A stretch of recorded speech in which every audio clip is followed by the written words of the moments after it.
Hello, and welcome back. That was a rude interruption. The game crashed. Yeah, the game just crashed on that text, moving the text to the animation of the orb piercer doing something, I guess. Anyway, we should be completely prepared to fight the orby.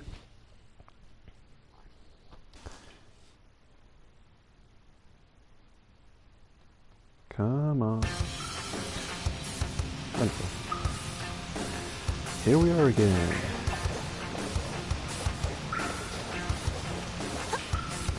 The combat is definitely not this game's strongest asset.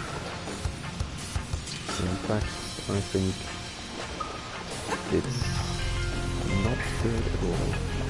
But hey, we'll try.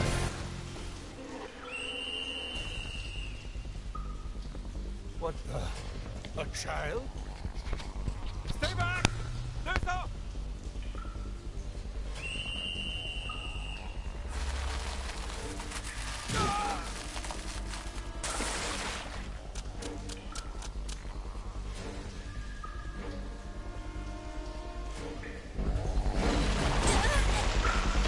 Hello? Please. Why? That's such nonsense, isn't it? The fight ends so quickly.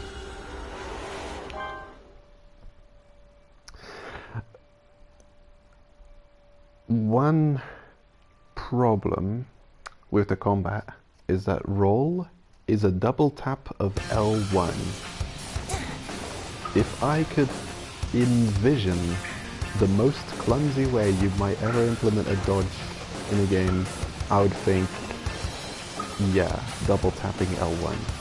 That's a good way to make the most unresponsive dodge imaginable. What the? A child? Someone's drilling nearby. It's making the most high-pitched drilling sound. It's like a like a whining animal. Okay, let me dodge this time. He's looking at me like, oh, are you gonna manage it this time? Oh, he's stuck. Oh. Uh-oh. Oh man, I pressed it. It's not good timing. Oh. How is that not right for timing? Oh man, this fight's gonna be... I wanted to go toe to toe with this thing, but I'm gonna have to completely cheese the heck out of it, you know? If it's gonna be like this.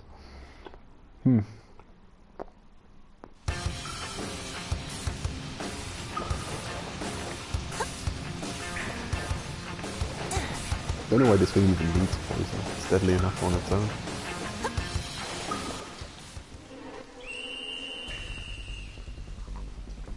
What the? A child?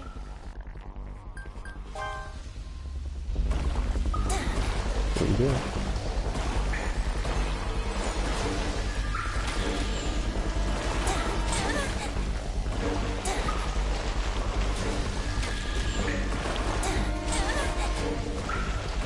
Okay. If you ask me, I'm dodging perfectly. But the stupid spikes have like a lingering hitbox. The thing is, if I try and dodge any later, you could just tell when I get hit how bullshit that attack is. Like if I try and dodge late, the spikes have like a long lingering hitbox. They attack. Okay, the moment of attack, active hitbox, they linger for a while. The active hitbox of the spikes lasts longer than your iframes of the dodge. So how the hell do you get around this absolute nonsense? I also think he's completely immune to red poison. So he can go right to explosive arrows.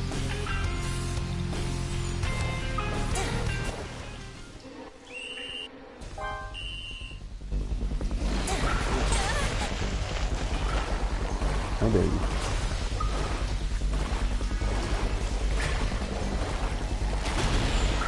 Whoa.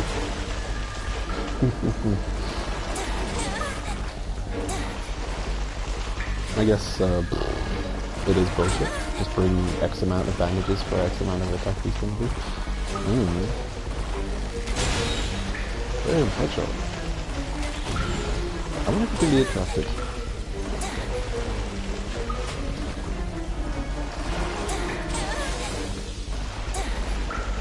Oh man, he's attacking way too quick now. Can I get around him? Oh man.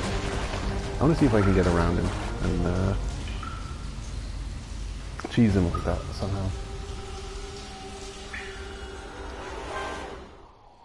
If I can get behind him and get him stuck in a turnaround animation or something. Situation looks dire, honestly.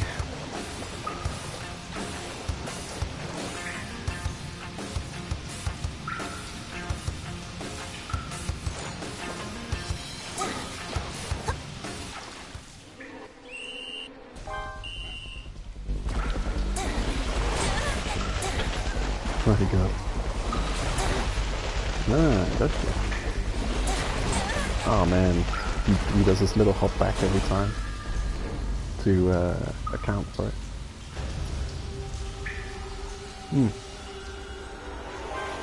Probably gotta just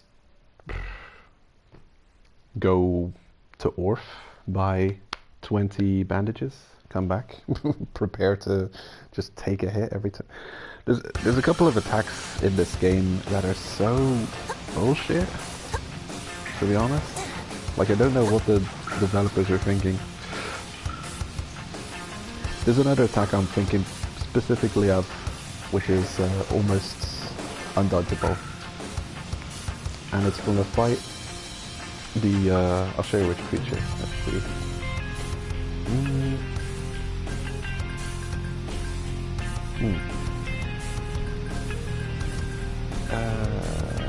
This one. This guy, the digging interference device, guarding the Star of Layer 3. He's got an attack where he digs into the ground, and that is so tricky to dodge. Sprinting away and jumping will not dodge the attack. You have to specifically be in the very middle of a dodge iframes as he's jumping up, as he breaks out of the ground, and then he can still do damage with his hitbox when he lands.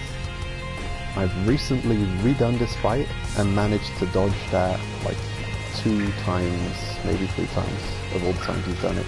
I've just taken into account, well, he's going to do that attack, I'm going to probably get hit, I'll be prepared to heal after I get hit. And there's a couple of attacks like that.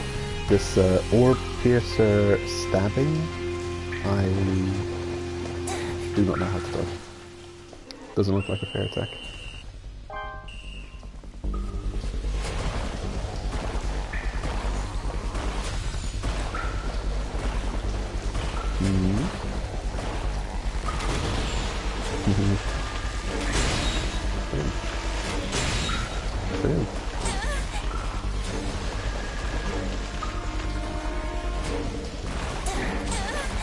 There.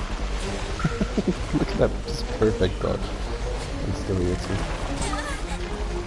And unfortunately I can't take 2... If I could take 2 hits of it, that would be... I could do something with that. I'm still in the exploration phase of the fight. I'm not really trying my best to defeat it. I'm just trying to figure it out first. Unfortunately, it looks like nonsense. I don't feel like I can dodge that attack consistently. Oh, can I just cheese you by standing here? Is this possible? Yeah. Oh, somehow I managed to avoid it without even dodging. Brilliant.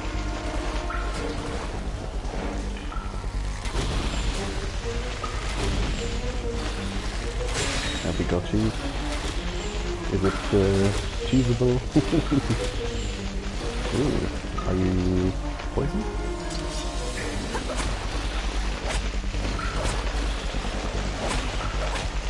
Bam. Uh-oh.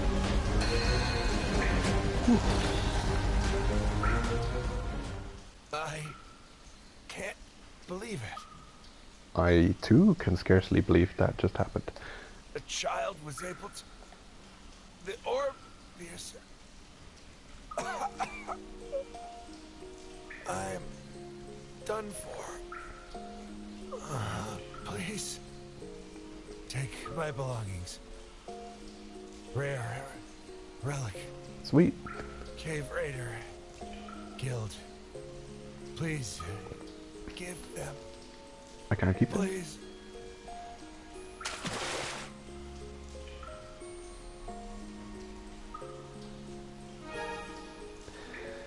Ooh.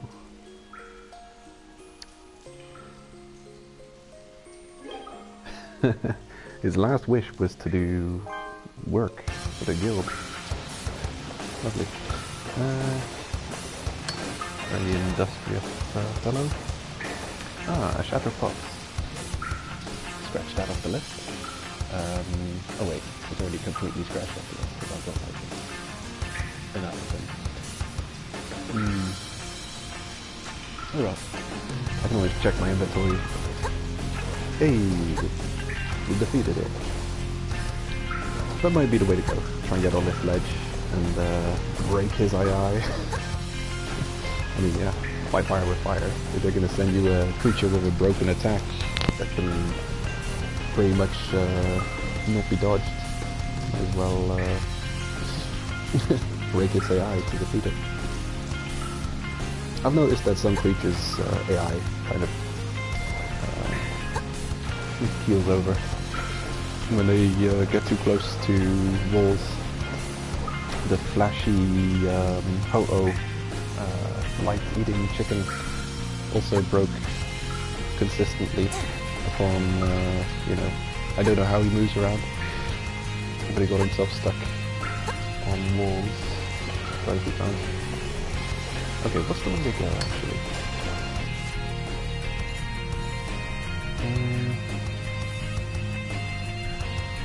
Is that the fastest way?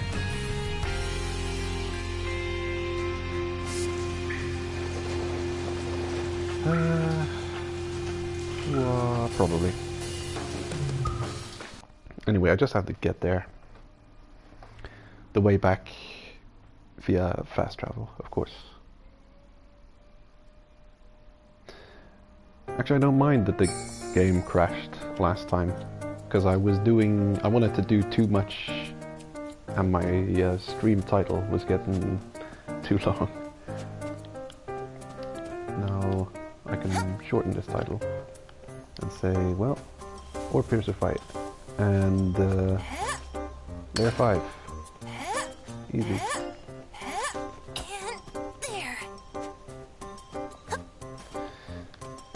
Explain how to get to this area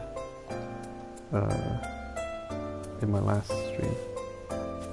I might still be on your quest. Oh damn. I can easily get back here. I will do it though. There's no now that I can fast travel, I've definitely got not a single excuse to not do that quest.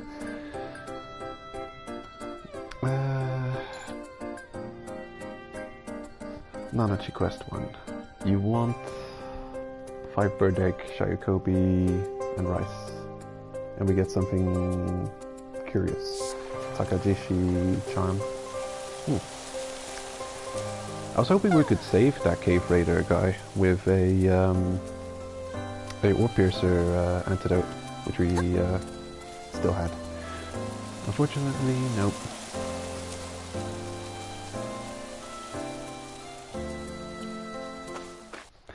It would have been bucking the trend, though, because in the series as well, they imply that many people don't make it past the orb piercer. Ooh, great stuff! Wow. Ooh, wonderful, amazing. I wonder if this just have a higher chance of spawning the best quality relics, because those were some good relics. How dare you? Wait a minute. Do I know you? Of course I do.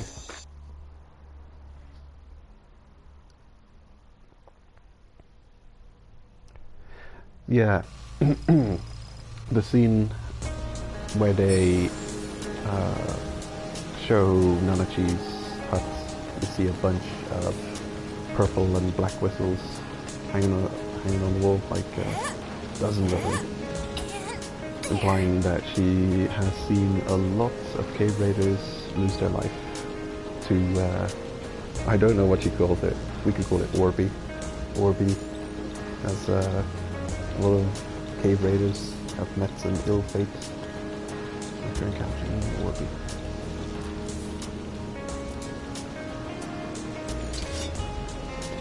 The giant pine bridge?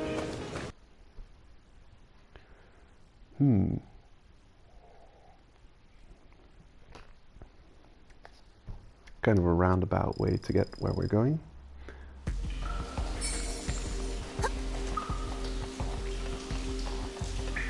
Okay, and I kind of remember the exit on the right here is horrible. You never go that way.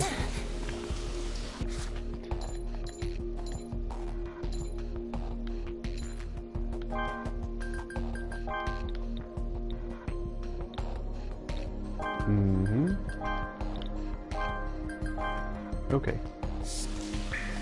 Wonderful.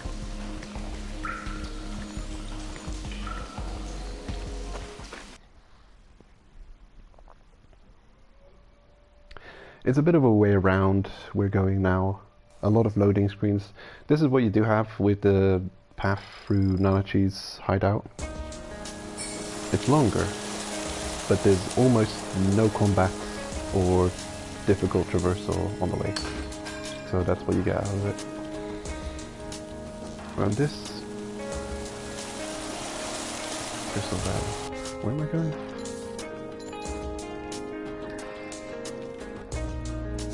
Probably this, maybe?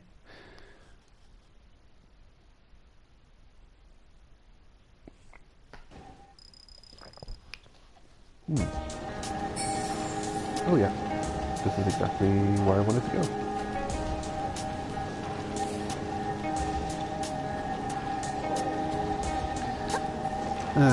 And now we can shoot that laser at the chicken. But it's just as fast to shoot it with 2 arrows. Unless you're farming the birds, like we have to do a few streets ago.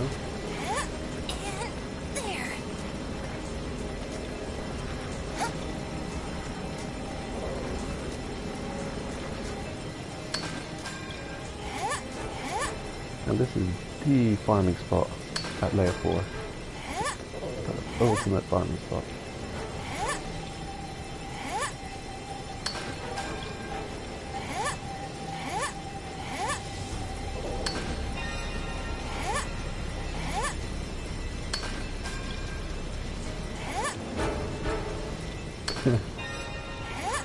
Ugly spinner, beautiful.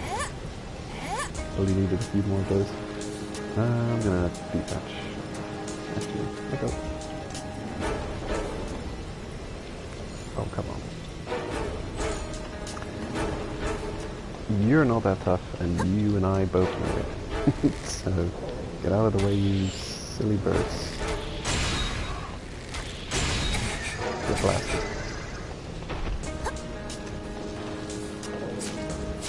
Putting that threatening background music. Oh yeah, I keep getting sidetracked by everything. I was going to mention, and how am I hungry again? I was going to mention the sound that these shinies make counts as background music. So while I'm recording my OST of the Zone songs, where is it? In the options.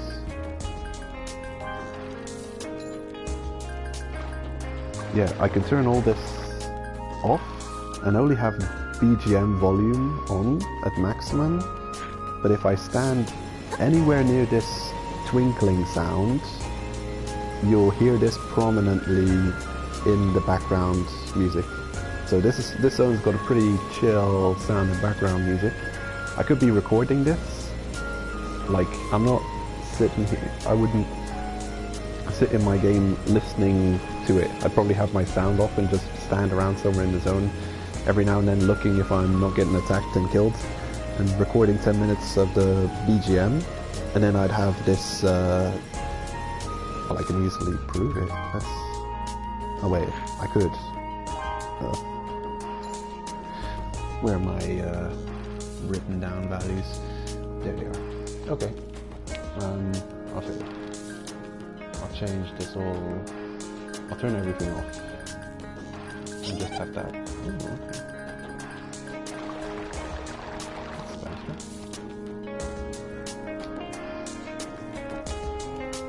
Oh, hold up. Oh, it's not happening in this zone.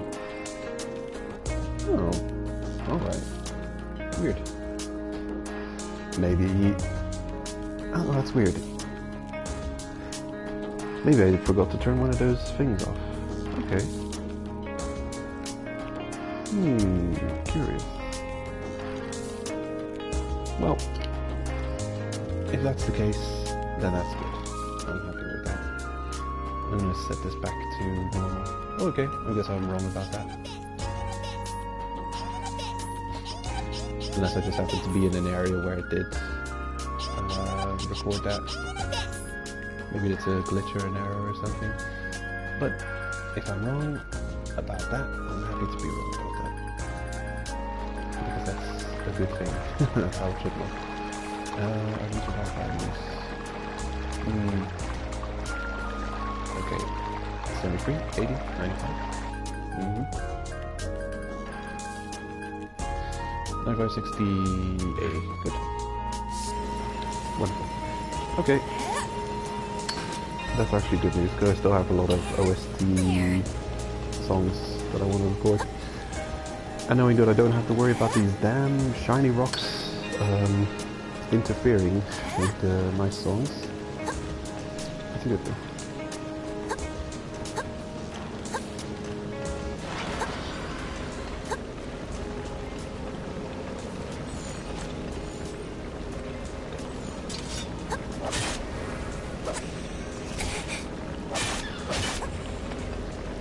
I've tried using the new charge attack that we've unlocked recently, and I almost don't see a point to it. It doesn't seem that strong. See that? Like, if that would have one-shot them all, I'd be okay, fine. But it seems to be like a two-hit combo, but then the damage detection in this game is really wonky. It's messed up. Like, if you attack things too fast, the game will register the damage of the first hit, but not the second hit. Like, that was just enough time. That was like a 3-hit combo that I did. That was just enough time for it to register the damage of the second attack. It's something you can easily test against the vine plants at the very start of the game. They'll, with a pickaxe, take consistently 2 hits to kill. Single hits, loose from one another, like attack, attack. The vine plants at the start of the game will consistently take two pickaxe hits to kill. However, if you hit them with a combo of a pickaxe, like you'll unlock one of the first skills you get is this one. You can now attack twice with a pickaxe, is a red whistle ability. If you get that, and you hit Divine Plant with the combo attack, quite often the second hit will not take away, well, will not kill the thing. So, it's, yeah. This game doesn't register quick damage properly. A lot of combos don't do the damage they're supposed to do. Would you get the heck off? Oh, you no.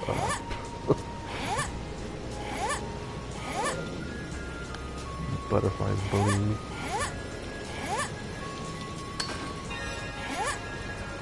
Ugly spinner. Yeah. Of course I'm blue poisoned. See if I care. Let me roll the blue poison you want. I do not care. Great. Good ugly spinner game.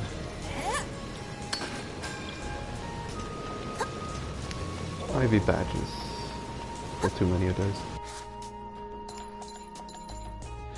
Now there was another area.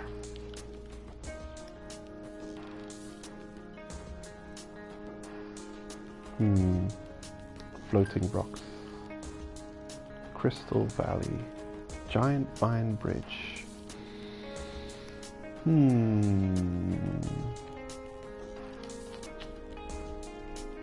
Now, where we are now is a great farming spot, but I'm wondering if it's worth traversing through the rest of the zone. It would lead us to an okay kind of farming spot. I know there's a reasonable amount of shinies. I just don't know if going through the rest of this zone, the hassle is worth it.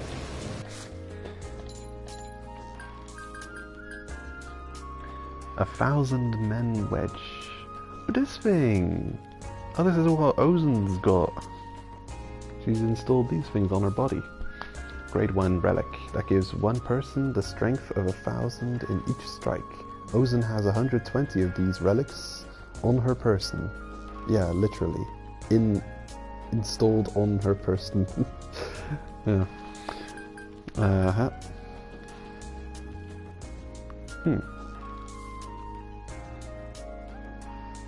In each strike. Wow. Okay.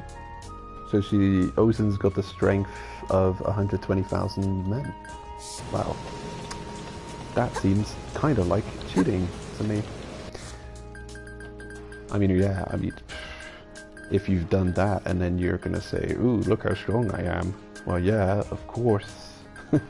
Of course you are. Yeah, but, yeah, it's not you. It's like, yeah. Blue poison. How do I get rid of this?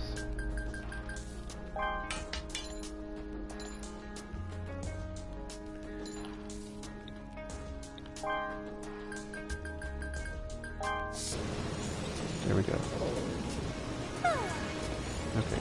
You guys better not instantly blue poison me again.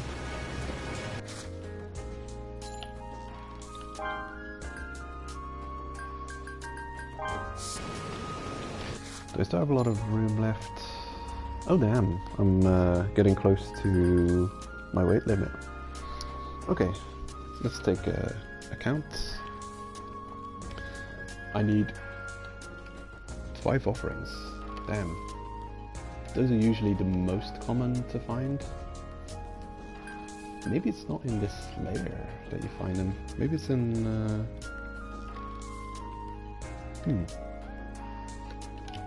Strange. Okay. Tangled Fluid also... Okay, 4 ferrous spheres and 5 ugly spinners. 4 ferrous spheres. Damn, I need 1 more ugly spinner.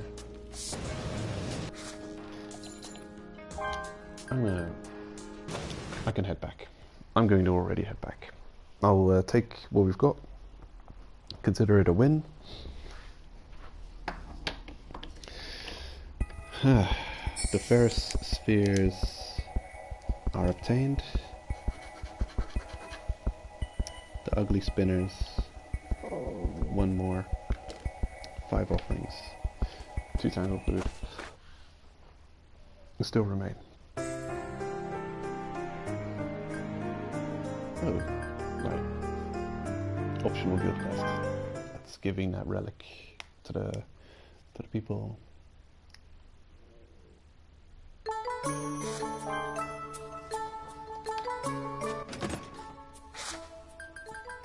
Gonna get rid of what we got. Recover. Yeah. Equipment. Okay, that's fine. It's fine.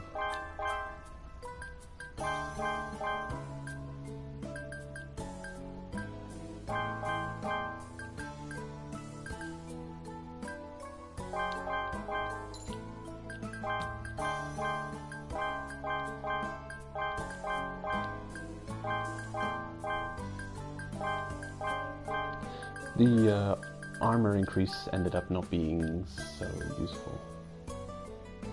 If it had made that we could survive 2 hits, it would have been useful. But surviving 1 hit, I think we may have already been... Although, we did take a decent chunk of damage, so it was a very scary survival of 1 hit. But in the meshed armor, we could survive 1 hit. Okay, orby badges, ferrous spheres, shadow pots. Still need 1 ugly spinner. Now that we're back, might as well get Nanachi's quest items. Let's see. A bird egg, Shayukobi rice. Bird egg, Shayukobi rice. Egg. Rice.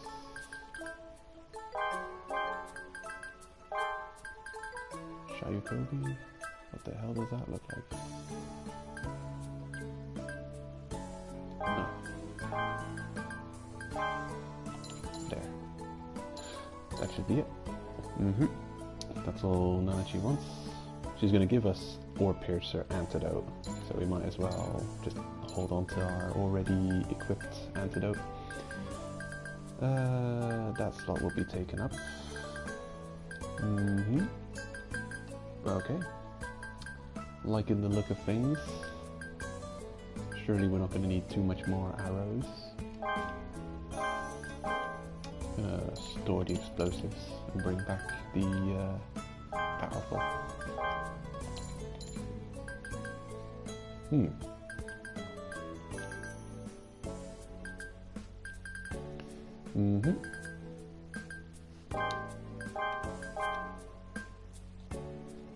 Good. I think we are set.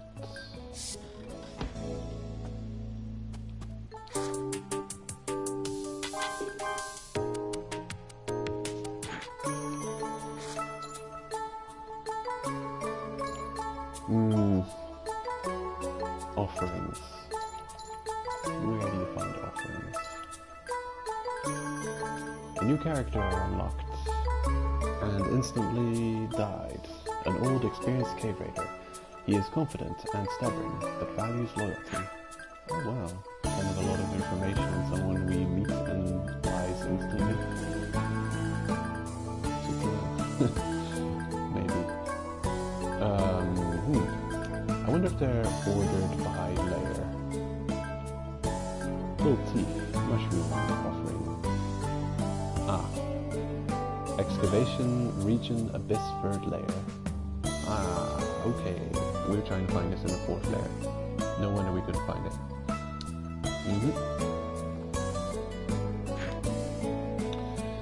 Okay. In that case, I suggest we start off in layer 4. Hopefully find this ugly spinner as soon as possible. Backtrack to layer 3.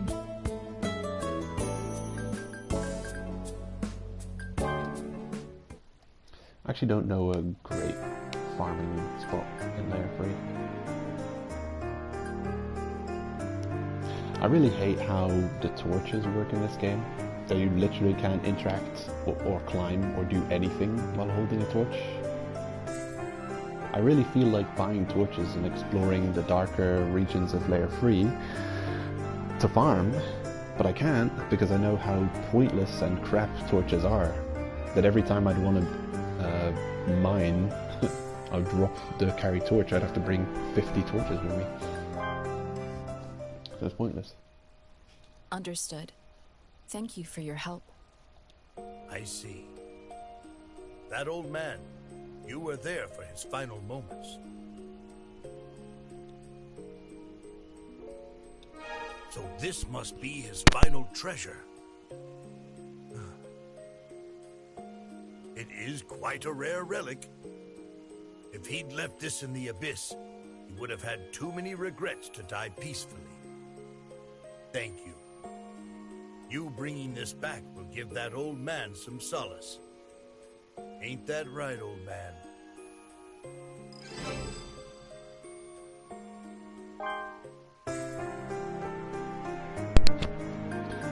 Sure. I don't think it's that rare though. If you manage to stab Ozen, I'm sure one of them will fall out of her.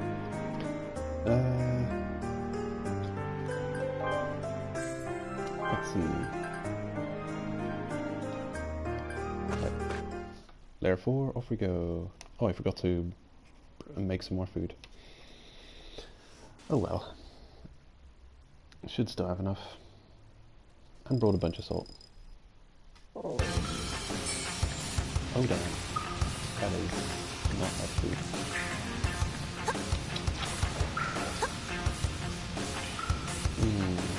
How are you guys doing? Okay. Okay, you could be what I need.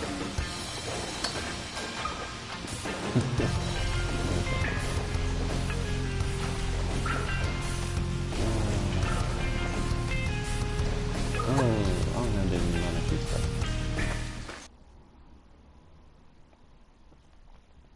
And then carry on, but this is kind of a clumsy thing I'm doing now, bringing a lot of food on a cave raiding session is unbelievably useful thing to do. It really helps a lot not having to hunt for food during a cave raid. Nope, none of these. Maybe we'll get lucky and in the hot springs find one of those ugly spinners. Done your quest? Yes, that's it. Thanks.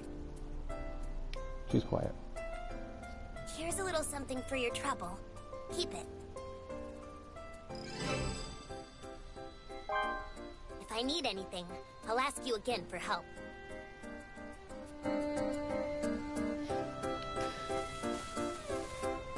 It's a theory of mine that the character on the right of the screen, if there's multiple characters talking, or if there's your character and another character, the one on the right will often have a muted sounding voice, as if they've placed the object somewhere in the distance. The audio balance is as if they're far away. And it's usually the character on the right of the screen which has who's talking quiet, who has the quiet talking problem. A glitch.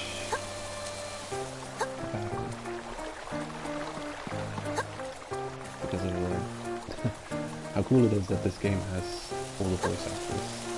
It really sucks that the audio balancing on the voices is glitchy like that.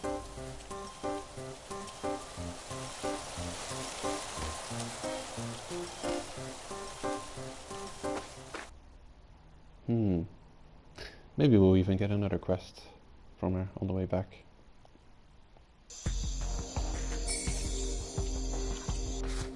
Let's have a look, see what we got from her. We got... that's new.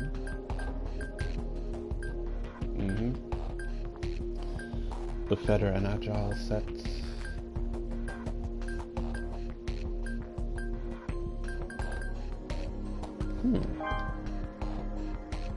Oh, slightly increases or piercer poison resistance.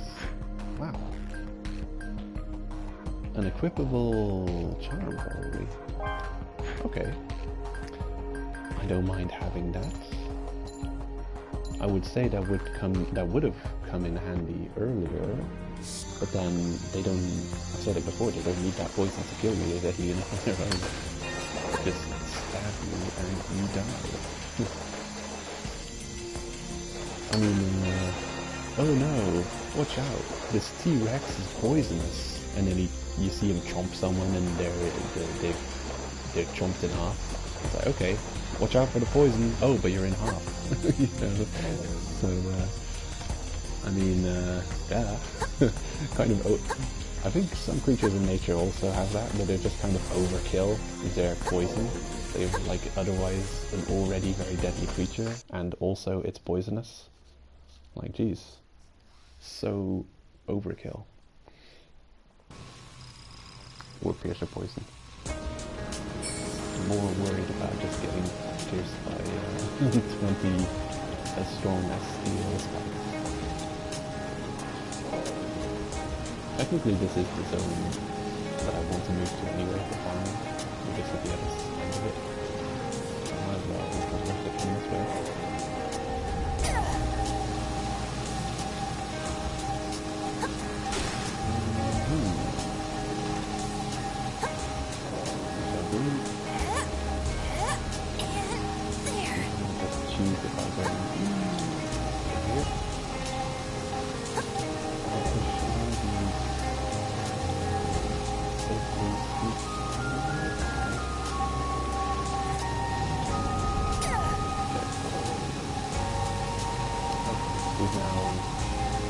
Made our passage back completely unsafe, but traversing the area will be easier.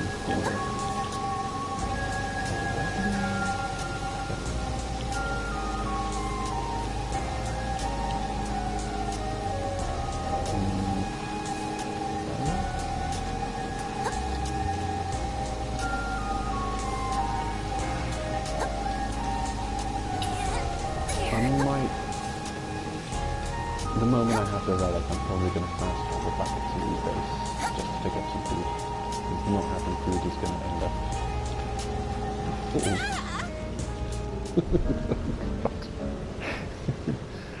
being deadly. I pressed jump. She didn't jump, so her fault, not mine.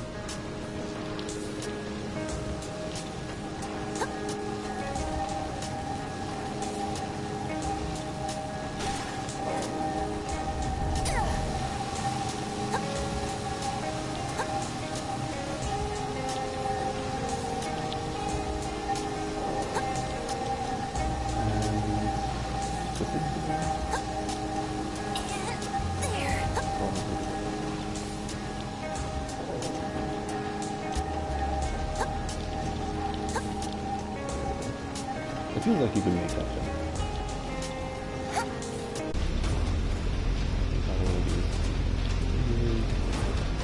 Oh, that's tricky.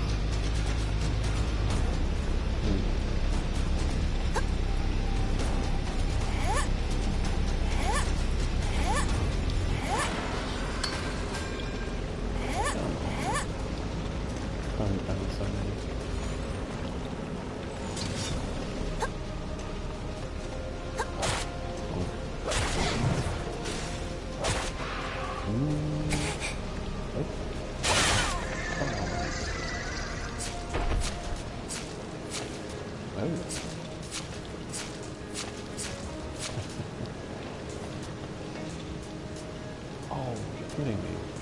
Where did the shinies go? This place is supposed to be full of loot.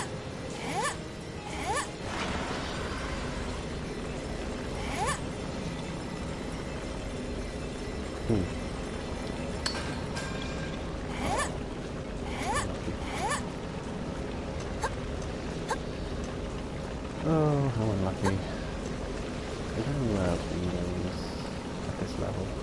Oh, sweet. Hey, what a pain.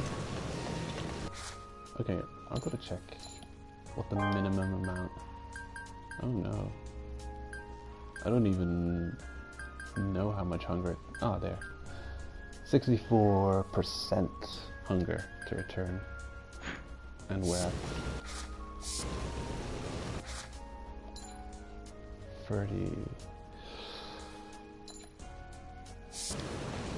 Ah, that's stupid. Yeah, it's just stupid of me to be unprepared like that. But I've got to return now that I can. It's gonna be way more time wasty if I try to carry on without food. I know I just picked up a bunch of birds, but I don't know of any better farming spot than where we just were. So now that we've done Nanachi's quest, I think I'm gonna go to layer 3 first and get those relics before trying to get that last ugly spinner. Wow. What a troll. But it is really rare, so we were exceptionally lucky on the previous run to have gotten just so many of them. It is a great one relic.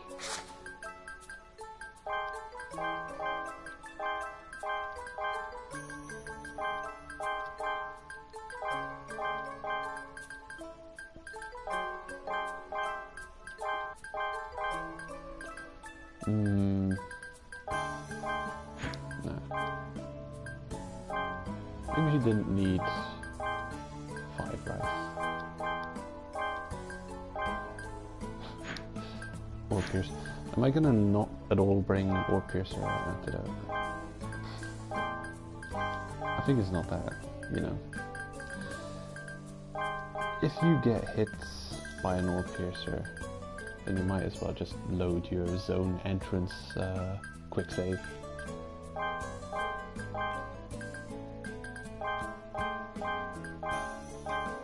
I don't even know if I need all those relics. I'll reevaluate the situation after I've crafted the armor. So, 1 down to the right, and I will bring 10 of these tasty morsels. And actually, how clumsy of me to forget.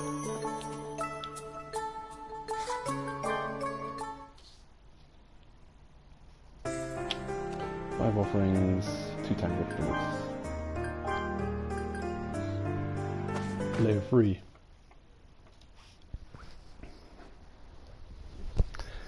And now, I believe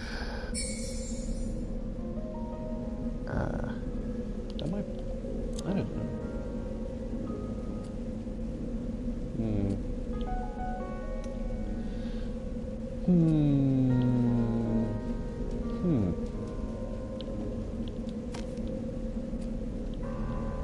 Actually, I've got a feeling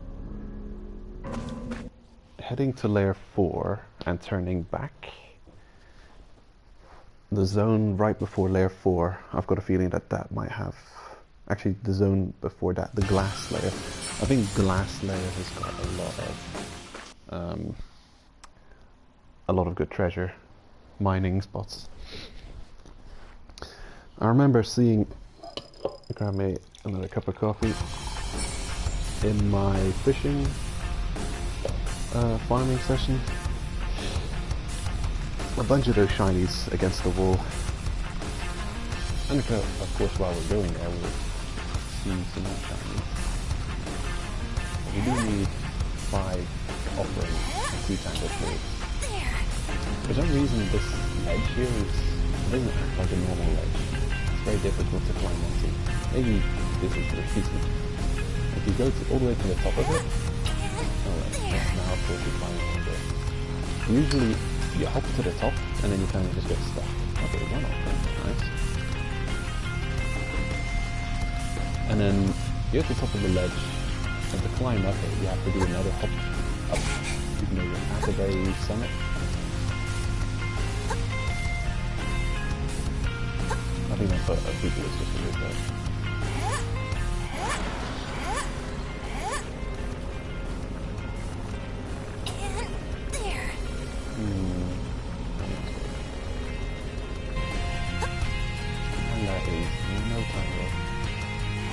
Again, yeah, I'm a wiser thing today.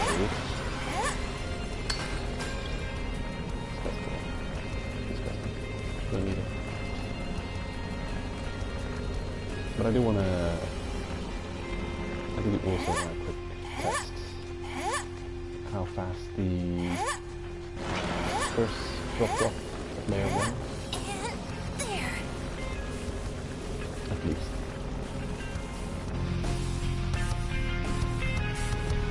Because that's one of the long-term, steady increases in power you experience in this game.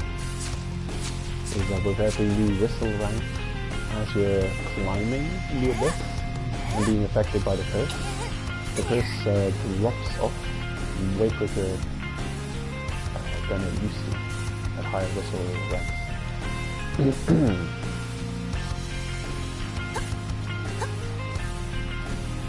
Which is great. Okay.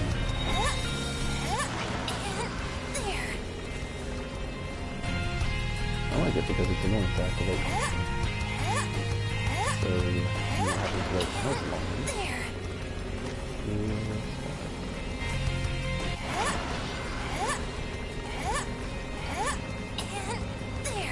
You could criticize it as a bad game design, being forced to do something you don't want to do.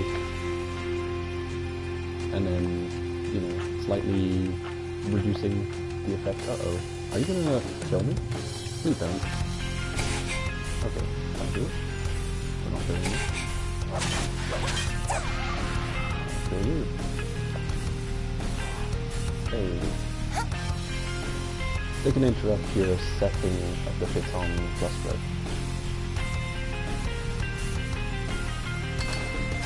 I'm just glad he didn't yeet me off, because they've got a yeeting attack that kind of, it's like they dig into the ground and push up with their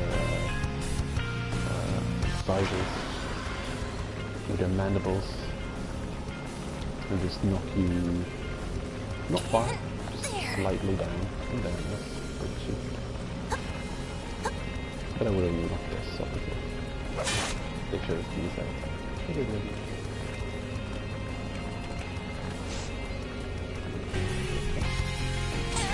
Not that one there. You don't even, you hardly see it coming. It's just a quick upward thrust. So there's a very real chance of you just getting knocked off to your death every time those guys spawn behind you and you're setting a rope hit on.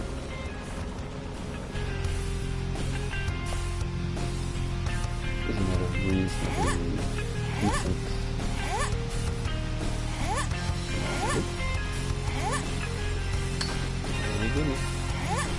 Okay, that's kind of cool.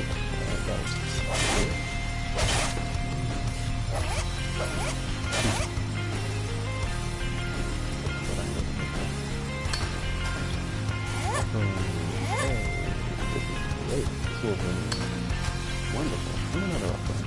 You might already be done. Okay. I needed 5 upgrades. I need 1 more. I've got the tangle for it. Okay. 1 more upgrade.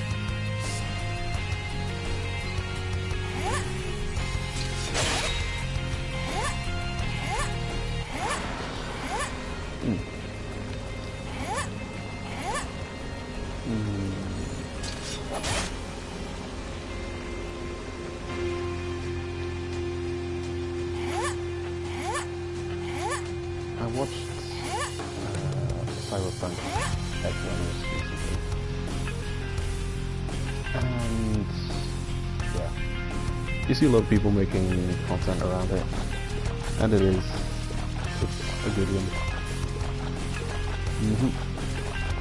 They did good.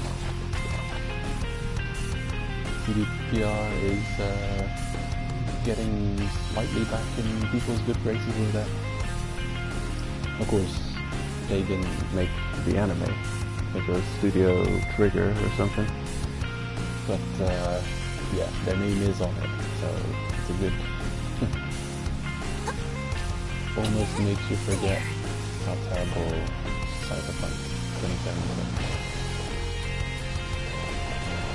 But people don't have to forget.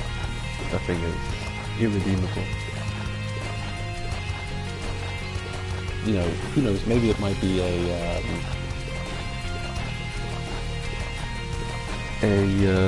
No Man's Sky-like story, where they eventually fix everything that's wrong with it. But, yeah. How long do you have to wait? And, yeah.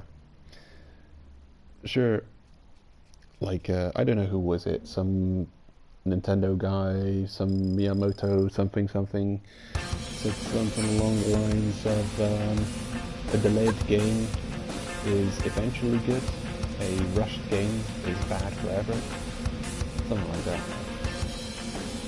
Probably completely butchering the quote, but yeah, in terms of game preservation, it is terrible to release a broken game and then fix it later with patches. Unless you're planning to relaunch a game disc with a working product, with a working game turned onto it, you've still got the broken game product they've sold. If you're later patching with downloadable patches, yes, you can do all this, but, oh, and you're set, perfect. But no, it's terrible for game preservation, because let's say you don't have access to a server to download the latest patch, and what you have is what's burned on disk. That's your game version. Well, you've got a broken game in hand. It's that simple. So it's terrible. Not a good thing to do. Okay, that's the last offering. Now we just need the ugly spinner. We'll fast travel to the next layer for that one. But anyway, Edge for Runners is really good. Very good show. I saw a good a video, like a music video, which is also kind of like a little side story. And I'll link it below the video, the stream when it's up. So yeah, didn't expect to have 2 streams today, but I guess on the last stream before it crashed, I'll link all of those data and info that I've collected, and I'll link a couple of fun little videos on YouTube under this stream. Did you be doing? Nope. Unlucky.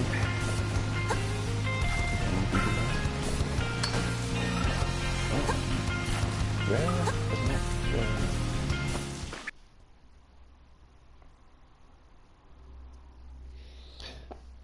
I forgot to check what materials are required to make the colored bone set. Oh my god. Yeah, this is definitely not insignificant amount of effort. Nope. No treasures. Oh hello, another quest. I'm hungry. You got anything to eat?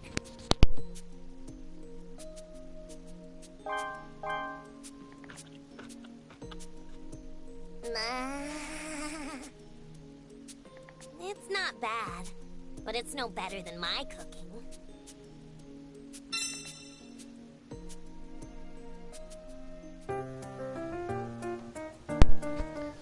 You're not fooling anyone with that.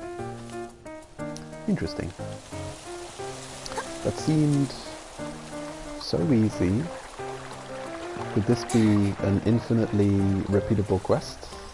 That you just hand her some decently cooked food, and she gives you an antidote, or piercer antidote in return? I think so.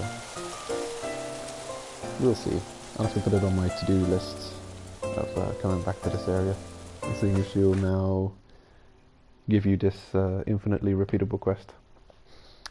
It felt like one.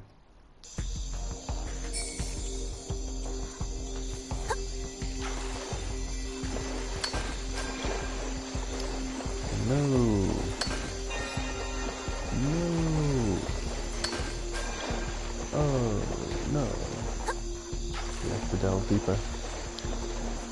That last spinner is being annoying. Oh, come on. Oh yeah, wasn't I on a quest to unlock an antidote that could cure any poison? It was a super easy quest as well. Maybe I should go and do that.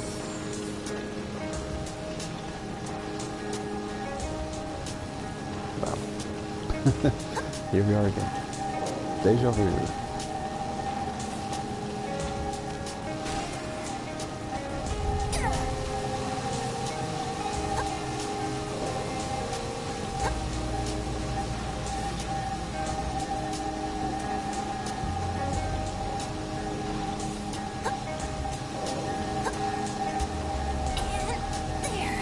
If you're wondering how I make such distant jumps, I'm sprinting while I'm jumping.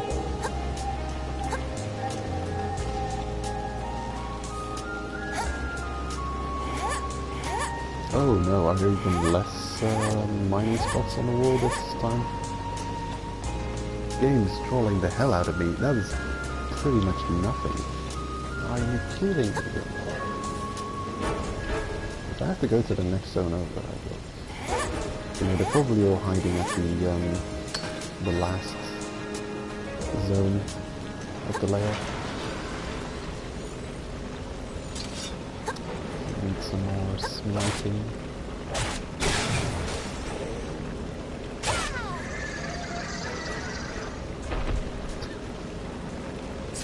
Okay.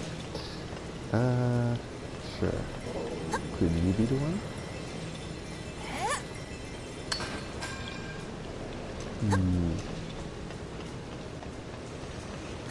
What about? Good items here though, wow. Last time there was also a reward bag. Maybe there's a chance that like a whole bunch of the loot, the shiny mining spots don't spawn, but instead one of those Cave Raider rucksacks spawns instead.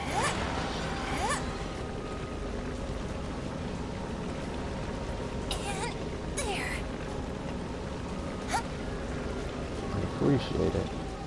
It's not what I'm after.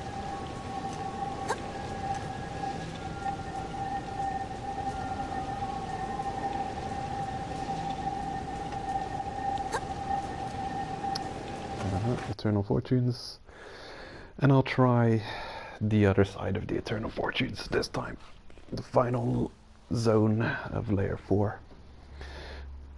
See if we have any more.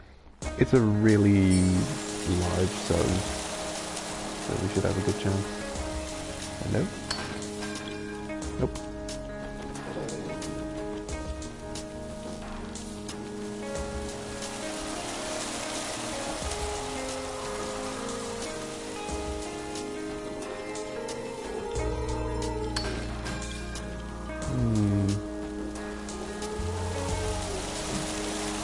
So unlucky.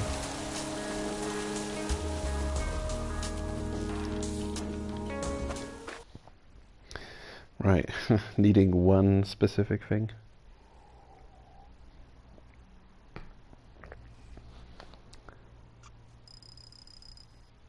We'll probably get rich with all these treasures after the armor set is crafted.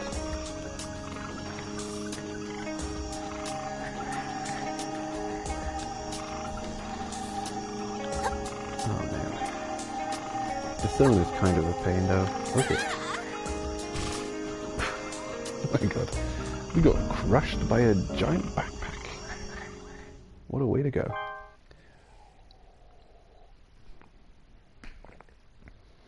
Yeah, I don't immediately see much shinies. Also, I don't know where most of the shinies in this area are.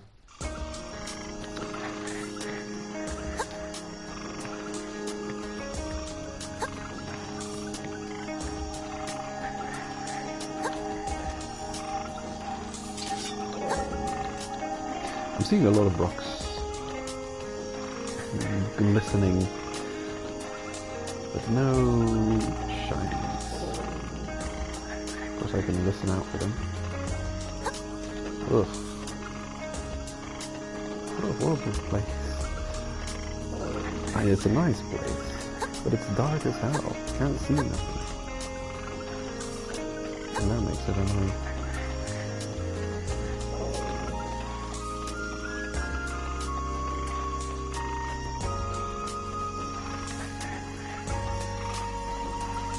Oh. Ooh, almost died.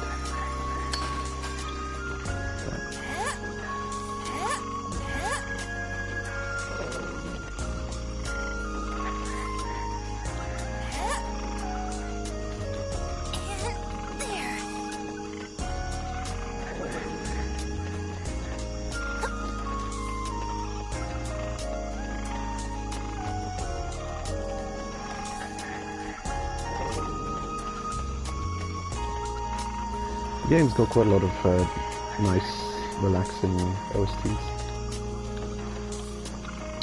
It's a good addition to the anime, which has a couple of really nice songs. A lot of nice songs in the OSTs.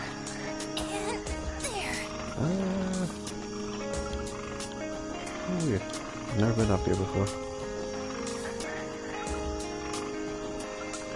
Gives you a good lay of the land. And I'm seeing a whole bunch of no shinies. That's what I'm seeing.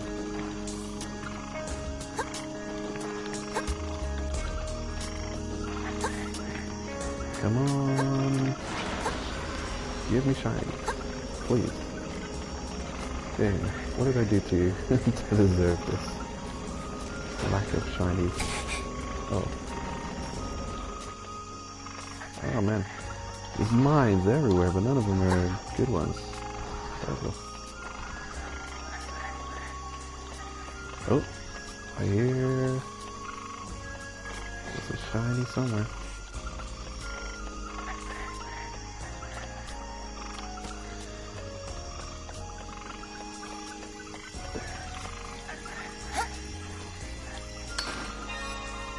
Oh, thank goodness. Finally got it. Okay, get me out of here. Oh, you eat first. It's gonna take a lot of hunger to get back. Almost all of it.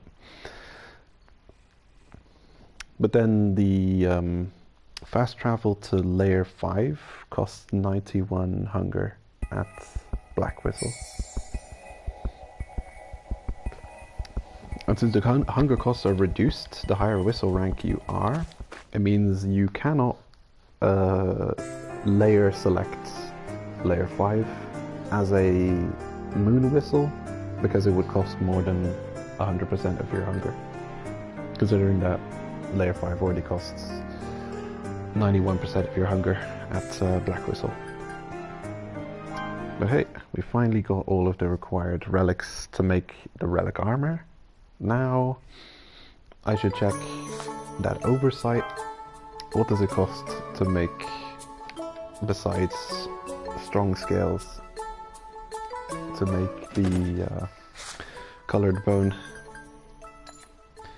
I hope it's not anything crazy.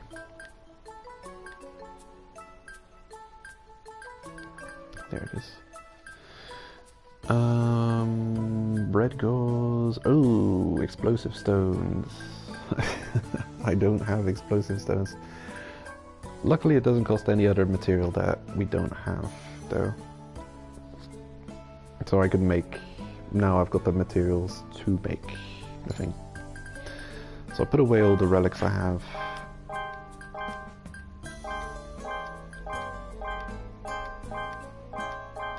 Yeah, I know I don't need all these, but just to be safe, I'll put them away. I know I don't need stress balls.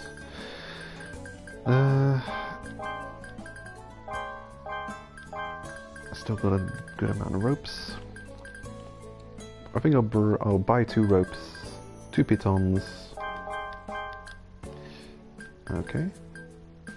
Got a bunch of these, that's nice.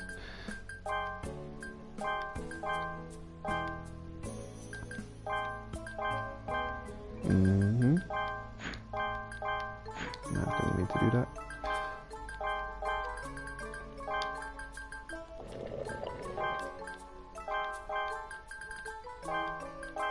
Got a feeling we're not going to need orb piercer antidote anymore. We found soul hatchet, black whistle thingamabob. Then we find scream. This appears to not be here anymore. Oh well. Where are my ropes? Ah, there.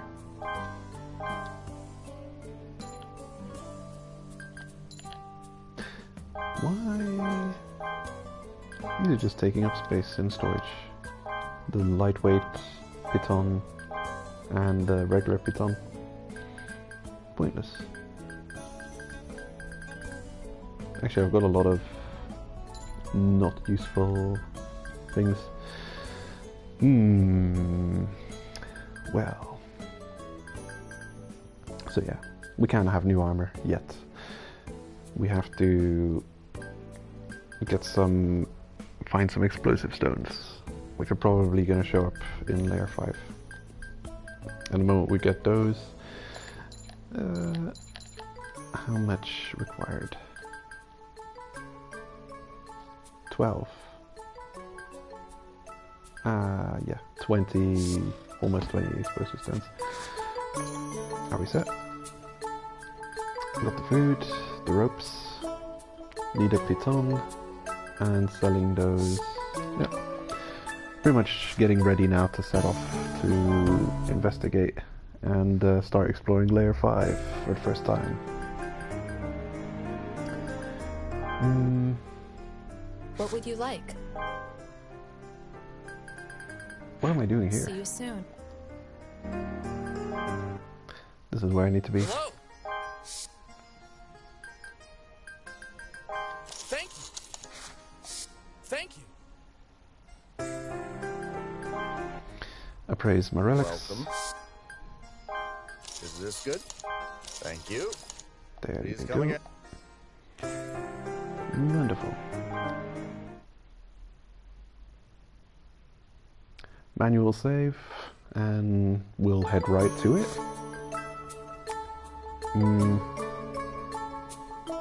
Yep.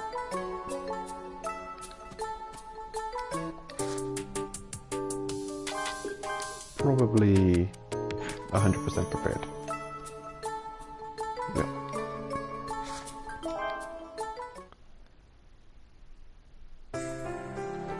Just check the food situation. Yep, that's good. So, off we go to layer 4 for now. We could have the ability to fast travel all the way to layer 5, I think. But we haven't even seen the zone yet on this account. I've set foot in there on my Switch for testing reasons. Didn't spend any time in there though, didn't want to spoil myself too much, but I have seen layer 5 for a split second and then left the zone immediately. However, I have seen and it looks like quite something. So yeah, I didn't spend any time on it, just dipped in, head back out. Just needed to have the zone, well, have been to the zone to see if I could fast travel there as a black whistle. Oh wait, no, as a moon whistle before handing in the black whistle or doing the black whistle trial. Yeah, my Switch account is still in the states where my Switch account has been to the start of layer 5, first zone, layer 5, while still being a moon whistle. Has not gone through the black whistle trial yet. Also wanted to test if there was anything stopping you. There were various things I wanted to test. I'm not trying to spoil myself or anything. What am I doing? Where the heck am I going? Let's go to Naruto's place. You idiot. Naruto's hideout. How do I get there? Oh, weird. Hmm? Strange. Did the zone change again? Maybe it changes more than once. Bizarre.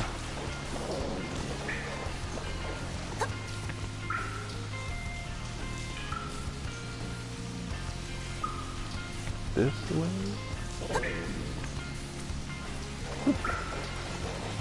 What an unstable zone. Okay, this might be it. Oh, it has changed again. Oh, how weird.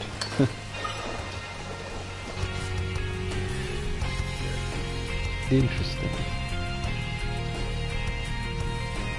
Interesting game design going on here. This is the third form of Goblets of Giants. Its first form you see when you're on before Rico's quest, and during Rico's quest you see the first form of Goblets of Giants. After you've finished Rico's quests, it shifts to a different form. In both, you've got a pretty direct path from layer 3 to Naruto's hideout. That's what's got me so confused. And I bet the Orb Piercer quest's completion triggers the third shift of this zone, and I assume the zone is now in its final form. Its most terrifying form. Not that I plan to explore it. I'm gonna head right to Naruto's and skip through all of this. Yeah. Well, the more and more difficult Goblets of Giants becomes to traverse, the better the excuse is to go the Nanachi way and avoid it. Chinese? Probably not. Don't hear any. Hungry? It's you. There's something I want to ask of you. Thanks a bunch. Can you get this for me? Demon fish, turn of fortunes, bird eggs. Double bell Chop oh. chop. Damn it. Stop giving me... Stop sidetracking me with these interesting quests. Double bell ball. Well. Yeah. Now I want to know what that is. Damn it. Okay. I've just started and I'm already, you know, I'm not gonna head back now. But after discovering layer 5, I think I will pop back quickly up here to layer 4, fast travel back to Orf, grab the materials Nanachi wants, head back, get the Nanachi quest finished, and at the same time have a look at what the fast travel to layer 5 looks like, if it is possible.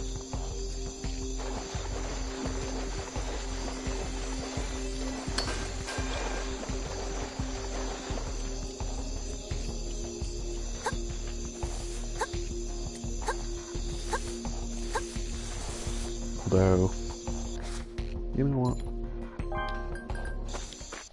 Scratch that. Change your plans.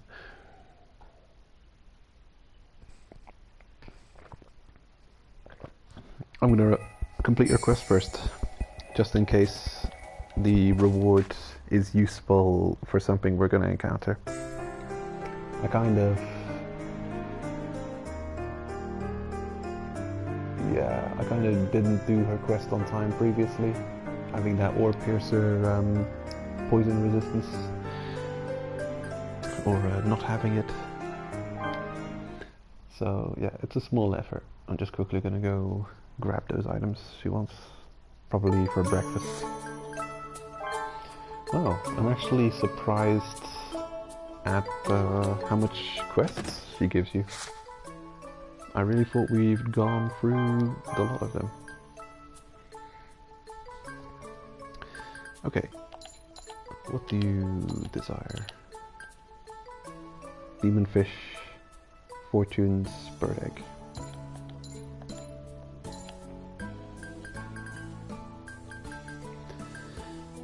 Demon fish.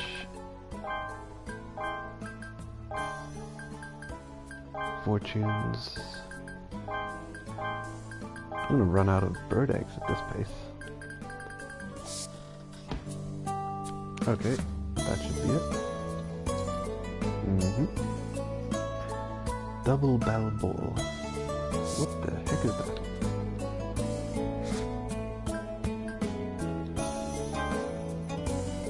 You know what? I'm gonna bring the umbrella as well, just in case there's a use for it. Okay, and now we're properly set. Again.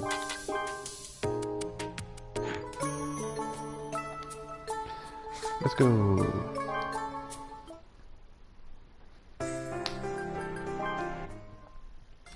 What do you want? I want to appraise. Is this good? Is this good? There you go. Please come again.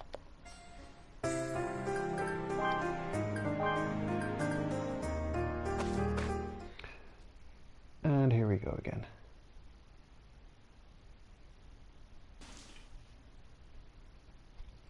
I probably wouldn't bother with it if it wasn't such a... if it wasn't a new reward again. But I'm curious.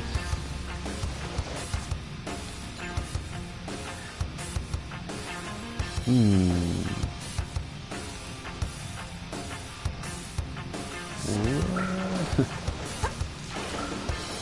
Don't understand this thing. It seems to revert it back to its first form, its original form, with the slide and everything. Curious. This is its first form. It is slide. Oh no! No! Stupid creature. Don't like you, go away.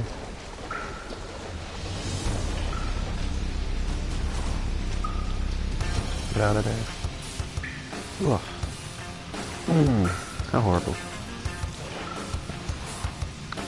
I'm just exploring now, quickly.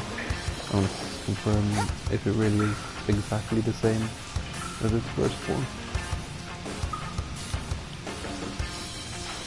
That might be a quick way to send ropes. I don't know how far you have to fall before the game considers that you're falling to your death. But sure enough, this does look like the very first form of the zone. When you can pick up the Rico quest.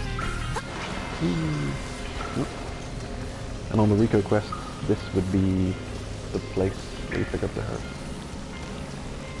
Or maybe this. Yeah, this is it. That's the Rico quest herb. Huh. It's shiny and sparkling. Well, so the zones reverted to Rico quest.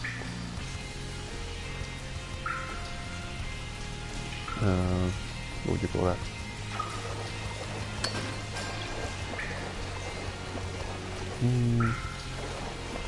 Configuration? Yeah. It's in the Rico Quest configuration.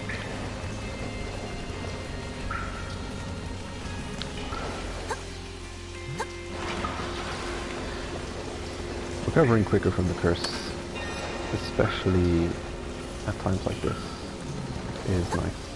Not having to wait for a full minute to be able to go back up again.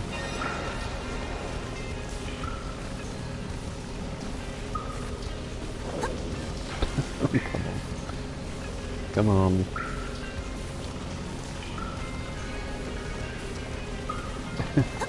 Bit annoying though. I think I was almost done with it. And now I jumped up 1 meter and it completely reset. You can indefinitely stay at almost hits with the curse.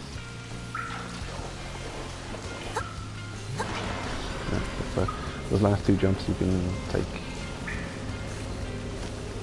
simultaneously and still be okay.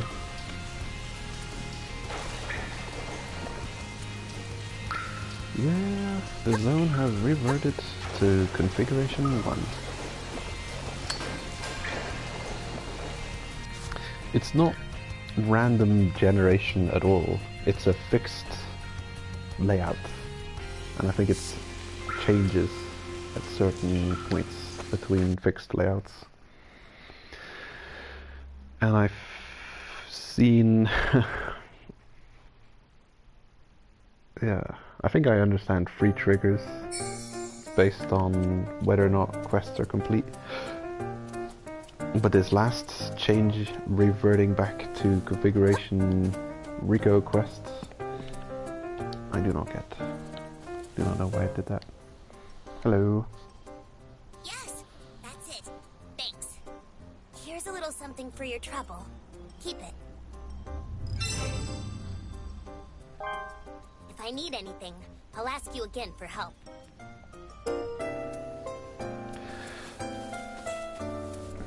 The quiet audio glitch is happening again.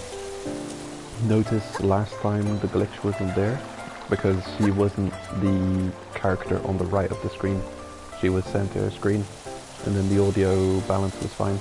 But now she's on the right of the screen. She's quiet again. Such a shame. And we got some new trinkets. A ball within a ball. It makes a strange sound when shaken. It's softer than it looks. Oh. I can't, and it weighs 600. What the hell, man? Oh. Ah. Okay. Oh no, that's right. I spent a bunch of ropes just to get here. Ugh. Okay.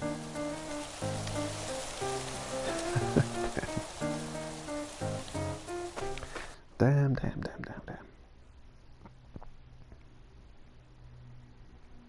Well, kind of head back again, but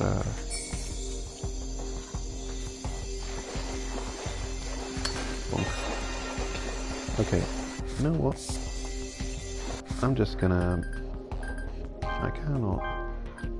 No. The shattered pots. Actually, I wanted to throw both of you away. 5 ivy badges. It's like, it's counterproductive, but also, yeah, we can't deal with having this much extra weight while we're in an exploratory phase. We're not going down to get relics right now. We're going down to enter layer 5 and explore a bit and figure it out.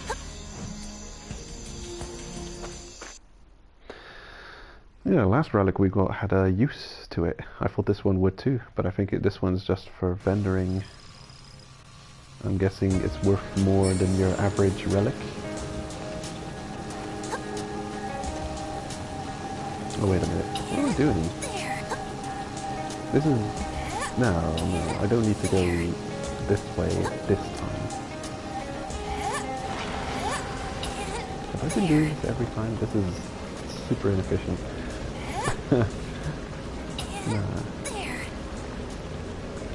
Giant fire bridge. Yeah, that's not what you want to do. No. You'd go all the way down if you want to farm relics. But that's not what we're here for. We're here to progress to the next layer.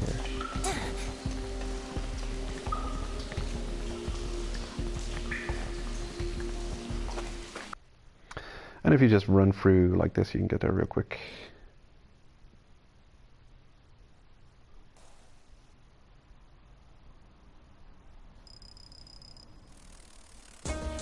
Ah, the monsters are back. Have I got them?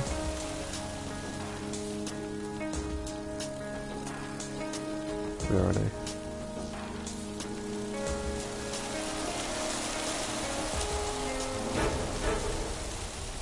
Oh yeah. Anthrax, Decepticon. I know. Okay. Keeping an eye out for possible subspecies. Still regular creatures.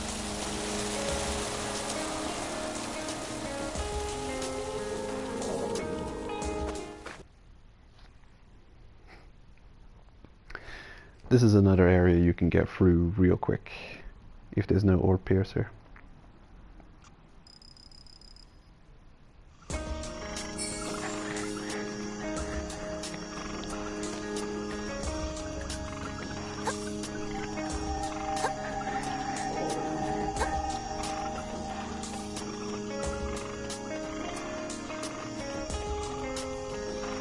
Okay, there's an orb piercer. He's in a terrible spot. Hey.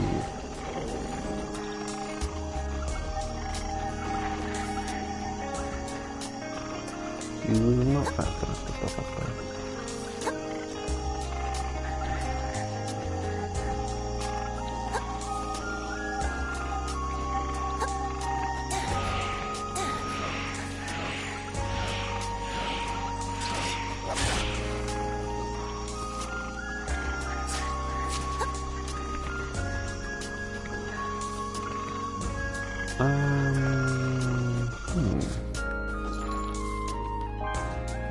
Considering we can fast travel, I don't know if Afghanistan is necessary here anymore.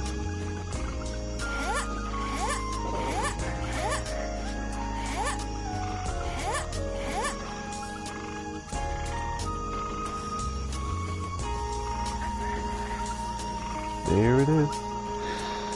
And I mentioned it earlier, but this exit is available always. It's never not here. It's always available. Even before the Black Whistle promotion quests, where the interference device also shows up. You can come here and leave and check out the next area. Well, before we head in, quick bathroom break. Be back in 1 or 2 minutes.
I'm back. And we're still alive. Good news.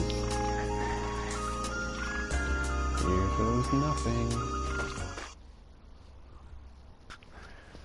Layer 5.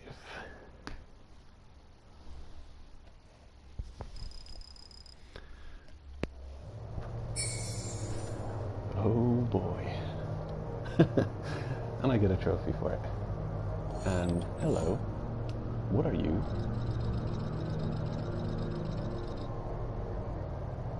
Are you flying or swimming?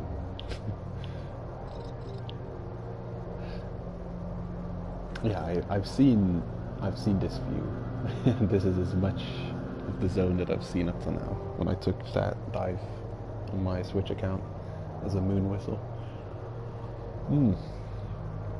But damn, what even is this? How do you deal with this situation? It is a frozen wasteland. That's a exit of some sort. Giant pillar.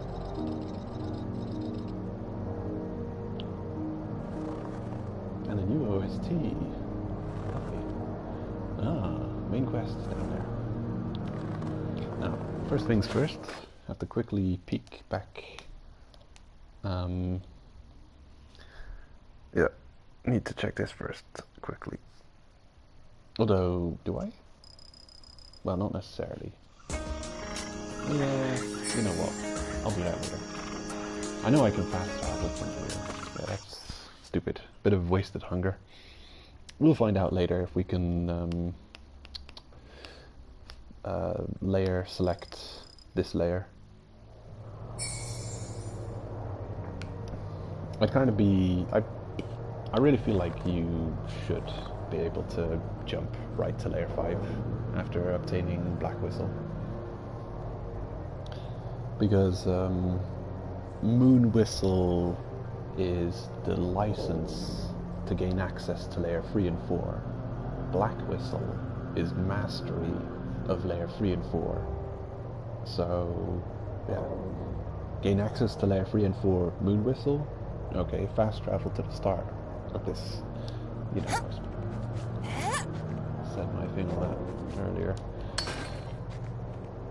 But I'd be shocked if we couldn't just fast travel from Orth to this layer.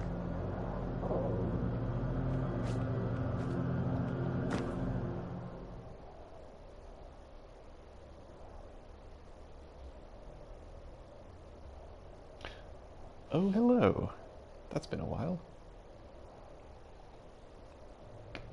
So you're finally a Black Whistle. Congratulations. It sure looks good on you. I'm happy for you. Do you want your whistle back? To be honest, I didn't think we would meet each other again like this.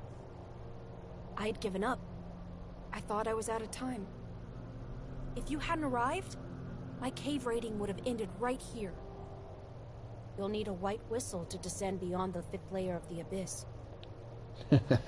This is one of those things, I haven't mentioned it before. It kind of skipped my mind. But this whole time we've been on this, well, from the start of this mode, us and Tiare being teamed up, and Tiare all going on with this dream, we should become white whistles together. And then I'm thinking, okay, but you, and then I'm thinking, I never made that link. What is a white whistle and what do you need to become a white whistle? Oh, yes, there is a bond needed, and there's usually one of you becomes literally a white whistle and the other one wears that white whistle. So it's one of those situations.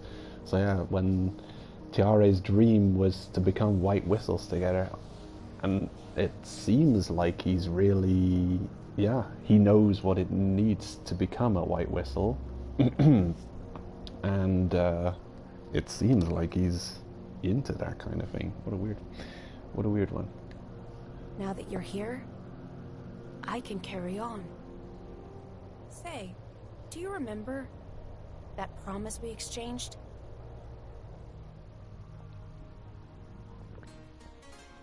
Let's do our best to become White Whistles together! Got it? This is a promise between just the two of us.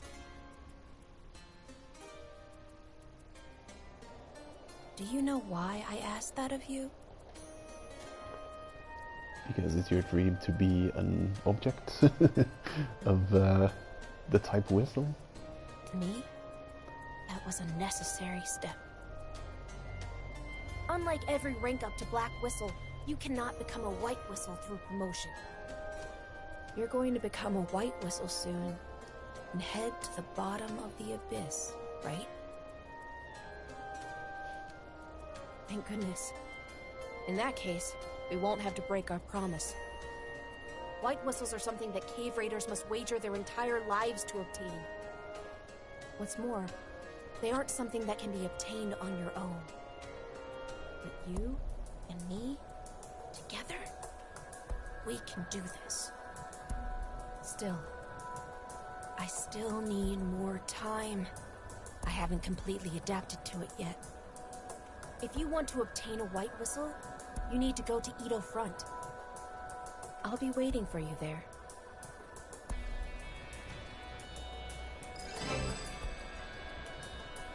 Curious.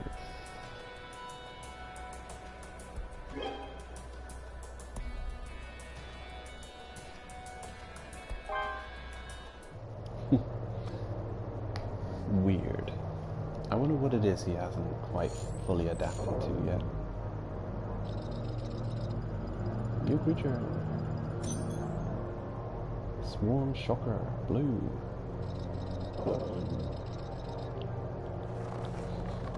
I wonder what the new creature that's going to constantly spawn at me and harass me is going to be in this lair.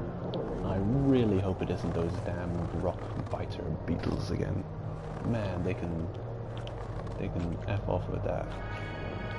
I really don't want that to be the, oh, we're going to constantly spawn around you monster again. Hey, explosive stone.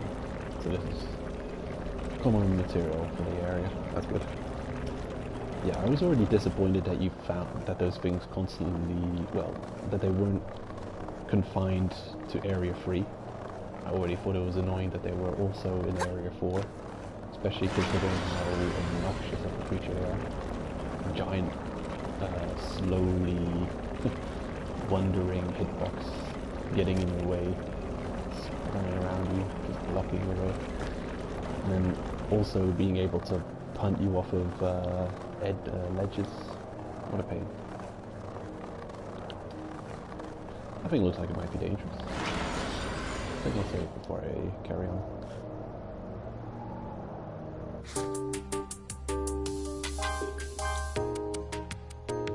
Though, yeah, we did just save. A quick save doing that quest. Ooh. Cthulhu's spider. An octoliar.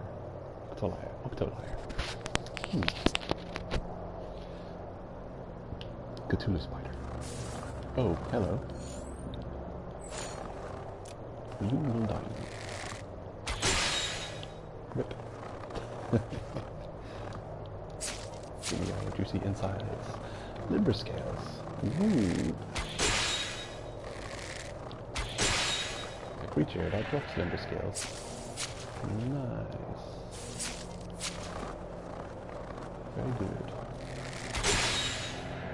Do I have the skill that reduces the amount of bow durability loss? Let me check. Probably... oh wait, I do? Wow, how did I get that? I didn't need these before. Sure. Fine. Oh, are you the guys who constantly spawn around me? That might actually not be so bad if they're kind of mild-mannered. If all they do is sparky around you. Okay. What are you? These remind me of the flying fish in Xenoblade Chronicles. I think. So, what the heck are you? Octolyre. The Cthulhu spider. Its ecology and movements are similar to a spider's, but its body and appearance are like an octopus. It cannot walk very fast, but can temporarily increase its speed by exhaling air. It mainly lives inside holes along walls. Its body is colored similarly to its environment as a form of camouflage. This makes it difficult to be seen from far away. When danger approaches, it emits poisonous gas to protect itself. The gas lingers in the air, similar to ink from an octopus. Octo spider. The swarm shocker. A mollusk creature that can float in the abyss. It appears in a swarm, but is rarely aggressive. The swarm emits a powerful electric shock when touched or struck. Ink flower, maybe? Not flower, flower? A large floating creature that elegantly and lazily flies about. The fin and tactile organs are fused together to sense both airflow and the force field. It is an important part of its anatomy, used for movement and as a sensor. The head portion is extremely tough. When viewed from the front, the whiskers and fins point in 6 directions. It folds down its fins and whiskers when moving at high speed. It expels air from what looks like gills at regular intervals, making it possible to fly at a fast speed or to suddenly change directions. It is exceptionally good at ramming their enemies. Its enemies where it least expect what is this sentence? It is exceptionally good at ramming their enemies where they least expect it. Where they least expect it? Okay. Surely its enemies when they least expect it. Anyway, it's not my job to proofread this. Okay, so you're gonna ram me where I least expect it. My Achilles heel. Oh. I can live with that. So that's gonna be the randomly spawning at me enemies from this point onwards. I can completely live with that.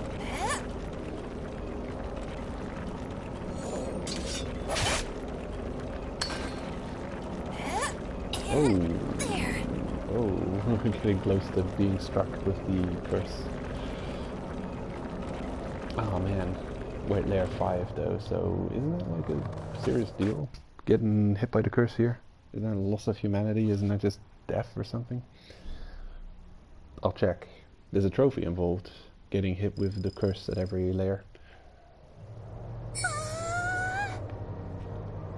Oh damn. The anime kind of goes over layer 5 annoyingly quickly. In fact, oh man, I don't even know if you see layer 5 in the anime. It's a big, now it's every week, another week since I've watched it.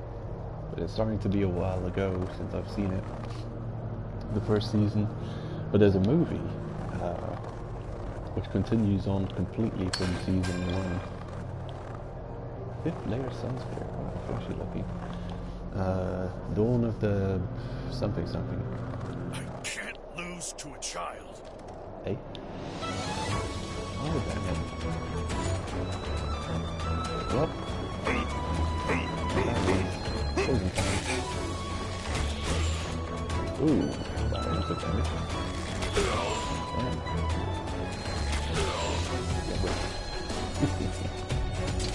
Actually kind of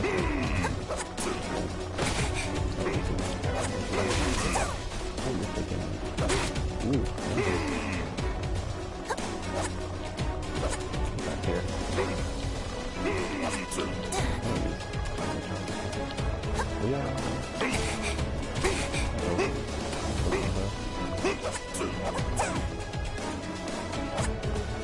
making impact with my things, but it's not doing much. Negating them with it. I think if the enemy is even slightly in their roll animation, they completely absorb damage. Which is the opposite. I let my guard down. Easy. Yoink. Ooh, wow, hey, oh. Ooh, shinies. Look at that. Heavy though. An XL hatchet 7. Whoa. Actually not as good as my hatchets, but stupid heavy. A good get though. It could be a resource for crafting something. And a white whistle pickaxe. Ooh. Pickaxe developed for white whistles. Because it's stupid heavy. 2 kilos. Oh boy. Both weapons are pretty much like 2 kilos. Still have not found a use for the scaled umbrella.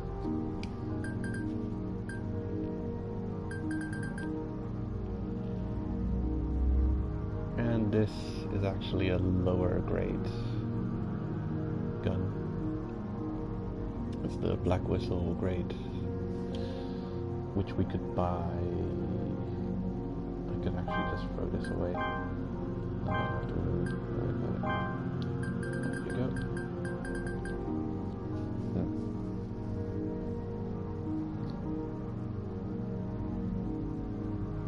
That's weird looking. On the previous layers, the sun spheres look like egg shapes, and this one is looking way more squishy and organic.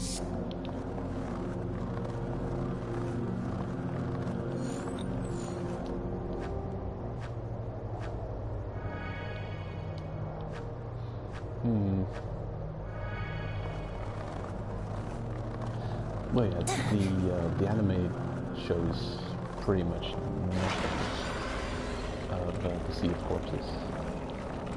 They pretty much directly go to whatever that place is called. What did Tiari say? Let's investigate, shall we? Ido Fronts area. Yeah, this is like the place to look if you want spoilers. The pickup quests. Sea of Corpses 1. Hale Jail. Eternal Garden. Ido Front area. Ido Front. Right. So I don't know what zone 8 and 9 are. Maybe something hidden. But I guess Ido Front is the final destination here, which makes sense. But yeah, the movie, you see a little bit of this layer. But the anime, no. Almost don't show anything. That's one thing that makes the game great for fans of the show. You kind of get more world building. You get to see more of the areas in the human show.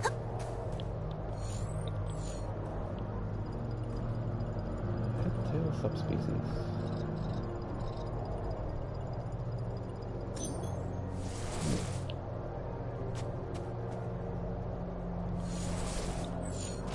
Might as well kill it. Probably got a quest to kill you. Open wide. Bam.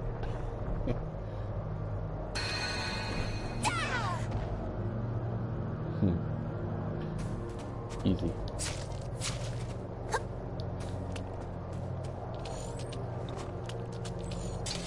That is an easy enemy.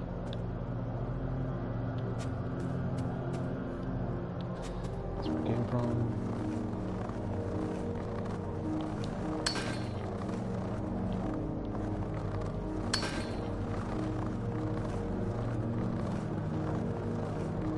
very serene OST.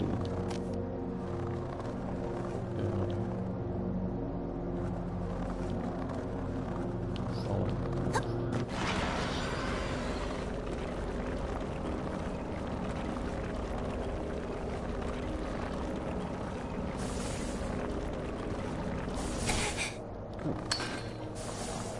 Yeah. Next time I get a zone quick save, I'm gonna test the curse at this level. I've got a feeling it might be death. Octalier. I mean, it's a weird one, isn't it? Because technically, they call it layer 5.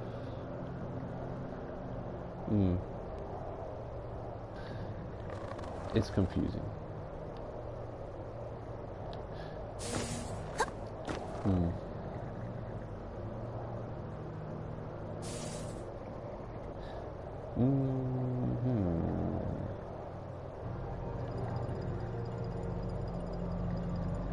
Yeah, I'm just thinking of the afflictions they can suffer when climbing in the abyss, and even in the show, it's very confusing. Exactly, the boundaries are very, especially here.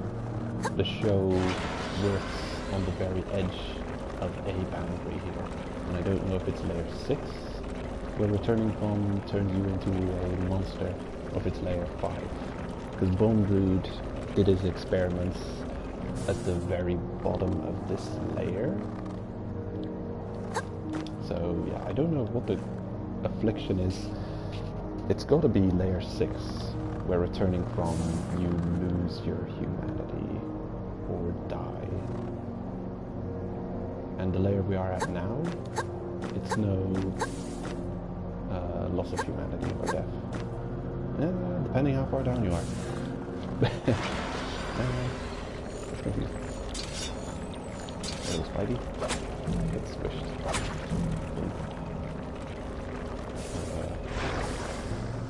I don't know how much health it's got.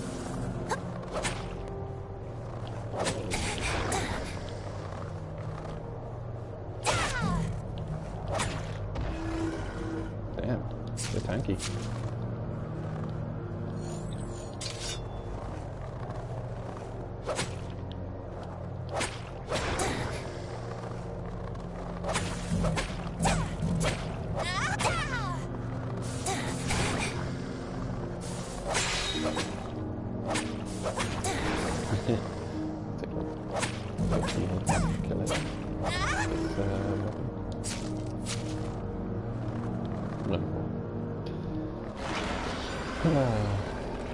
Okay.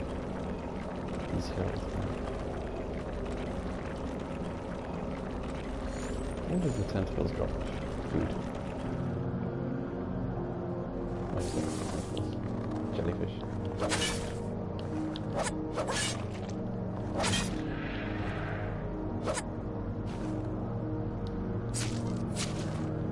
Fish meat. Okay.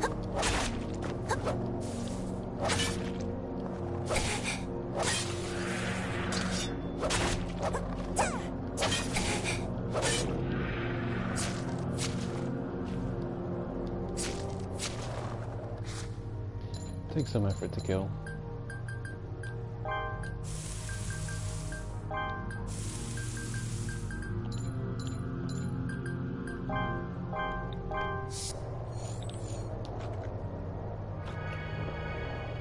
But it is good that we've got a couple of creatures that drop food item that we can cook.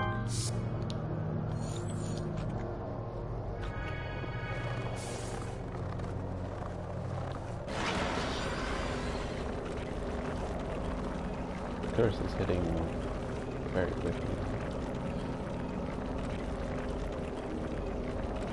Makes exploring a pain.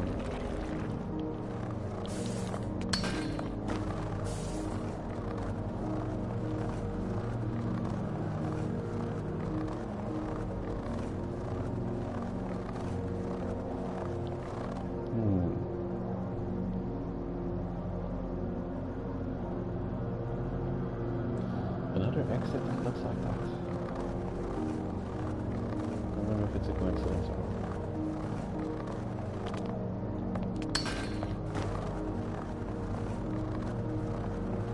These first few areas seem very straightforward.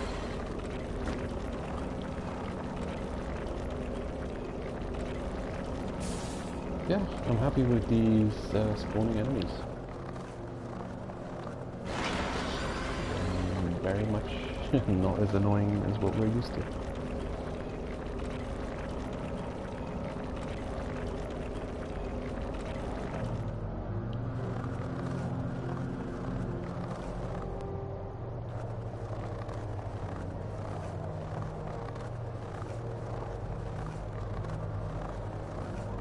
This is definitely the way to go.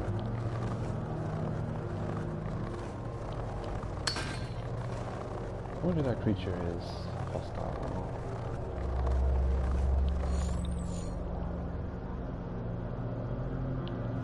Hello, are you hostile?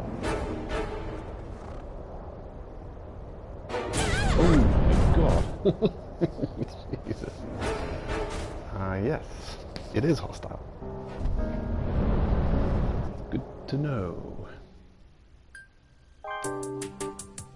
Let's see, what's the most recent save? Manual save. That was a couple of minutes ago. Oh well. Not like we got the most amazing and fantastic loot. Probably a couple of exploding stones though.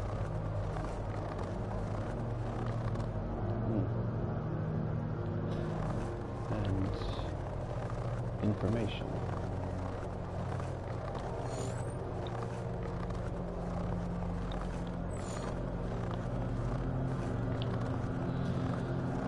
Yeah, gonna re-examine some of these monsters.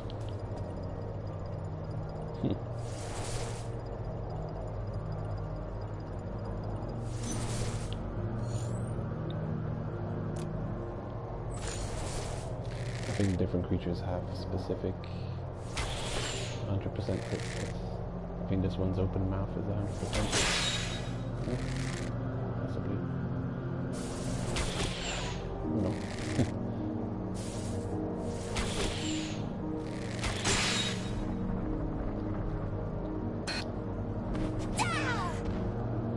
You get a lot of time to do this quick button again.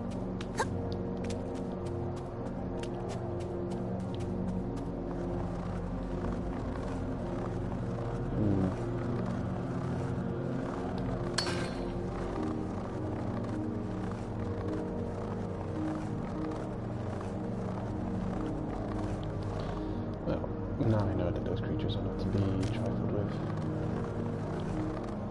I wonder if any of those outer walls are comfortable.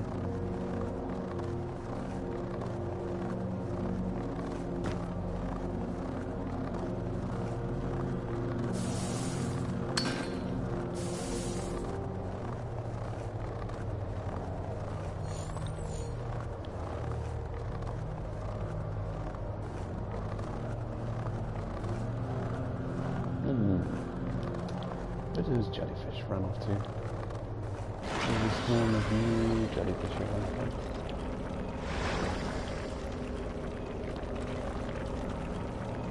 Oh, that's unfortunate. Oh wait, there they are.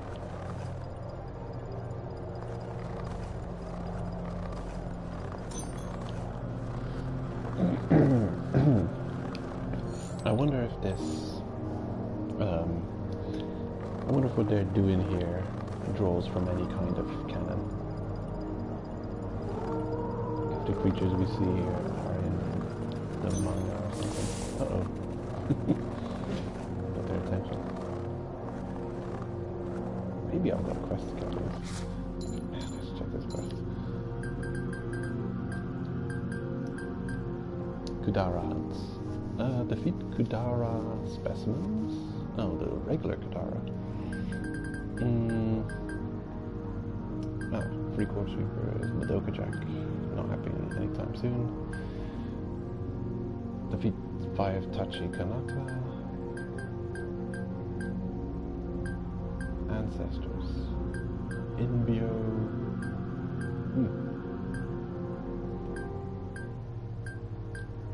Oh, I've got a quest for headtail, almost complete. And there is headtail subspecies. Oh, Kudara Shadow. Okay. Well, unlucky for you, I've got a quest to kill you, so I'll look at that. Actually, who are you? Imbios?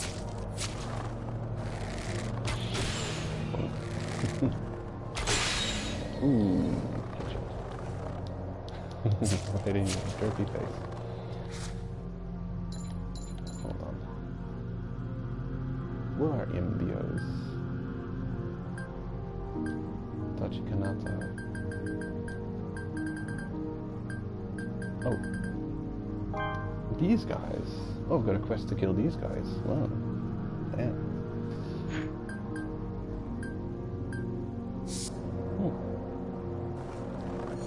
And you are swarm shockers. I don't think I have to do this.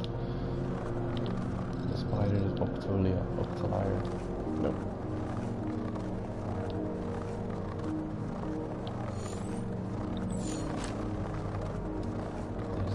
Another unfortunate beastie. Thank you.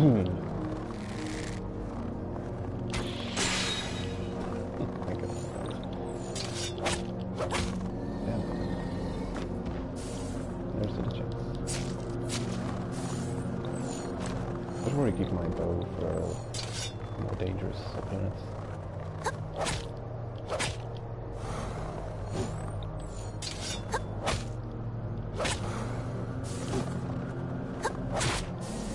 Their attacks are reminiscent of the first deadly creature you see in the game. What's that thing called? This one, the Horn Crier. Their attack patterns remind me of that thing. It swings with its head. Very Horn Crier-esque. I completely forgot the name of the monster too. It's kind of an irrelevant thing. Not dangerous at all.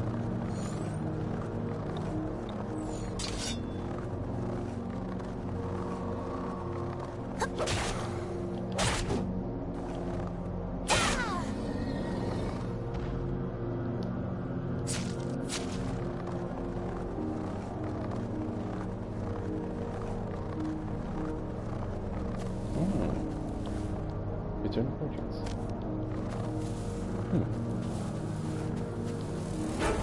Oh. Oh no, these creatures. Oh. Can you do anything about them? I wonder if they're any kind of dangerous either. I think they just do almost no damage. Oh, hello. Well, you're not new. I think I've seen you in there before. Yeah, the weird one. Gotta keep an eye out for new fish. You're new. Whoa. Creepy looking. Ah, where'd he go? Oh, he ran off on me.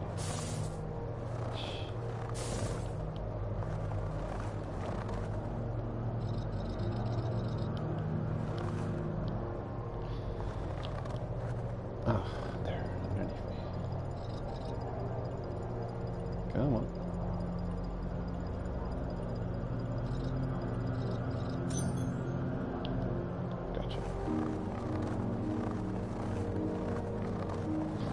I don't have a fishing rod with me.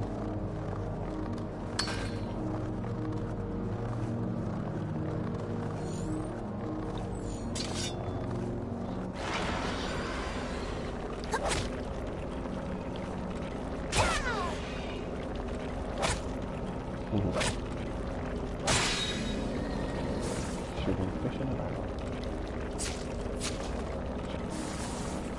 Awesome.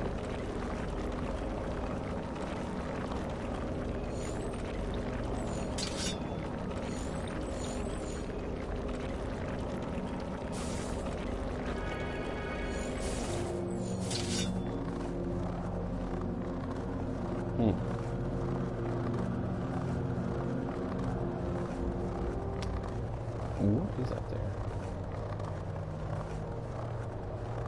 An easy way to get cursed.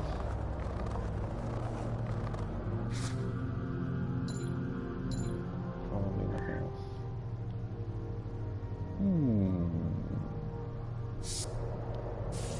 These first few zones have been very mild.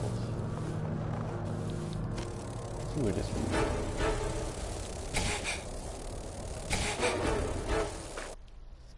Lasers.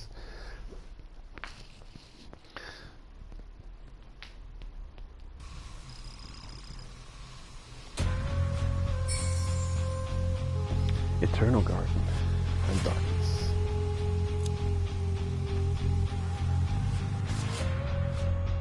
Nope. We've been going pretty much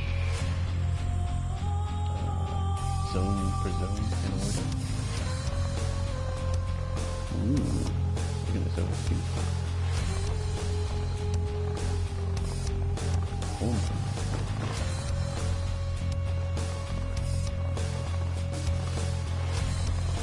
So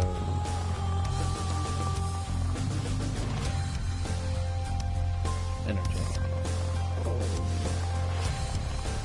Let's do it.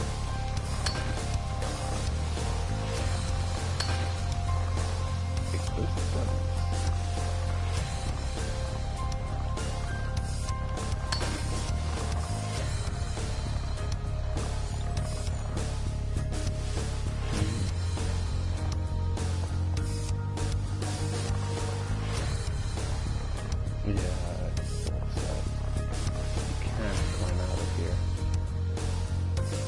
And if those lasers are on ground level and you can't go underneath them, then this is a puzzle.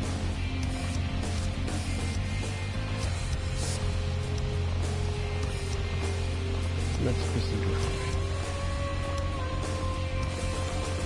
Okay, that's where it came from. If you drop down here, there's no way back.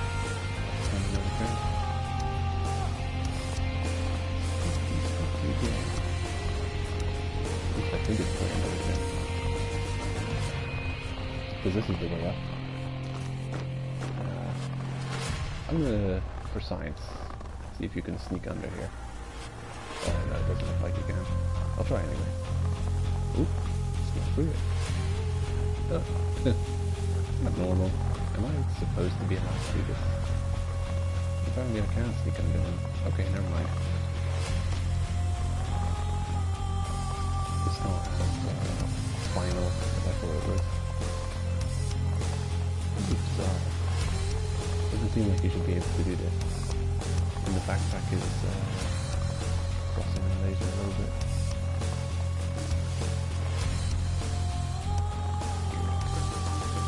Okay. So it's not going to no return. There's no danger. No worries.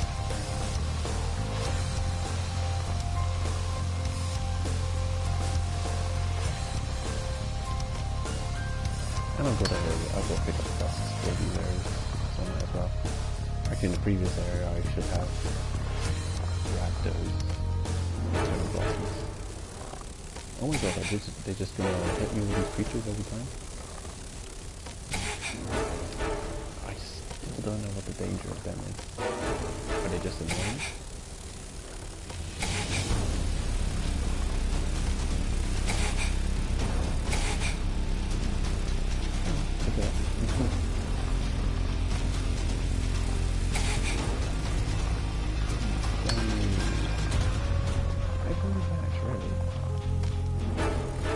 I should be finding that in this, so...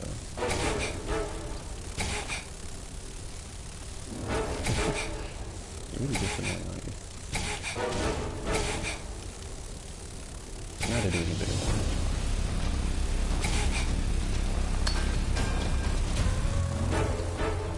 Should have brought my flamethrower.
Oh. Amazing. It's going everywhere. And how are these creatures able to prance around?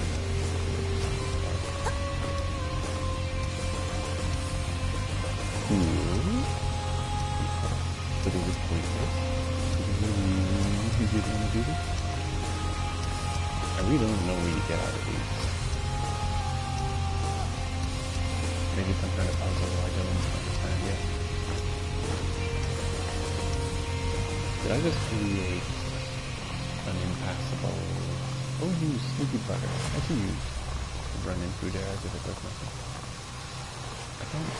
I'm stuck now.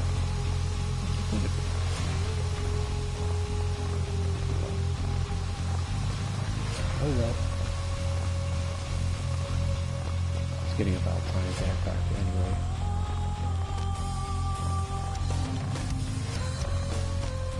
Oh. No bugs here.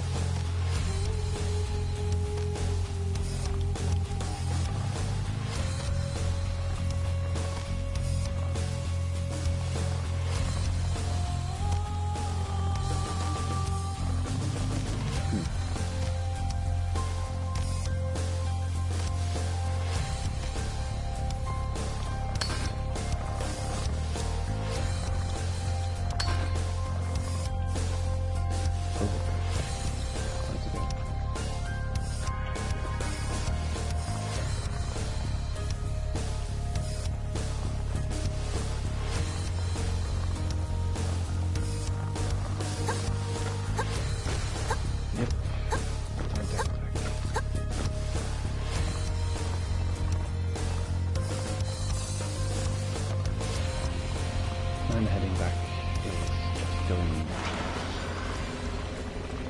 back into layer 4. And we can fast travel back from there. Yeah, there's a lot of areas in layer 5. But if they're all gonna be this simple to traverse, we could be at the home stretch for the game, depending on, you know, what kind of quests we're still going to drop on us. Okay, zone pickup quests, completion, activate, get. I think there's an aggro range for those bugs somewhere around the center of this field. They start aggroing. And the further away from the center, the less are going to come at me. Might be wrong. Cool. Oh, huge.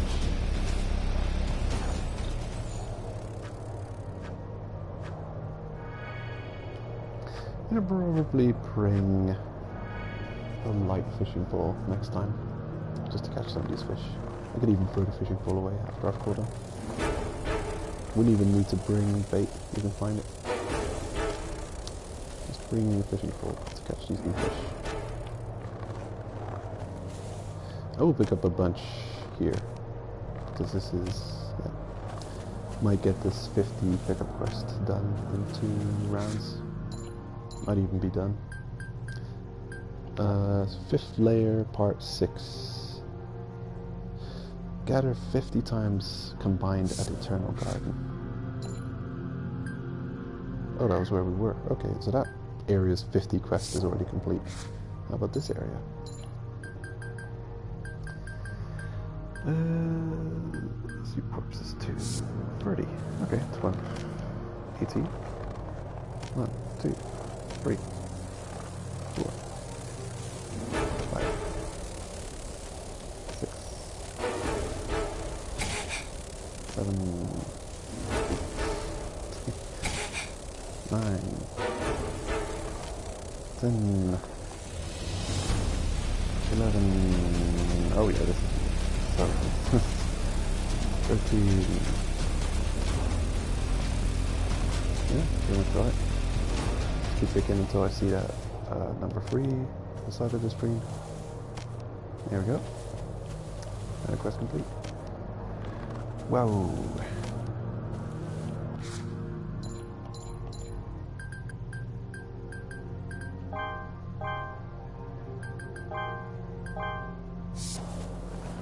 And now we're spent. That's all. Now we have to head back without picking up anything else. Some more explosive stones would be nice. How much have we got? 8 out of 12 or so needed. Maybe more. No wait, it was 20. Or, well, 19 to be precise. So we're not there yet. And I was going to test the curse at level 5. But not now, after picking all that up. Moving to the next zone, I can afford reverting to the zone transition autosave.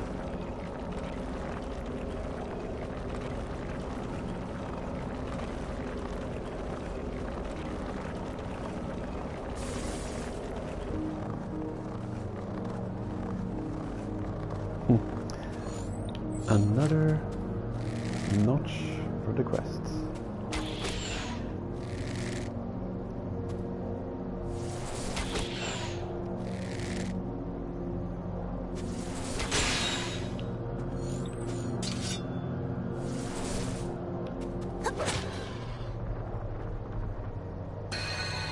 It's usually triangle or circle, maybe?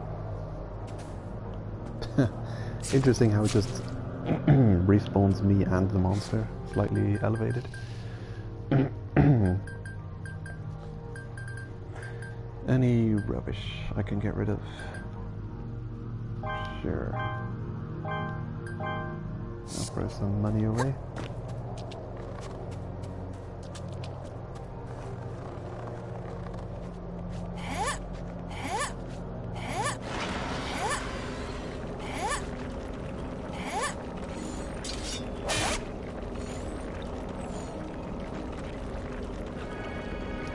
And we had just enough food, actually.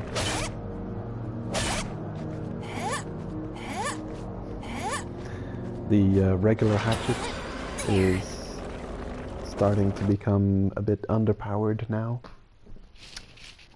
Pretty much you can play through the entire game using the lowest grade of weapon for killing most trash enemies. Okay, layer 1. We have save. Let's see what climbing does at this layer. I like to see it not on a rock cliff. That's a bit weird.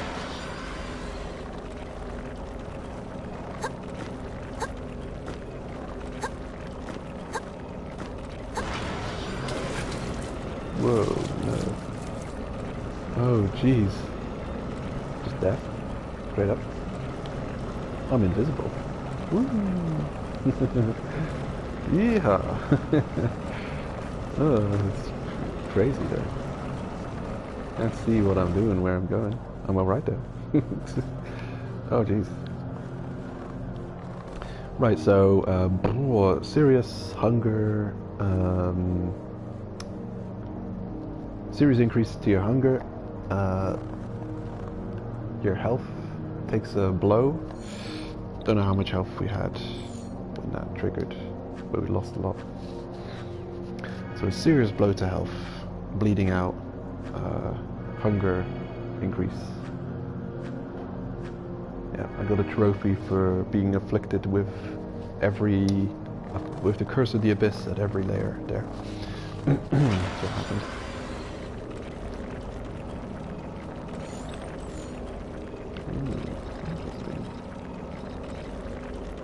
Pillar is a nest for those spiders. Ugh, creepy.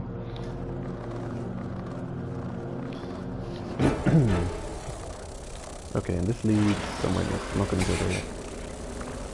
We're overburdened. Yep, and we kind of... It's weird that we turn invisible, kind of ethereal. It's bizarre.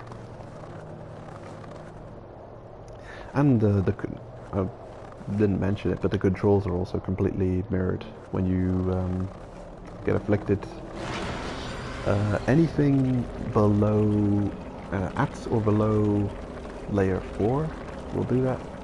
Also invert your controls. Maybe layer 3, I'm not sure. I'm not so well acquainted with layer 3.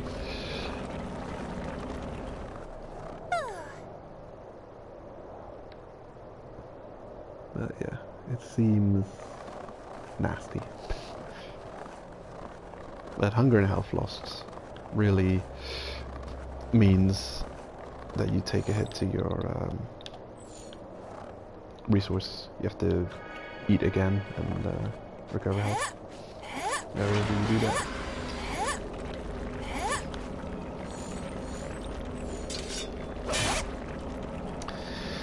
It's one of those things, you know, you can say, they didn't implement the Curse of the Abyss right, but honestly, if you... How do you do that in game form? Oh, no, jump in. Get off me. The world of Made in Abyss is it's a very cool thing to manage to put into game form.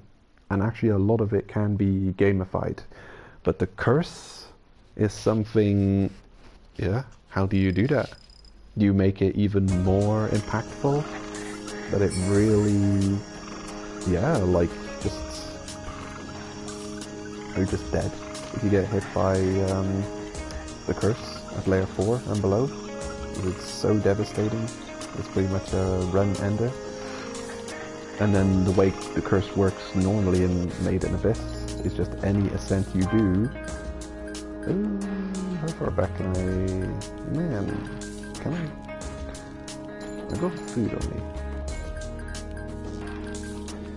What can I cook?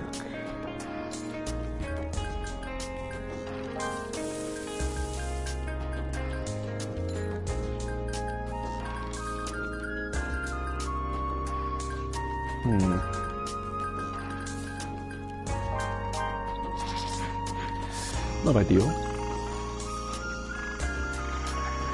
Oh, maybe that's enough.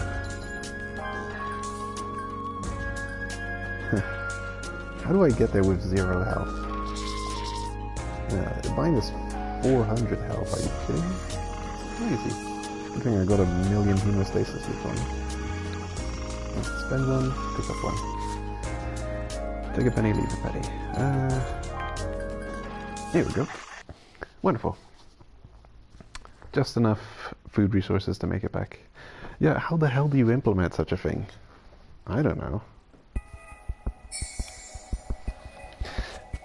I think you can't. You just can't properly implement such a devastating system in a game mechanic. You just can't. But that's just it. Like, certain things... Excuse me. Certain things in a game setting are just not realistic.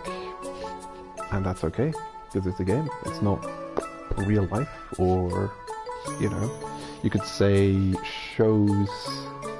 TV is more realistic than games in many senses, because it's much more linked to reality. There's a lot of stuff that happens in games that is game tropey. Just the mere concept of being able to continue after dying in a game is one super unrealistic thing. And you could say that the Curse of the Abyss is pretty much so devastating that it might as well be death. And in the anime, it's treated with that severe respect. It is so devastating, it might as well be death. Especially the further down you go. So yeah, you implement that in a game just like you'd implement death in a game.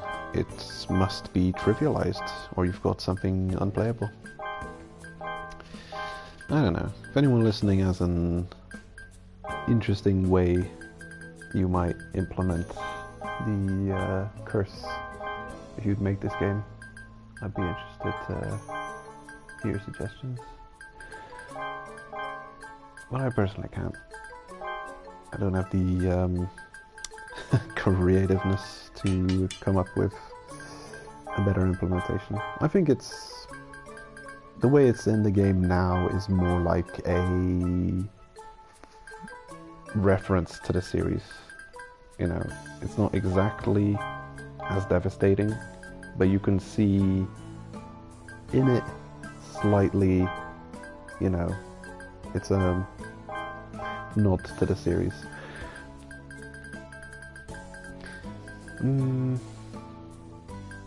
Ropes. Regular old ropes. Haven't needed any yet, but it's bound to happen.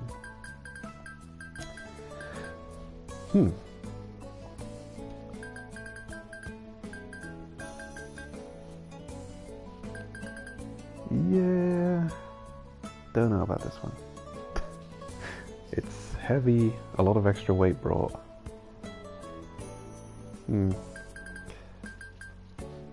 I'll sell you and you guys.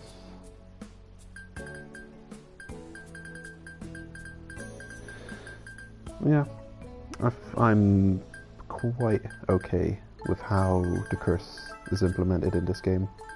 I think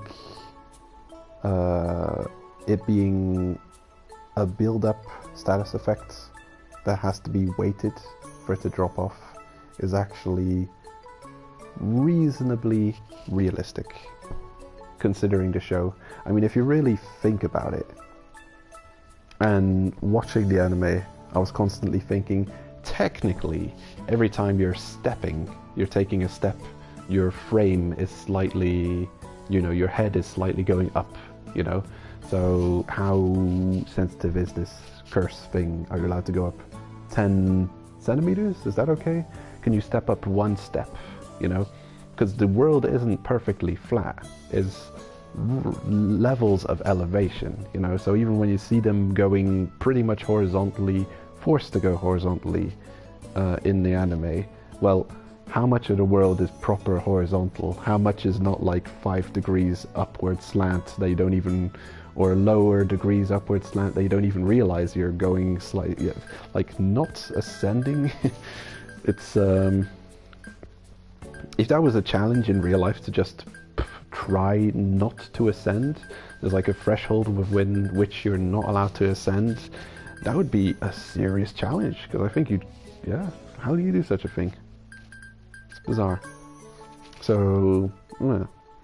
I can imagine in the show, okay, let's go up 3 steps, 4 steps. For instance, well, yeah. In the show, you've got the moment where it really happens for the first time is in the glass layer, you could say. Glass layer zone on layer 3, where Reg is taking a 2-hour nap and Rico's dragging him up a slope. And there I can imagine, well, if you had the time, you could go up 5 meters, rest for like, I don't know how long it would take for the curse to dissipate, whatever. And then head up another 5 meters and then rest for a certain amount of time and then head back up again. Because it would have to go like that. Because there's no way you're being completely level, you know, X meters above sea level, constant. You're always fluctuating over and under and over and under. You're never not achieving a slightly higher elevation through just your own actions. Imagine a giraffe lying down and then standing up. How much meters difference is that single action gonna take him? And of course, which part of the body is affected? Is it your head? It's, I don't know. It's something, watching the first season of the Made in Abyss anime, and having seen the movie, continuing on from that, Dawn of the Deep Soul, maybe it's like that. It doesn't answer those questions. Maybe the manga goes more into it, but then, you know, you can only create so much realism in a story that you've created. it's a story, so it will not account for all possibilities, because a flawed human has created this thing, so it is inherently flawed and imperfect. Did I really spend all of my regular arrows? How is that possible? How confusing.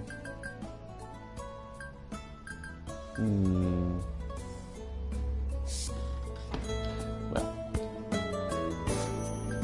I'll hand in what quests I have. Restock if I need to. What do I even need? Meat. Yeah. Arrows. Arrows and meat. And a fishing pole. Hello?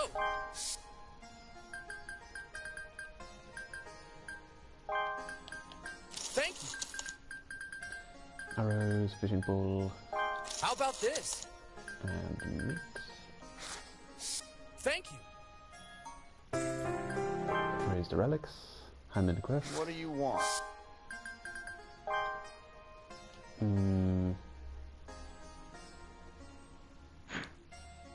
Not worth that much.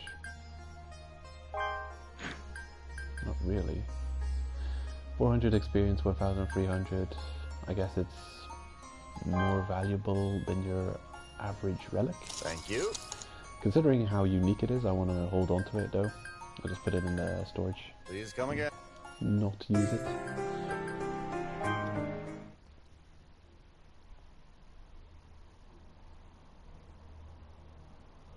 Who knows? Maybe it's used for something later. Okay, meat. I forgot that in the quests.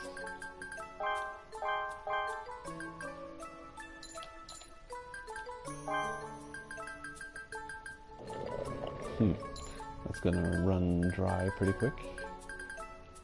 I wonder how my cash situation is looking. Not that great. We really have to make that armor soon. I think the next dive will be specifically to get those last volcanic stones and finally craft that armor before we explore properly even further in layer 5.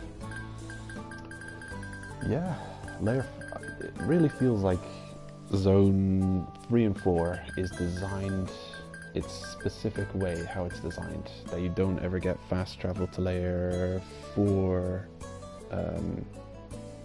until you've thoroughly gone through layer 3 and 4 and gotten Black Whistle.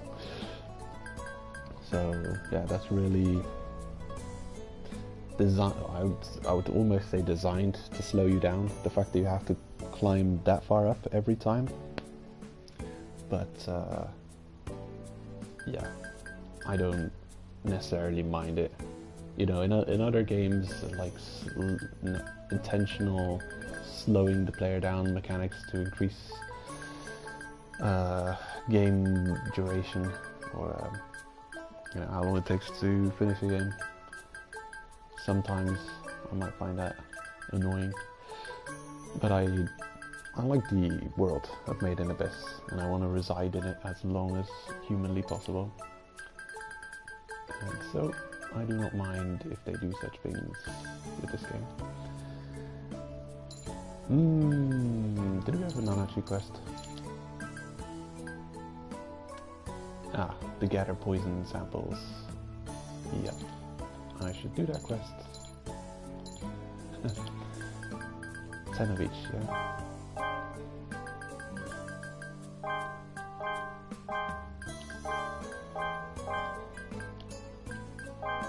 There we go. That is a quest I should have done way sooner. Good. Magic quest complete. Ready to head back out. Probably seems yes. Wait. Maybe one more balloon. Okay.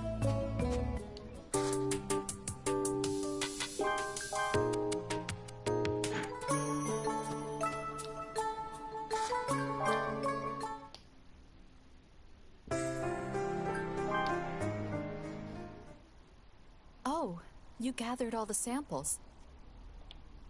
Thank you. I'm sure it was tough. I think now they can finally make that new antidote.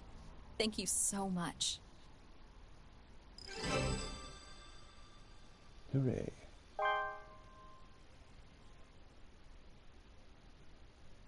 Oh, it's you. Speaking of which, you took a quest to help make a new antidote, right? The research facility that made that request was closed down. Seems like after your samples were delivered there, the researchers all started to collapse for some reason. It's not too rare for researchers to succumb to poison, but their symptoms seem different from the poisons they were dealing with. On top of that, the top brass, the chief researcher, should have been hit the hardest, but he was totally fine. After most of the researchers collapsed, they finally figured out what had happened.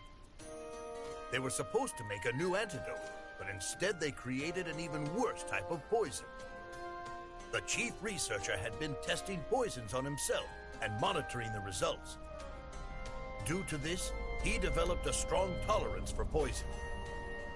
The idea of an antidote that worked on all the poisons in the abyss seemed suspicious from the beginning. When you're a black whistle, you can sense these kind of things. No wonder nobody was willing to take on that quest.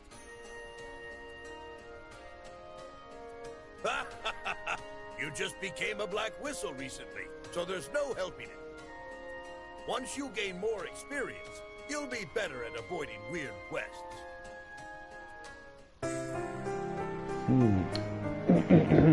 Okay. Well, guess we also have to watch out for weird quests and dodge the weird quests. I don't know. Kind of extra lore building of the game, really. Out of the Maiden Abyss. I wonder if that's also... Damn. I don't want to start reading the manga, man. I just want to know how much of this in-game lore is canon. The zones, are they being creative, or are they really drawing from canon, from the manga? And this, for instance, are there suspicious quests that you might not want to take because the quest giver is asking you something important, or asking you something impossible that, you know, that you can't do. Didn't we hear something about that? Oh man, I don't remember. Anyway, got a couple more quests. It is a shame that there isn't an antidote for everything. That would come in handy. What would you like?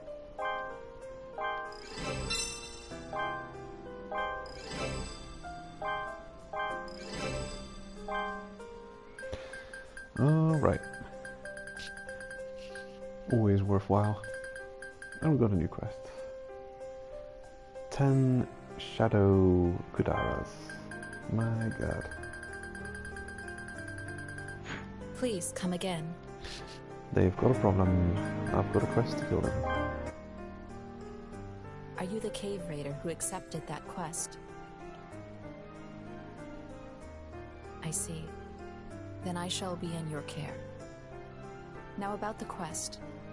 A little while ago, I found something interesting while organizing the book vault. It was some text describing a cooking recipe. I tried to decipher it and discovered it was left by a legendary black whistle. Despite never finding anything above a grade 4 relic, his cooking skills alone brought him to the rank of black whistle. The recipe can supposedly replenish your body's fatigue with just one bite. It should have super healing properties. It doesn't seem realistic at all. Still, it's a recipe by a legendary black whistle, so I decided to try and test it. That's where you come in. Bring me the ingredients and seasoning needed to make this dish. Once the cooking is done, I'll give you a sample of it too. Here's a list of what's needed. I look forward to you gathering everything. Woo, superfood. I've probably already got all this stuff. Yes, I look forward to learning an efficient dish. We don't get many of those.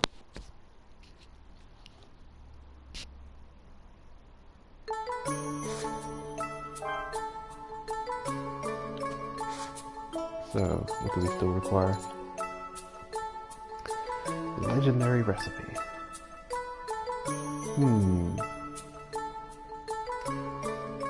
The salted rare fish roast. Well, I actually have a good amount of rare fish meat collected from gathering those strong scales. So I wouldn't mind a recipe using it.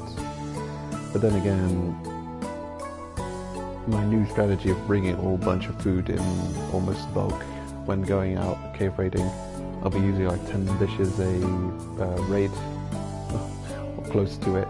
So that would be good for like free raids and nothing more. So, depending on what it restores, it won't be useful unless I can buy all of the items from the store.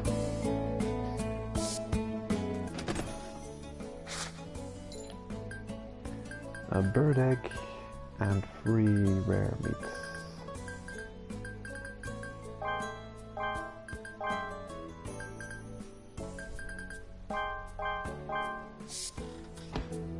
There we go. Oh, that's not the place. Another way.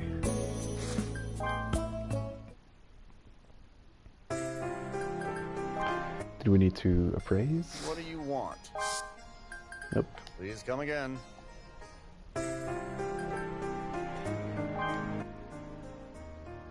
It appears you have gathered all the materials that I asked of you. Let me check just to be sure. Yes, that's it. I've confirmed that this is everything. Now I'm going to start cooking. Please wait a moment.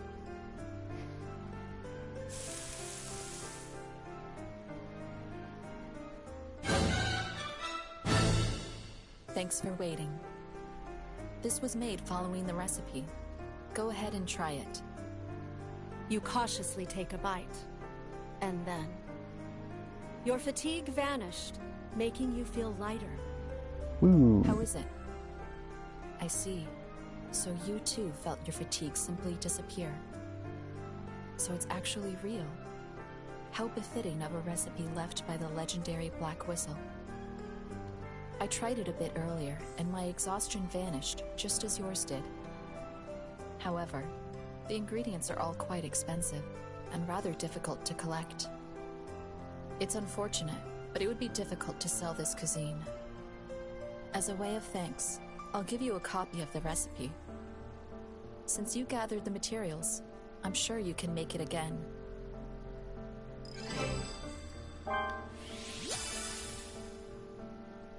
Thank you for your help.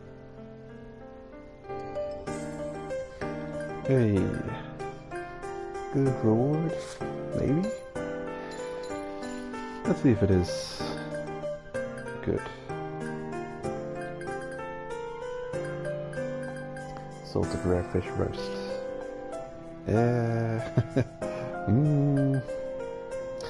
I've got a netherworld stew that does this exact same thing, but better. What does this cost? 8 salt? That's weird.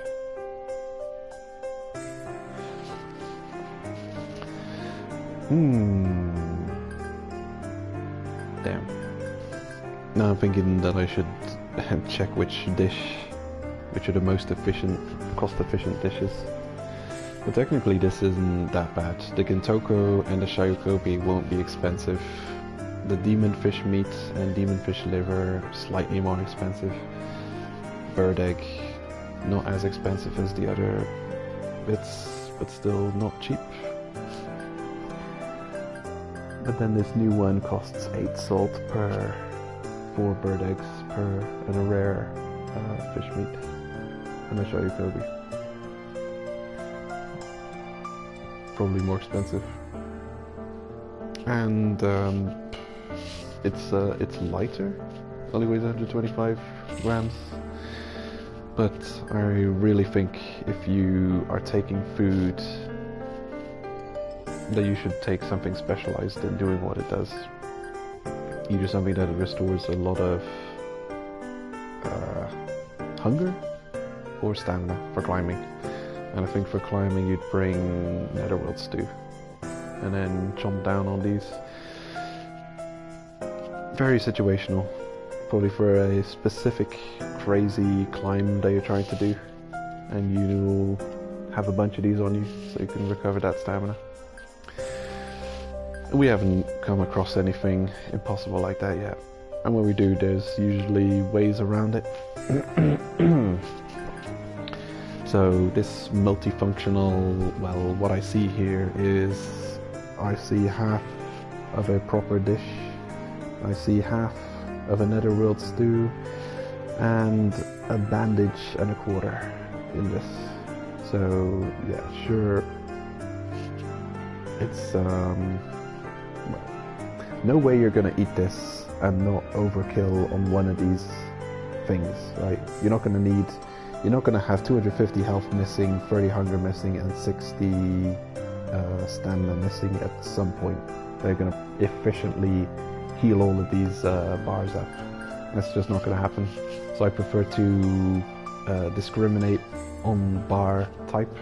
If I would want to heal, at the moment I haven't found a use for stamina recovery, but I do heal only health or only hunger. I prefer to. And if something heals both hunger and health, I take these dishes. This Gintoku meat soup is the one I use.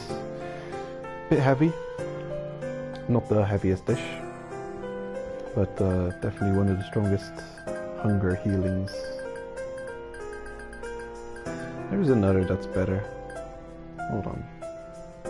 Memorable stew. That would be more expensive. How heavy is it? 350. Yeah, that's too heavy. It's almost double the weight of a regular. I think there is one in the category that I'm eating that is slightly better. Oh, it is for health recovery. Yeah. The shellfish soup recovers 10 points more health. I don't care about that. Oh well. Anyway. Yeah, we're set. I'm gonna save and we'll head back out.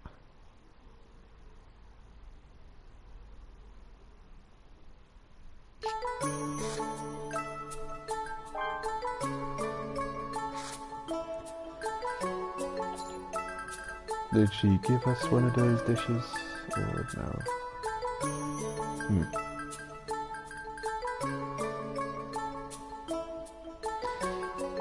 Yeah, where's that? We're good to go.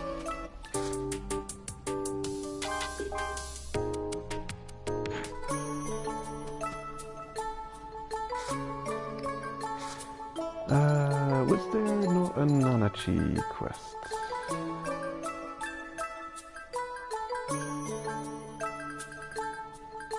Or am I going crazy?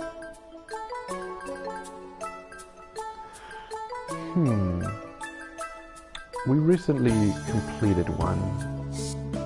Yeah. I think it would be a good idea to pass by Nanachi's again and check if there's even more quests available. Oh, here we go. This is what I wanted to find out. Yeah. We can embark right to layer 5 now. Costs almost full hunger loss. Have I got this data?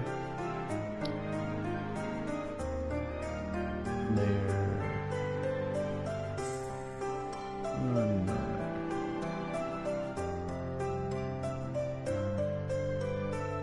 Am I right this time?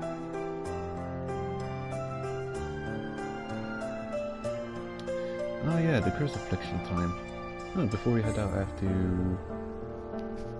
finish that off. Oh, here it is. Oh yeah. I have this information already. Apparently, to go to layer 5 costs 91 Fair enough. So yeah, as long as you are a black whistle, the moment you have been to the first area of layer 5, you can traverse, choose layer from Orf. But we're doing a quick test. A timing test.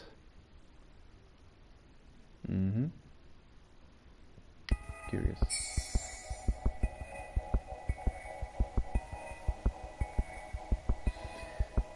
Yeah. So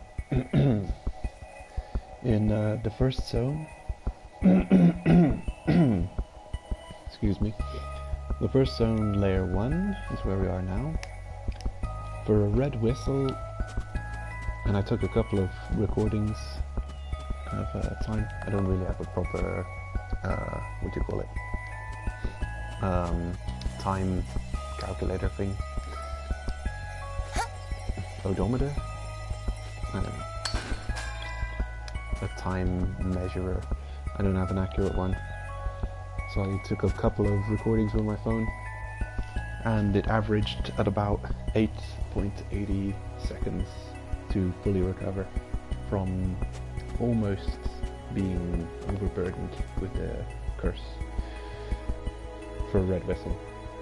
We've tested it with purple moon whistle,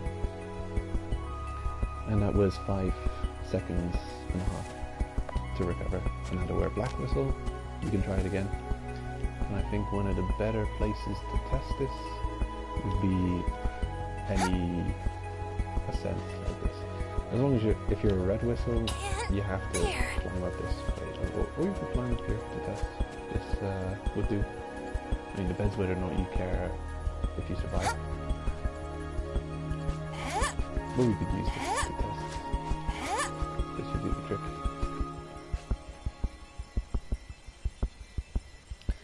Okay, I gotta get my phone. Just record these times.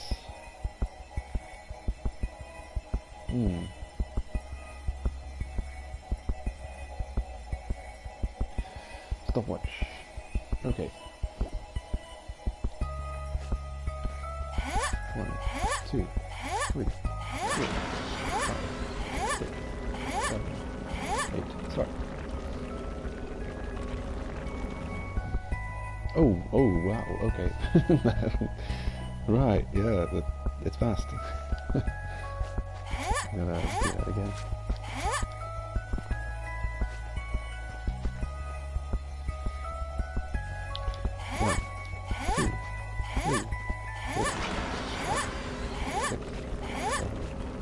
Start.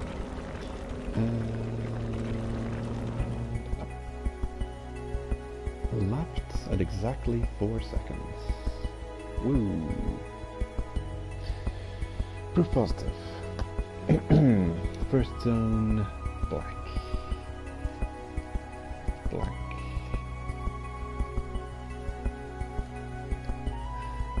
First zone, layer 1. Approximately 4. That's a nice number. Yeah. Might as well stop this timer. Accidentally lapped and kept going. No.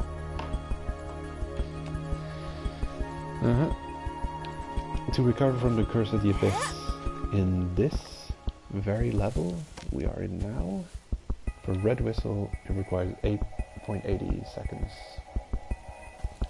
Almost 10 seconds. For a purple whistle, 5.5 seconds. And then for a black whistle, 4 seconds. So the time is cut in half.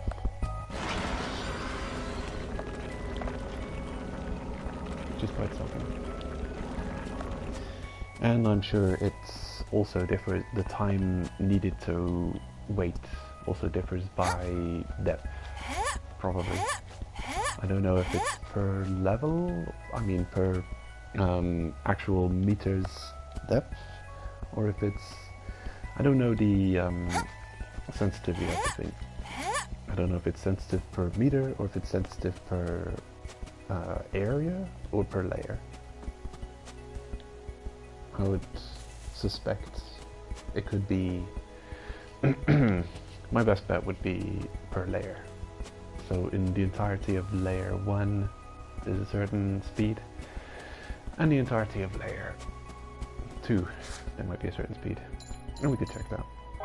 We can go to the final zone of layer 1 and have a quick peek.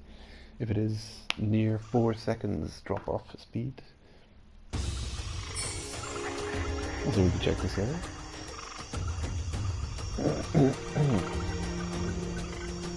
Okay, this is a tricky one now.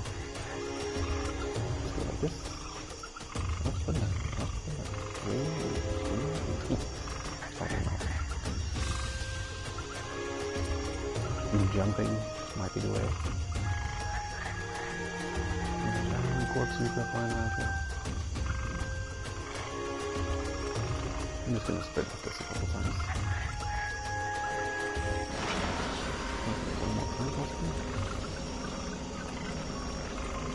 Okay, stop.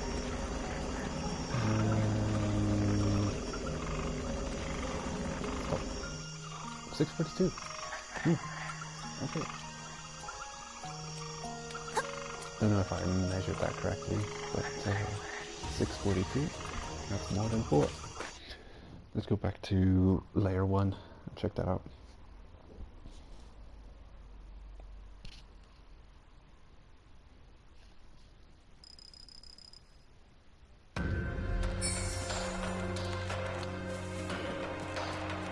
This would be easier to test.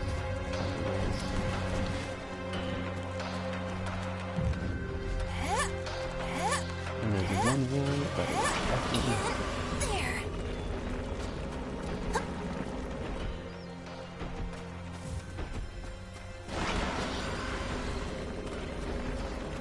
Oh, stop.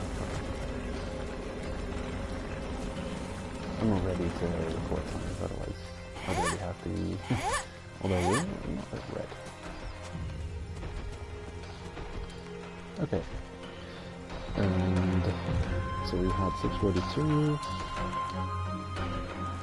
Let us jump. 1, 2, 3, 4, 5, 6, 7, 8, go.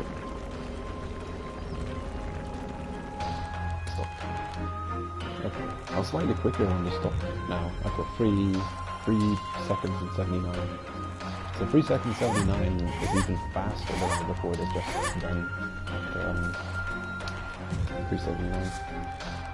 640. 640. Yeah. 640. Okay. First zone to roughly 640.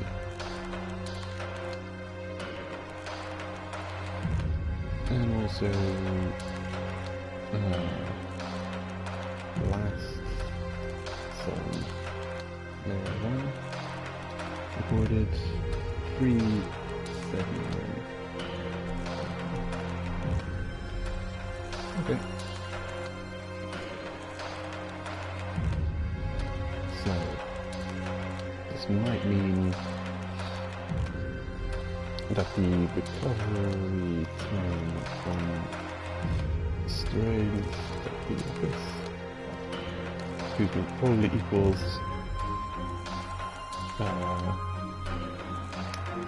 dependent on layer. Yeah. Probably dependent on layer. Sure. Makes sense. Oh, actually, still good to carry on. Maybe I could recover by eating a bunch backwards. Because it has a good amount of apples in it.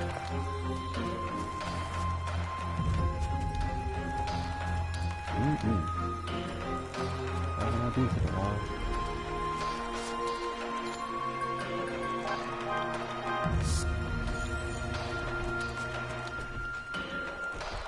I think this zone has at least 2 apple trees in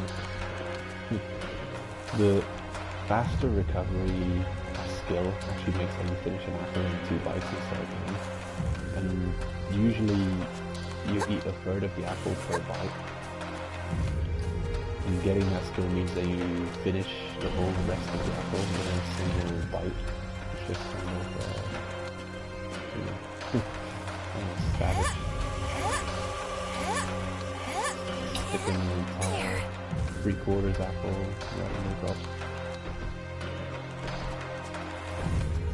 I thought it was actually, is it, where is it? Wrong? Maybe wrong.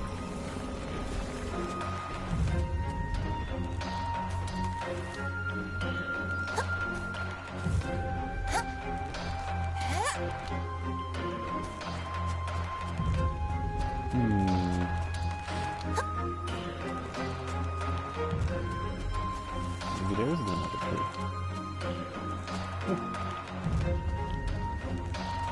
Oh well. Where's my fast travel to? Nope. Just saving one.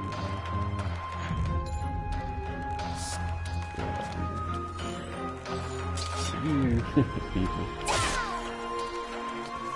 Suck me, please. Hey. There you go. Gave me exactly what I needed.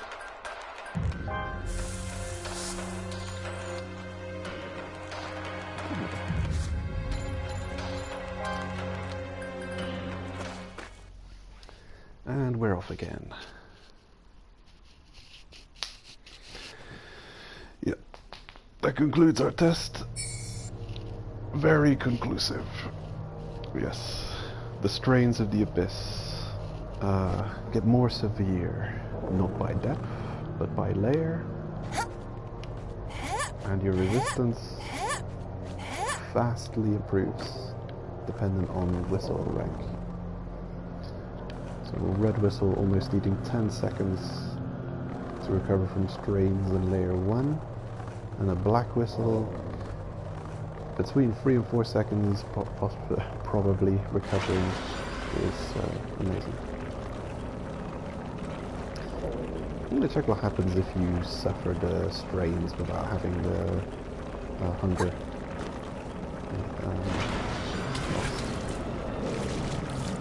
I'm guessing it just takes everything. Hey, we're invisible! You can't see me now, Mr. Ink Flower. Hello. Oh, am I dead? I might be dead.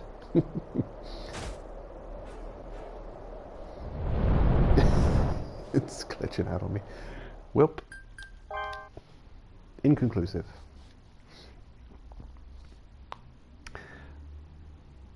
I'm going to test that again. And while I'm checking that, take a quick bathroom break. Up we go.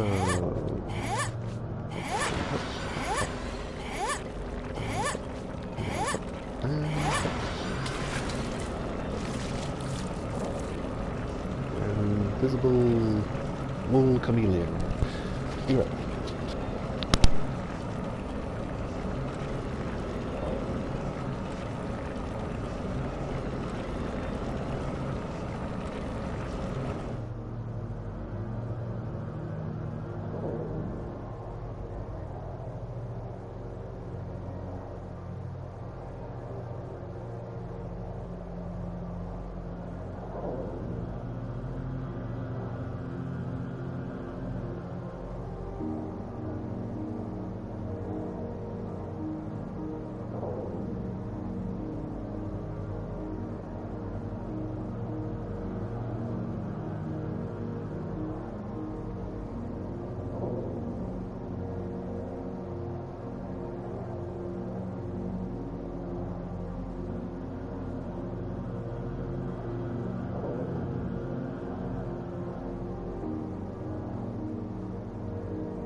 Alright.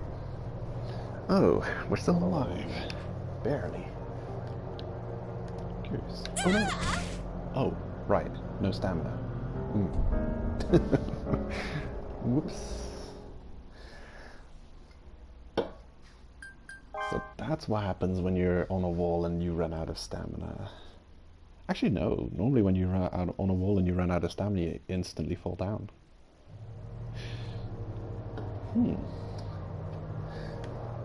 Maybe... Yeah, let's... Oh, that's weird. I'm doubting myself. Okay, I'm gonna run low with stamina and then climb the wall and see what happens when you're climbing and you run out of stamina. Oh wait. Oh yeah, it was no normal loss of stamina. It was a stamina bar removal due to full hunger. Alright, so we didn't spend our last bit of stamina. Wow. Someone's at the door. Be right back again, I guess. Be right back.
Well, sorry for that interruption. Someone was at the wrong address. But they were convinced that they were at the right address. So we had a battle about it. Oh well.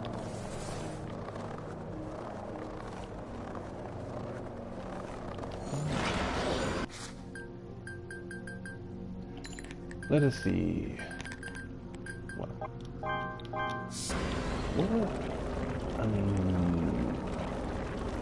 What an interruption. It took me completely... It got me completely out of things. Then, unexpected visitors. Taking up way more of your time than expected. Very unexpected.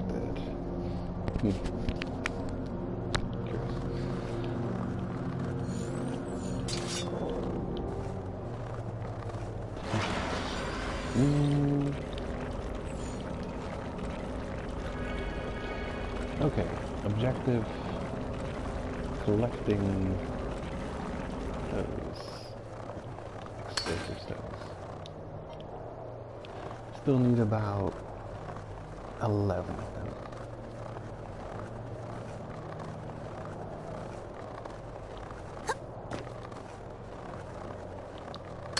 There we go.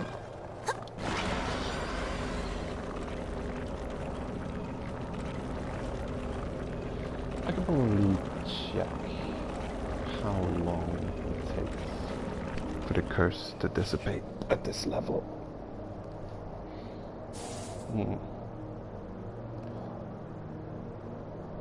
Come on. First area, layer 5. I can probably activate it the same way. Go just to the threshold on the rock ascent.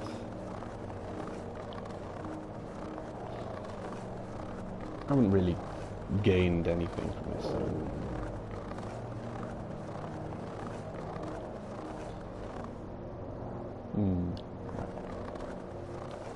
Ready? 1, 2, 3, 4, 6. 6 is the number of jumps. Becomes right. That was close. I'm probably just going to reload this quick save.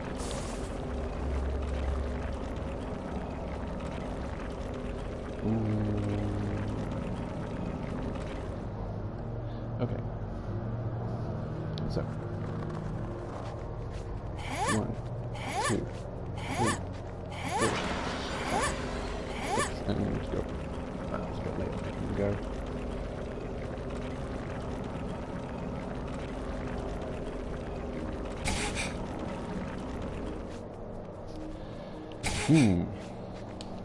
I gotta recheck that time. I've got 975, but I was late on hitting it. It does seem like a long time, doesn't it? Tell me I can craft that antidote. Okay, good.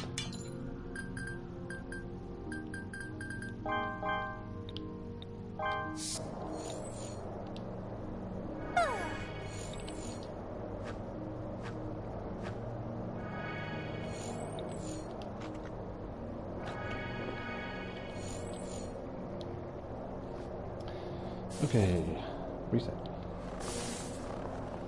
Try again. Damn. This,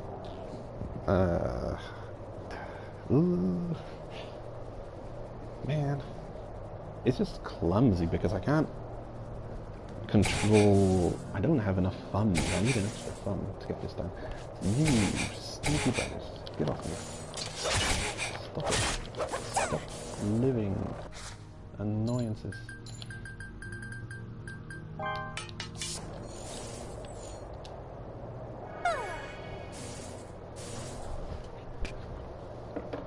Okay.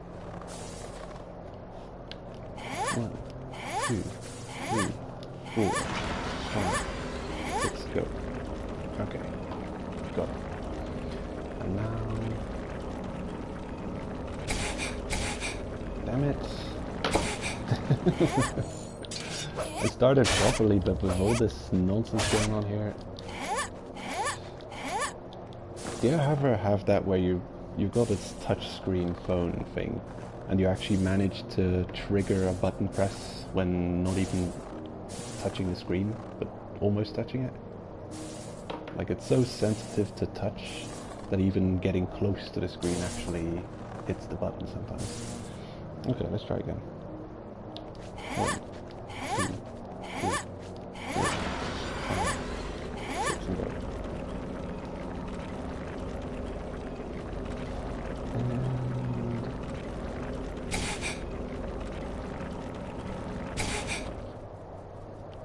Oh damn.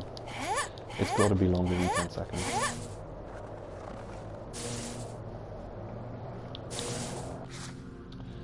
And I'm blue poisoned again. I'm going to reload that save. This is just not... this is terrible. I spent all of my resources. Okay. 1, 2, 3, 4, 5, 7, go.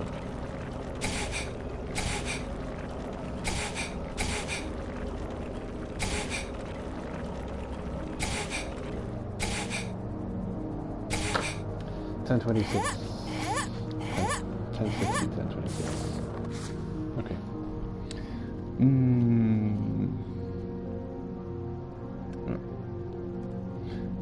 First zone layer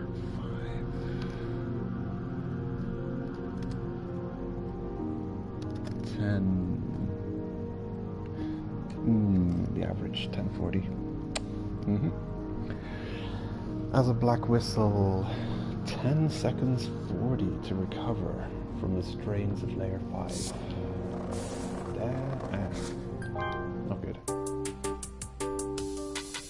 Okay, 50. Yeah, that's the one. Yeah, some lady showed up at my door for a house visiting.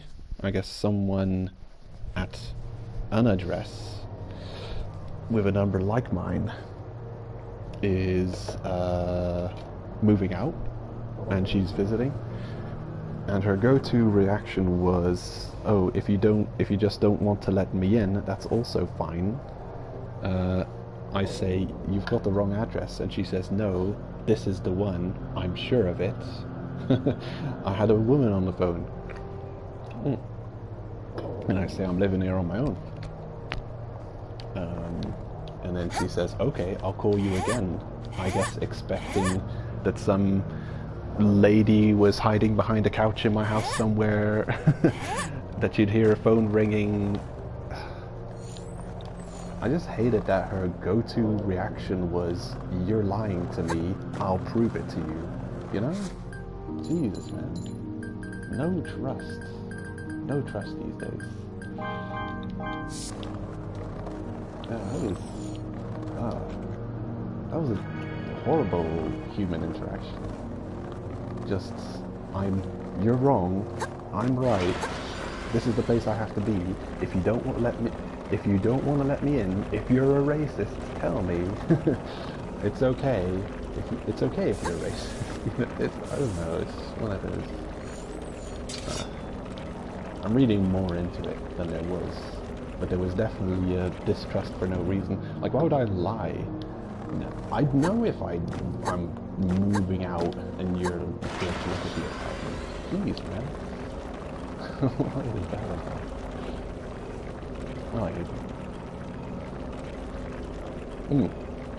It's one of those things. You know that sometimes where a single, annoying or bad interaction can kind of ruin the rest of the vibe of the day. I don't know, sometimes, or at least I feel like that sometimes. And of course, other times, a good interaction will kind of recharge your batteries for the rest of the day. Make you feel good.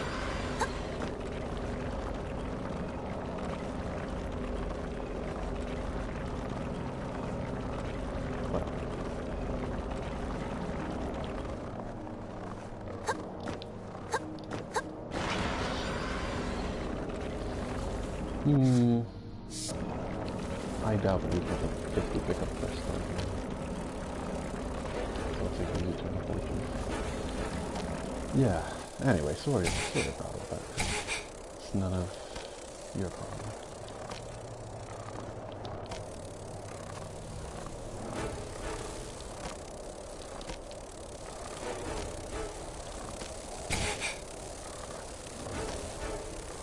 I'm really curious. If you get hit at just the wrong time, they kind of completely stun lock you from being able to gather for a few seconds.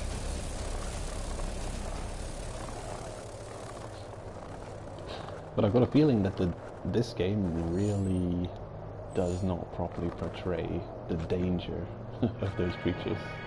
We're just getting hit by them 50 times in a row, doesn't matter, it's all good. While I got a feeling if you... I don't know how they get their victims. The show. Maybe the makers of this game don't know either. Because from the show, you don't really... You see the aftermath of becoming their victims, but you don't really see how it happens. They're very grotesque creatures.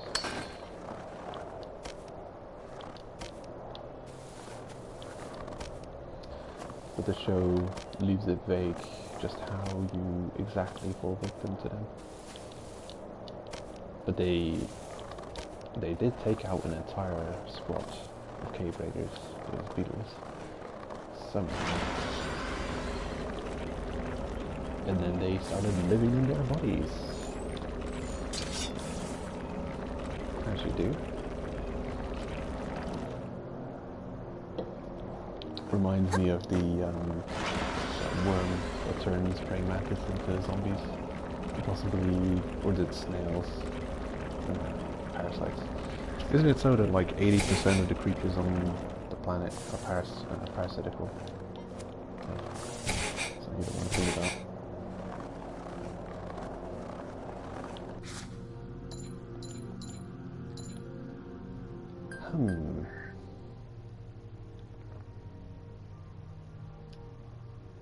Where are we going?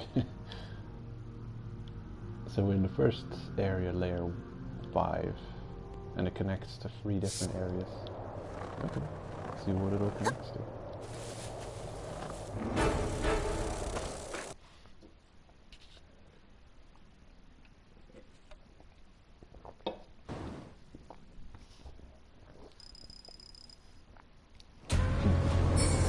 Oh god! I got a trophy of this master. This master. And this trophy is obtained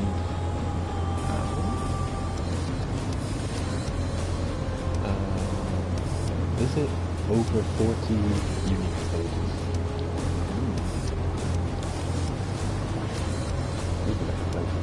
Oh yeah, this does feature in the anime. It's a bit extreme though. So you've got these round plateaus that are made of ice, but water is constantly melting and dripping off it. But they don't actually look like this. They look a bit like iced over water lilies, with the water kind of stable on there, but every so often some of them collapse completely. This is really extreme interpretation. And the sky beams, the black and blue. Yeah, I really like those things. That I noticed over there. Moving on.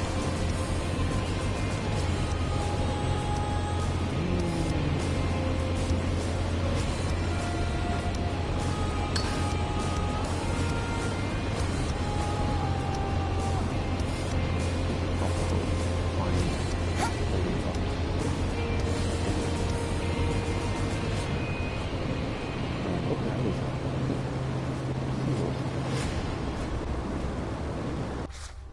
also winter crystals. And it's a cool OST one. While I've been recording OST, I've noticed that there's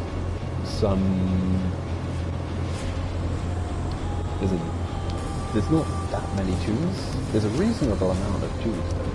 It's quite a reasonable amount of songs, but a lot of zones share the same song. For instance, let's have a look. I've recorded 3 OSTs from Layer 2. Layer 2 only has 3 OSTs.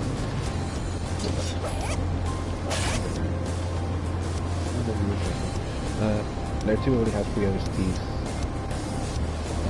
One song plays in Forest of Temptation, Corpse Reaper Den, Inverted Forest, Hell's Crossing, Inverted Harbor, and the Outside Seeker Camp zone. So, yeah, 1, 2, 3, 6 zones, a single song plays. But then I think the OST in zone Layer 2 is more...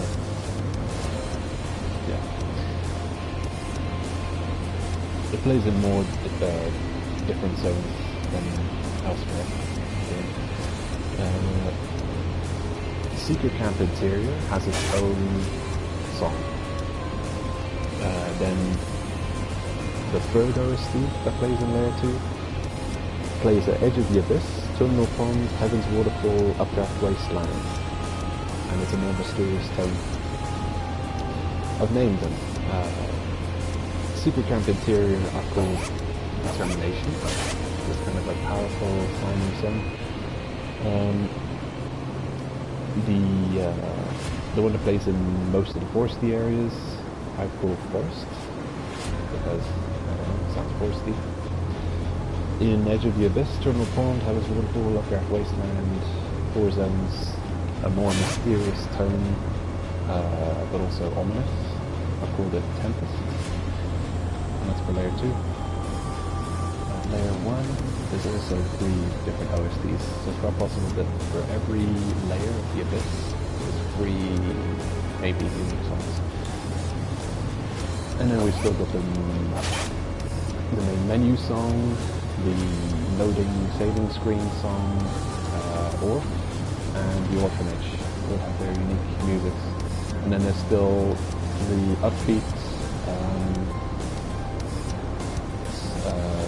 the kind of funny, jokey music that plays also when you tell Kiwi a funny story. Well, those are also free tunes in and of themselves, the 3 Kiwi stories. I think they're really good. I'm not 100% sure, because it's been a while. I've lost access to those Kiwi story tunes. Layer 1.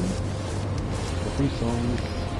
The first song is called Tap Tap, because it's that song that if you're listening with headphones, it really feels like those tapping headphones. It plays at the first area of the game. Netherworld Gates, Tree Fossil Abode, Grand Bridge Road. So it's called Tap Tap.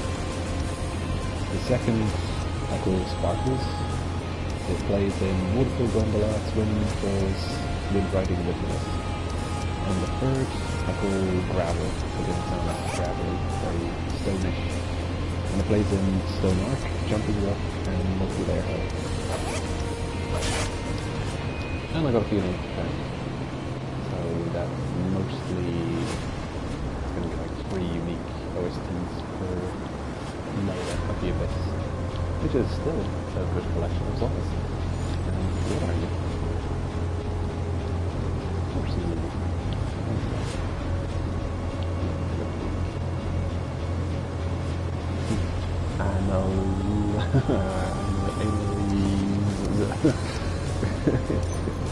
okay, go on. Tidal Freezer. Ugh. Probably don't want this fruit.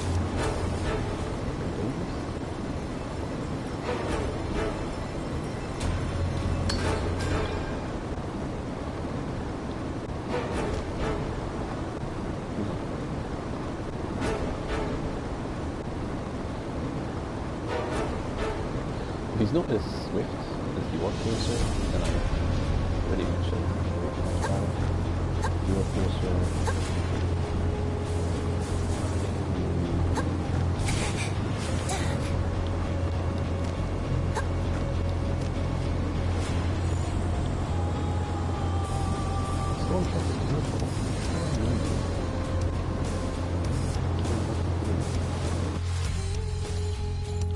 I don't remember inspecting them that well.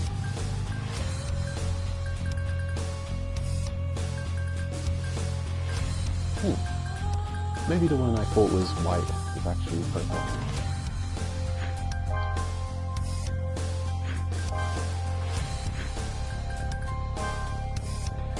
Tidal freezer.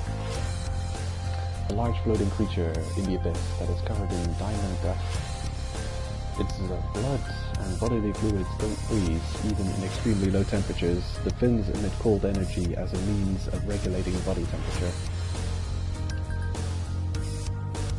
The cold energy emitted from its body is powerful, freezing the water particles in the air around it and creating small ice shards.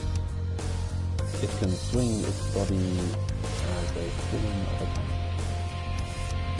Well, a lot of creatures have been doing that. Liquid launched from its mouth turns into blocks of ice, which is also used as an attack method, like what's that thing called? Horsey used Ice Beam. Unlike most creatures, the more it moves, the lower its body temperature is reduced until it reaches a certain point where it freezes. Oh. The guts are like a natural freezer, making them highly prized. While it has the ability to freeze an entire area, doing so would reduce its own body temperature too much, freezing itself. Oh wow. It's a silly creature. It feeds itself sometimes. Why do people make it do that? Oh. Run around and freeze. Read your law. I know how you work.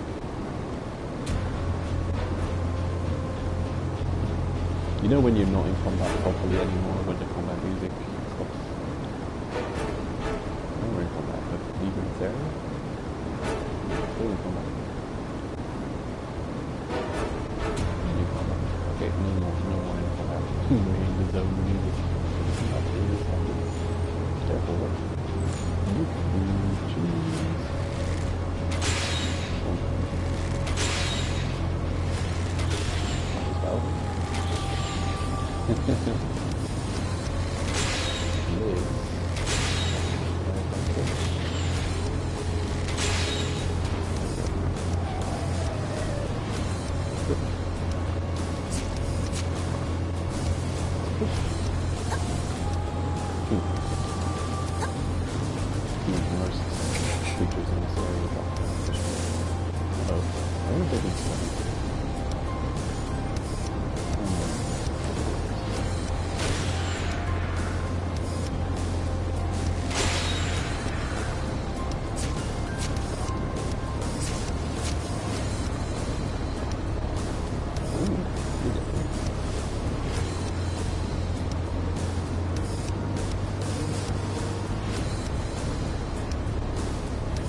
This is the first area in a long while which is actually kind of following the anime. We've seen a lot of unique areas that are taking liberty in design and not following the anime. And it is with me a constant question whether they are actually drawing from the manga or unique to this game. That's a bunch of ropes. Oh.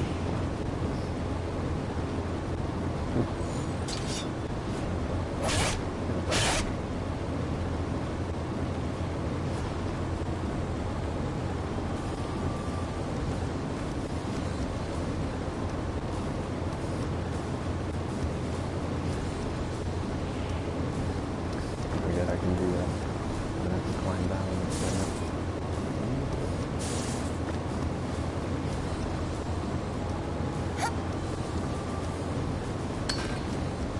Ah. What's a explosive stem in Dutch? Not realistic.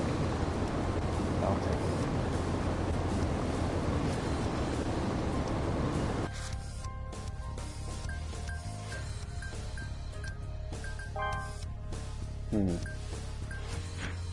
All the same.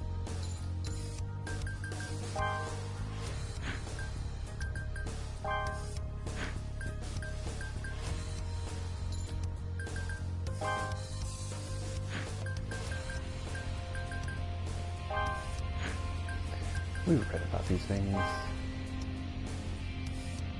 Huh. Only black whistles are above can wield this well, and XL has it 7.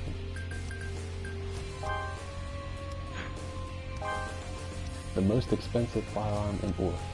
And it looks silly. Right.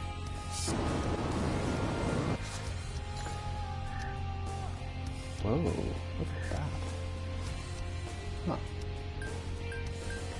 Interesting. It's curious, every layer seems to have a different interpretation of where the center of the abyss is. The layer 1 believes that the center of the abyss is at the top left of the screen. Layer 2, the abyss seems to be at the bottom left of the screen. Layer 3, the abyss center seems to be at the bottom right. Layer 4 is actually bucking the trend, and it has the same location for the center of the abyss. And layer 5 also. So we've been traveling around the abyss kind of counterclockwise for the first 3 layers, and then at that point they kind of stuck and they stay with the interpretation, the center of the abyss at the bottom right of your screen. And it stays that way, seemingly. Although, yeah, with previous layers it seems more obvious that you're descending further and further down to a specific point, which is closer to the center of the abyss. Force of Temptation. Yeah, that's closer, however, although it's up. Yeah, it makes sense. There's those spiky things sticking out. In the show, you see that too. It's like a forest is like a mouth of the abyss, swallowing everything up. And you probably walk up to the edge of that forest, and then over, and then you head backwards. There's a lot of things that are, you can only kind of imagine what it's like, because the show, you don't see it in the, I don't know if you see it in the manga, but that's something I wondered, like how did they get from layer 1, essentially, to the inverted forest? Because it's, in the show, it's just a scene transition. It's like, okay, layer 1 is now, yeah, we're in layer 1, scene transition, boom, all of a sudden, we're on an upside down tree. And I'm thinking, how did you get there? I would have loved to see that, but you don't. And there's quite a few things in the show where they just are somewhere new now. And, yeah, I don't know. It's, the transitions from one layer to the next, from one place to the next, in the show they kind of they cut too much, I think. I'd like to see specifically the transition from one layer to the next.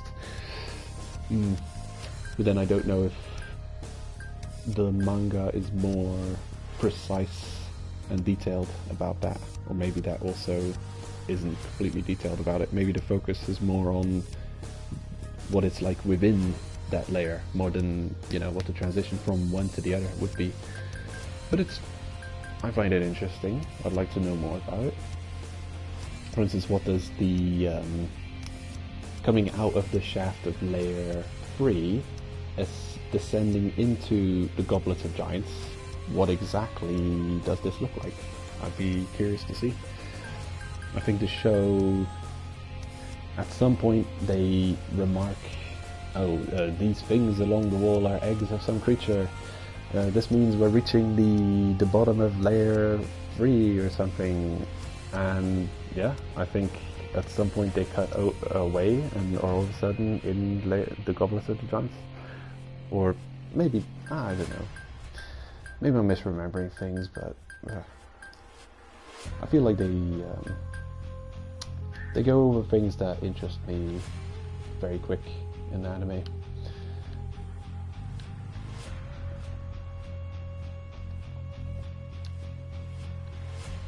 Curious. This is our first difficult to traverse area. And I like it. The game needs more difficult to traverse areas. Ouch, my hunger. Skip 2 zones. Red Hill Jail. Wow. Largeness. Almost.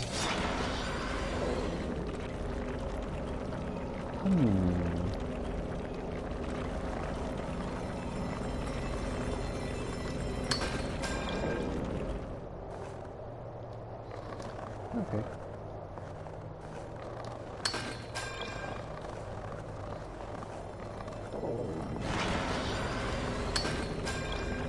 The accumulation of curse is very quick, and the drop-off has never been slower than this. So that will slow us down significantly. 10 seconds wait every time, every accumulation, and very quick accumulations.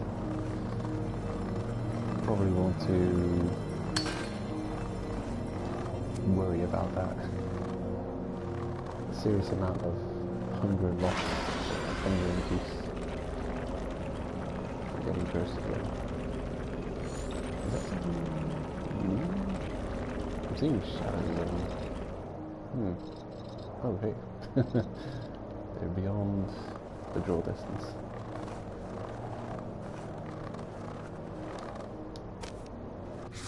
What is this zone? Ah, I see. So this is all mountainous, non-traversable. I can't carry on exploring this. I gotta return and see what else water crystals links up to. Also, I want to spend more time in water crystals. I like that area. Unfortunately for you, I've got a quest. And I need to do.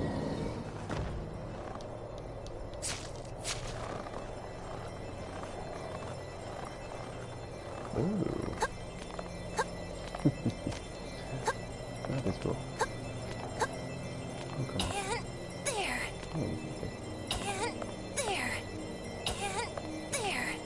And there. And there. Double bell ball. And there. Okay, they're not unique. There. Now we know. Oh, weird. It looks like you could jump it. You can, probably. That thing just moved. What are you? Oh man, you're some kind of a trap, aren't you? Oh, I see you moving. What is that? Oh man.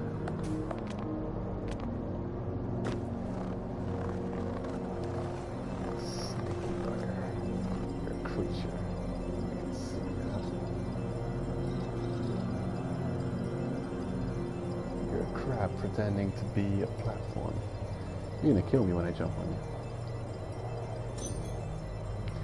A footing slicer. Yikes.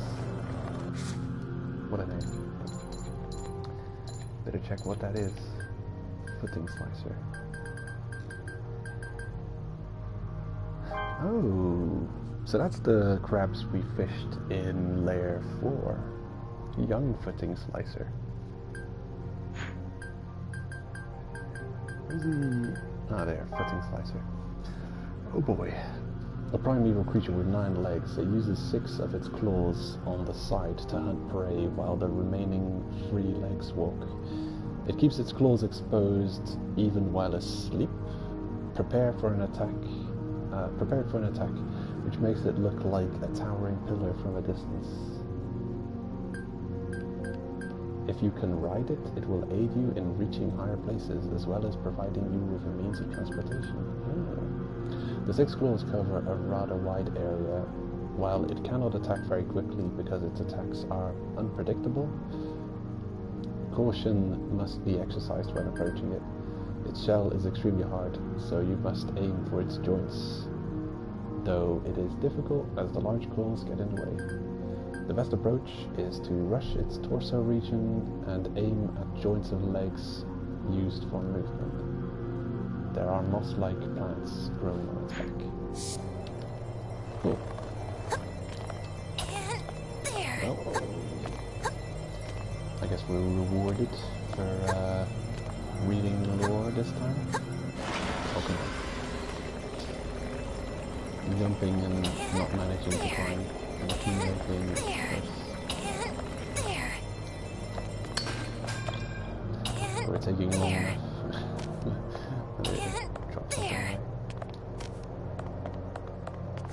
Take me! Let's go! Go transport. It doesn't want to. Oh wow. I haven't been up here either, so as well. Let us see. Okay. This is traversable.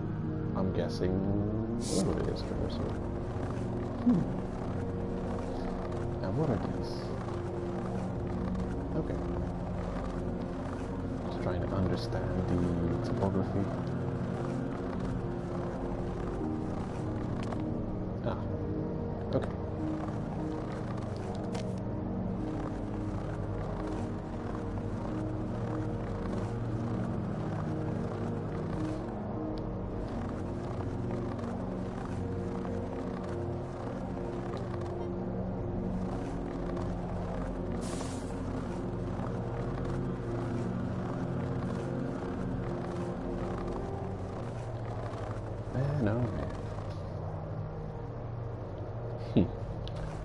Tiare.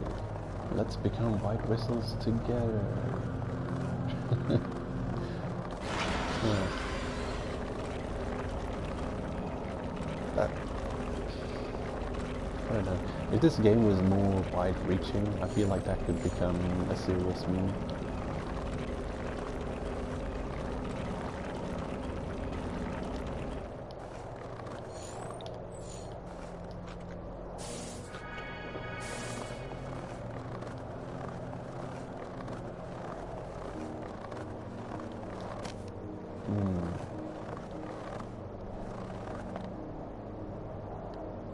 Ah, yes. I did bring the fishing pole, but there has to be...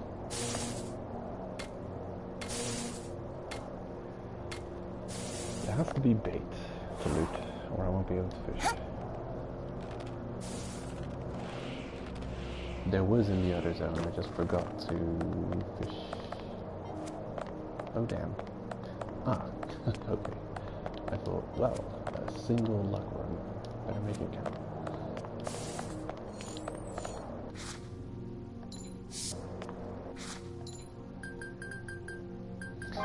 While performing certain actions, you're not allowed to change any equips on your character. Come get it. Oh, I think I saw a new fish. Come on. Faster, faster, faster. Go, go, go. Oh, what? Did I... Oh, I could catch it. Oh, eel kind of fishes. Oh, what's up with you? They also managed to escape. Do I have to put points in that skill? There's a skill that you don't lose fishes as often. I really don't want to put points in all of this though. This one, it's harder for fish to get. I think they've been getting away from me now. That's what's happening. Sure. Increase scattering speed. What the heck does increased scattering speed look like? Okay. Well, fisher. Harder for fish to get away. I think that's what they've been doing. They've just been getting away from me. And there. Okay. And I've been losing rod durability every time they're getting away. I was too quick on that one. Also, what are you even? Are they like the baby versions of the giant flying nightmares? Oh. This is gonna be tricky. Come on. Nope, nope, yeah, that one. Nope, nope. Oh, okay. Oh, yeah. Yeah. Okay, okay. Come on. Oh no, I'm gonna get tapped. Ah. Oh no. Oh, yeah, I got him. Whew. Lucky. Could have got zapped at any second there.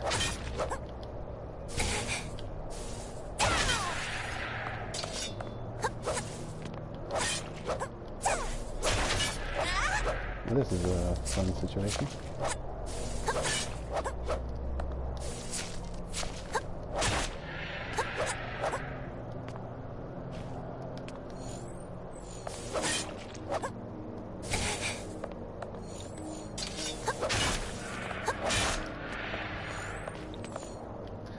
Come on, fishy, fishy. Hey, got him. Limber scales, really? Am I fishing with no bait attached? Didn't know you could do that. None. Wait, have I spent everything? Damn it. I should have bought a whole pack of baits. I didn't think it would... Nah, I couldn't have foreseen this situation. I was expecting to fish at layer 1. There was like 10 bits of bait. It would have been quite the bad odds to not find a single piece that that fish was interested in. Well, I'll get you next time.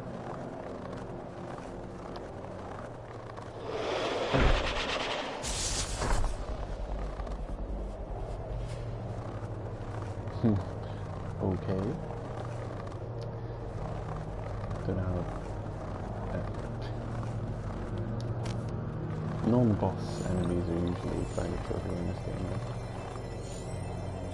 I could probably easily defeat it.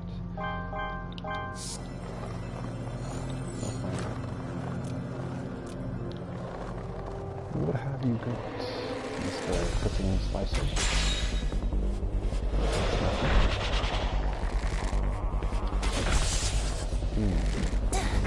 Okay, not trivial. Not trivial. But also useful for getting around. It's not a good idea to kill them anyway.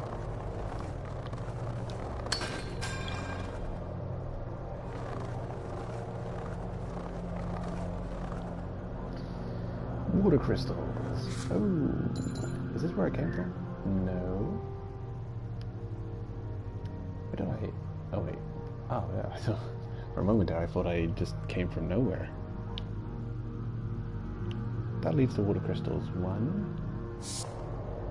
Another water crystals 1. Perfect. I wanted to go back there anyway. Yes, more exploding stones.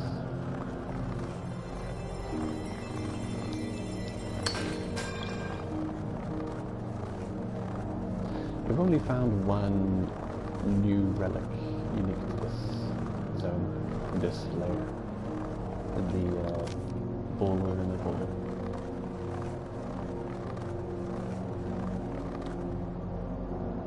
I don't know, just dip into every exit, so we've got this place all mapped out. Another very the Manor location. Ah, another exit to Eternal Garden. Let's see.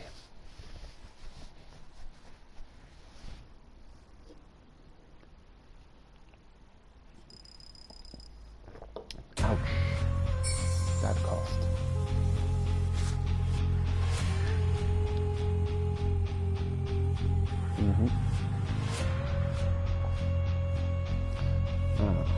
Okay.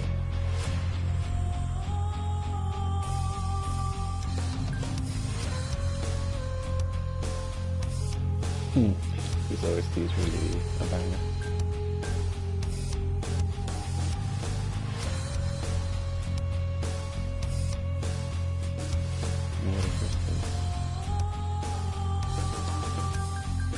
LGL seems pretty decently far down, actually.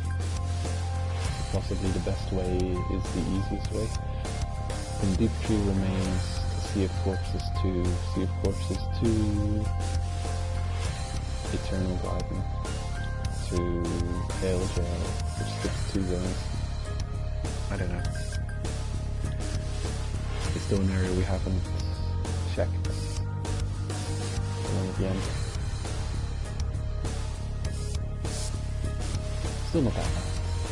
I do believe we've got the pickup quest already done.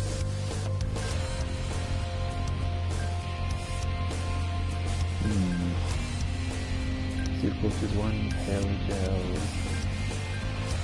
Wow. Okay. Oh, right. Hell Gel.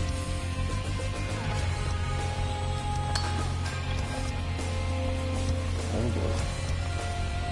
Good amount of rocks in here though.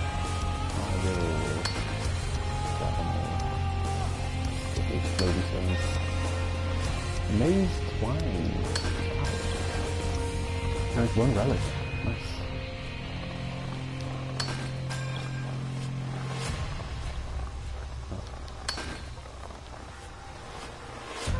The rocks. The mining spots blend in well with the environment. Easy to overlook.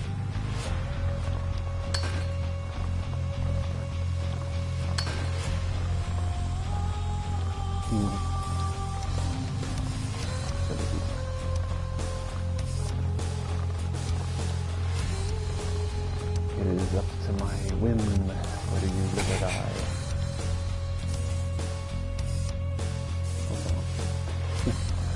We'll have to bring paralysis killing antidote.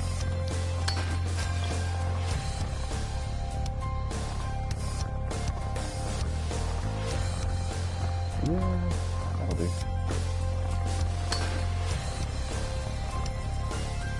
All that money and only one explosive stone. Is there another? Yeah, it really is tricky to see the glint of the mining spots because of the displacing stuff. Are you there? The laser bouncing in this room. What is it? What is that?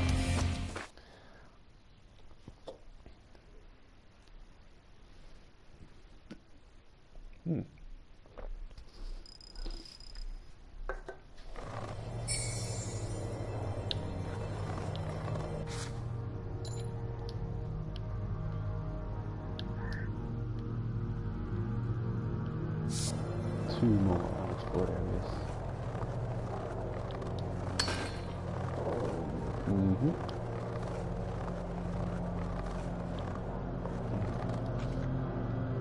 Really hitting you in the hunger on every zone movement.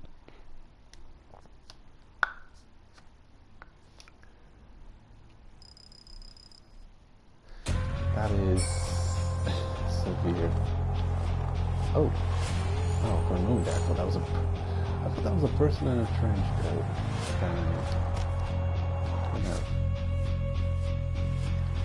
Sandy eyes.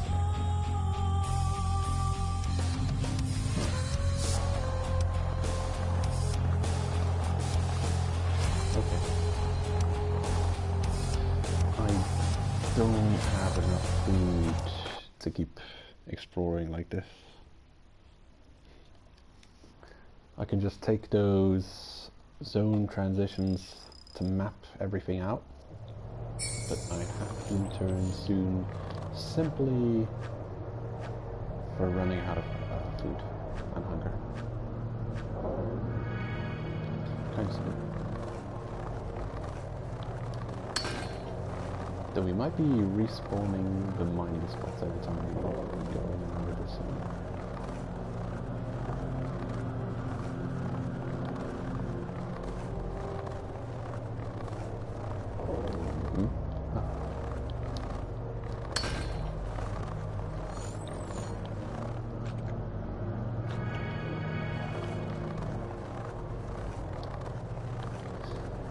I could do with better food. Food that restores even more hunger. 50 is already great, but yeah. Although, it's a weird thing, because these zone transitions cost so much. Let's say it takes 30 to go into the next zone, but I'm at like 20. If I had food that would cover 100% of hunger, that would be 20 overkill.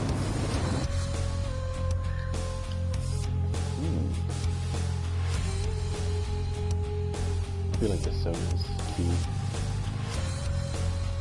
Probably leaks all over the place.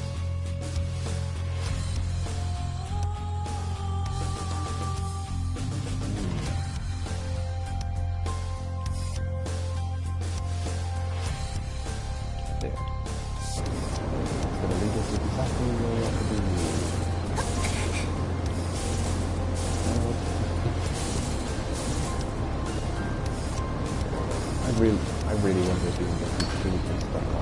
I really can't. That would be fun.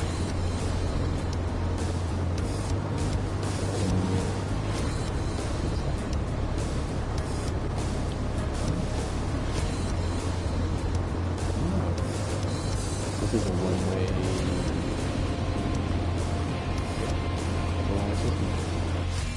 There must be a rope decline around this. Somewhere around it is going to be there, probably. Oh yeah, I see. This is a bit like Twin Falls. Maybe a one-way street.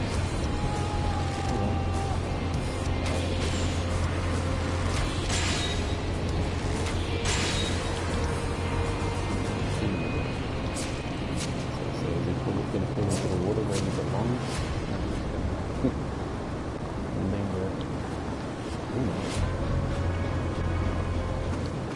such hunger cost. Okay. Unfortunate. Do I have any Eternal Garden, I guess? Yeah. Versus water crystals. 1? That's where I came from. Alright, hail gel. This is a one-way trip. And that would go Sea Corpses 1. Eternal Garden, Sea Corpses. Okay. We're gonna buy some baits. How much?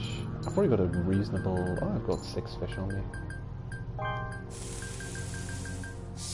Okay. Fishing rod's still fine, I'm sure. I'm gonna head back to the first area and fish some of those new fishes.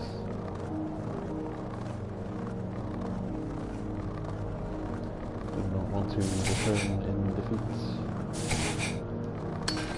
I was able to mine while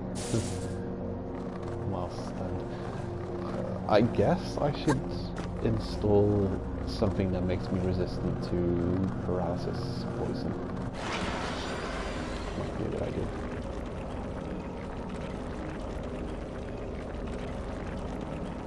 Because it seems to be the main affliction going on in this area.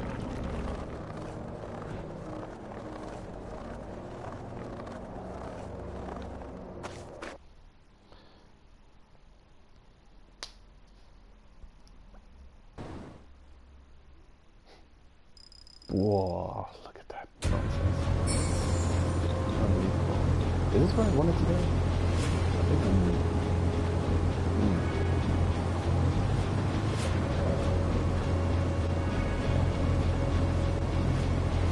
that cost to transition. So much help behind it.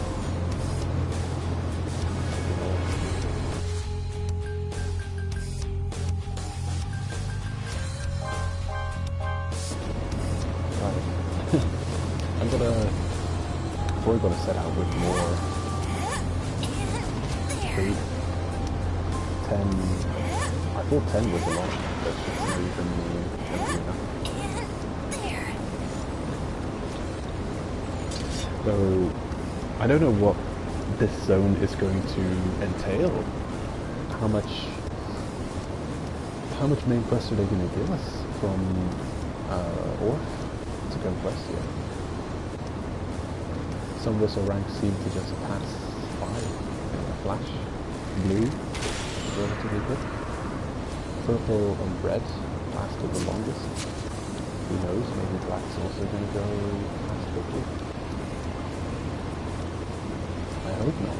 I hope they've got a reasonable amount of content at this layer.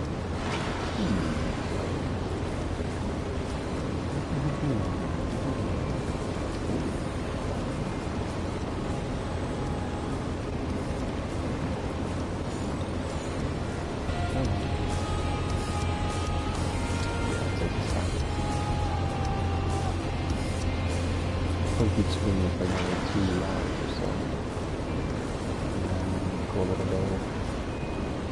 I'll only be able to stream once a week or so. And back in studies. Spend a lot of time in study.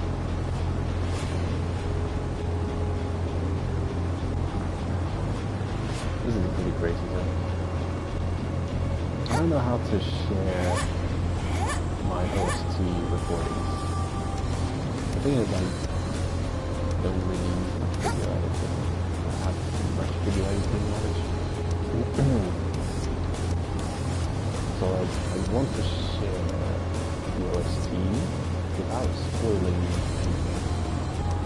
But I've recorded them all as video, and they'd be on YouTube as video. And I'm pretty much just hanging out in a zone as I'm recording the music happening in the background. So it's difficult to share that without spoiling the zone itself.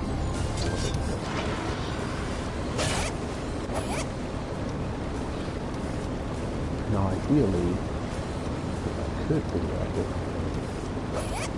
I would just use like a picture, mute the video, and just have a picture playing with the music in the background.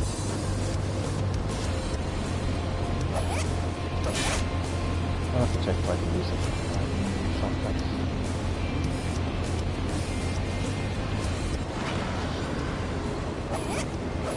Usually I just stick with something studio. YouTube, PS4's built-in video editor.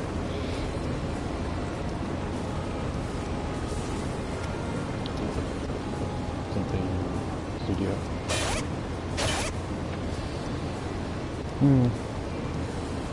But I got into a little bit figuring the most basics of basics out in shortcuts to string together 2 videos, because PlayStation has a 1 hour script. The single, you're at an angle to kill a butterfly, man. He's at an angle that I can't hit him, And then he manages to sneak a hit in at me and instant blue poison, of course.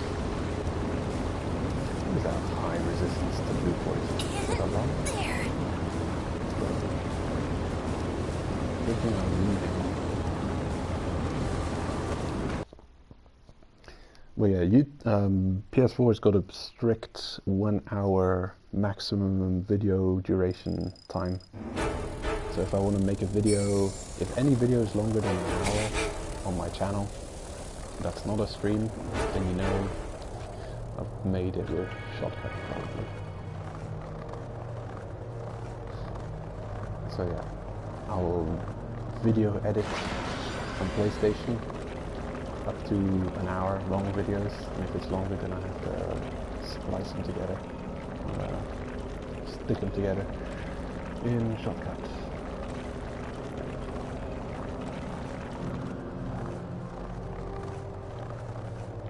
So I'm guessing there must be some way to overlay completely or replace your video with a picture.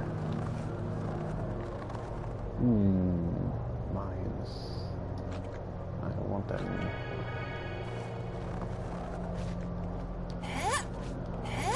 Come on, explosive rock. Ready? Doesn't look like it. Guess I can explain.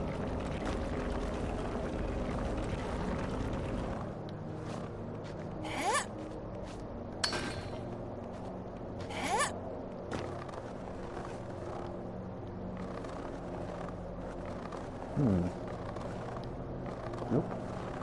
Don't see any.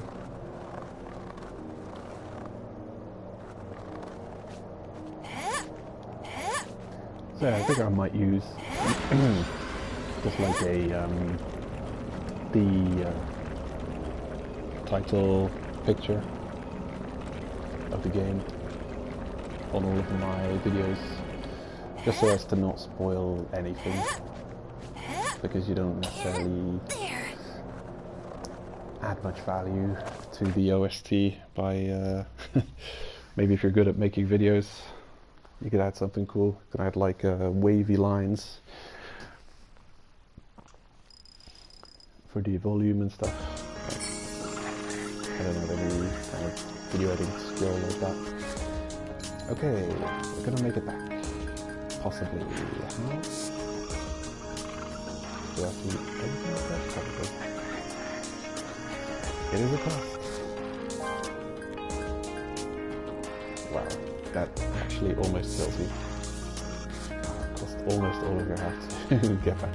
360 health cost to get back up.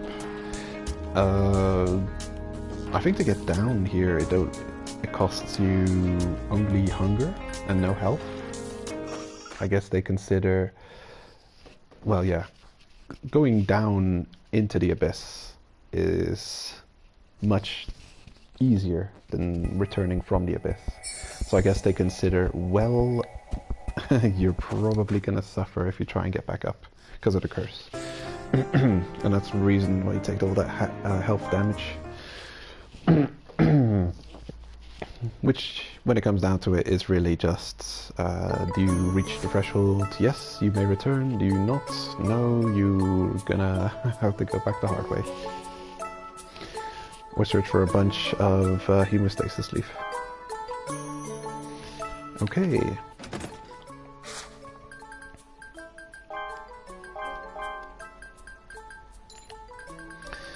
Wait. Where is it? I forgot to fish. I was planning on doing it, but I forgot. Whoops. There. I'll bring some bait this time. Rope. Look at that thingy. A metallic rope-like metal... relic material. It's very fragile, so it is very hard to find when intact. Nice. Maze twine.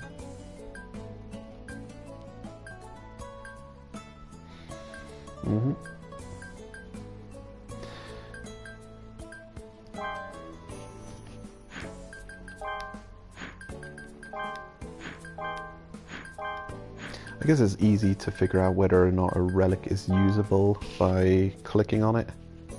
And then you'll see if it says equipment, it means you can equip it and it has some use. Mainly it's just the sun spheres though, you can throw them as a distraction.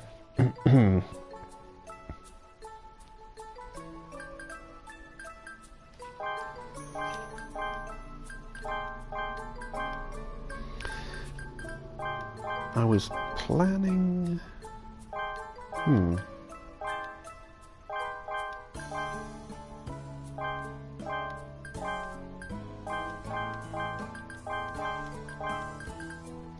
Okay, I'll buy 4 ropes.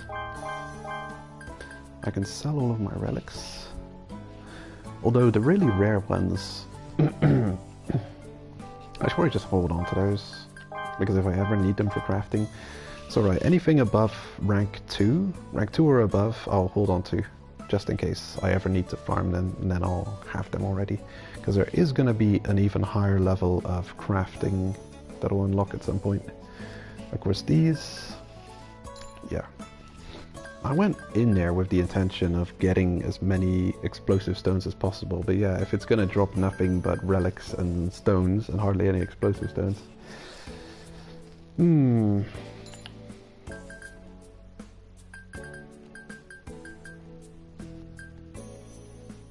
And fishing. Fishing as well. Got to restock on ropes and arrows. Everything else seems fine. Yep. Oh, food. Important.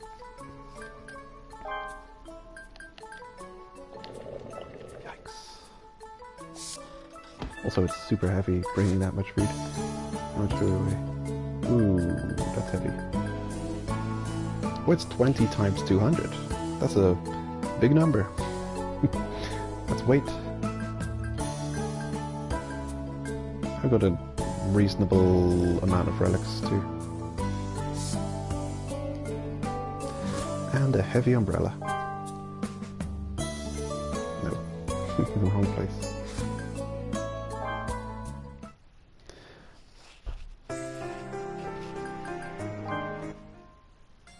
What do you want?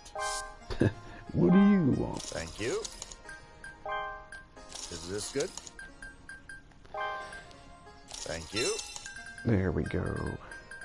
Wonderful. Please come again. Rope.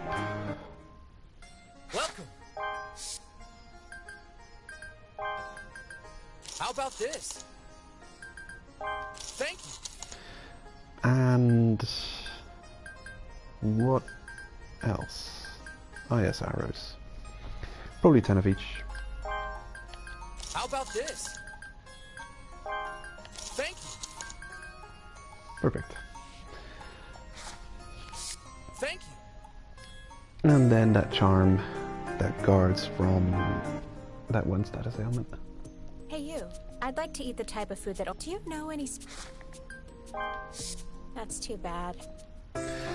I would feed her if we see that again, and we will. I want to try and feed her that special new dish that completely recovers your health, that legendary dish. If anything, she might have something interesting to say about that. I also wanted to feed her some corpse weeper meat, or that dish you can make with corpse weeper meat, but I got a feeling she's not going to say anything special about that.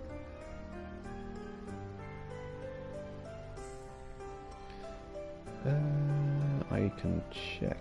What have I fed her? Shroom bear, soft cooked, shellfish, Rico bomb, demon fish. Survival training, netherworld dish, cooked bird, demon fish miso. I haven't fed it to her yet. Guess I can get the ingredients to make that.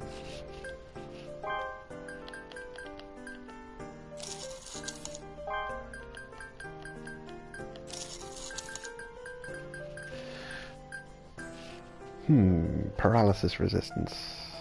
Yes. I think I'll keep blue poison resistance and equip strong paralysis resistance.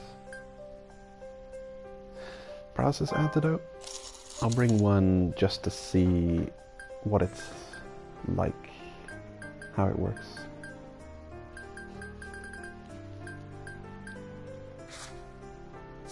Take a look if you're interested in foreign goods. It's one of those weird things. It's actually a not that bad status effect at all. Only I feel it can escalate easily from being trivial to being completely destructive.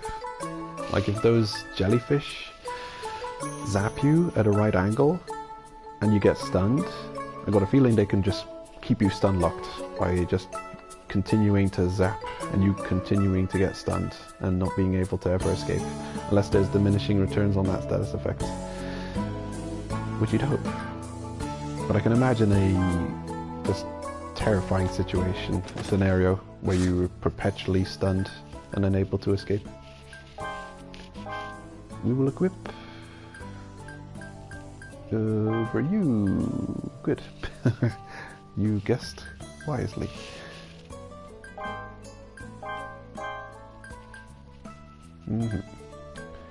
Blue poison and paralysis.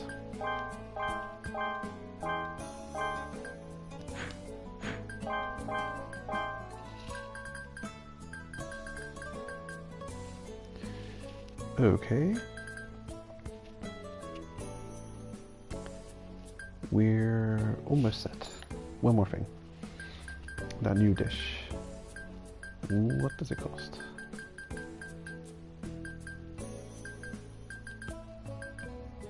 Salted rare fish roast. Okay, I would feed her salted rare fish roast, and also, where is it? Don't even know if I can make it, but I have in my storage somewhere. There it is. Corpse sweeper steak. Yeah, so next time I'll feed her the corpse sweeper steak. Shroom bear meat. It does actually not look so edible. That's kind of gross. Yeah. Oh wait. Can I make it? Sure enough. Oh man, that bird egg cost is expensive. And I needed a bunch of those for quests. Unfortunate. Oh well. It's for science. It's important.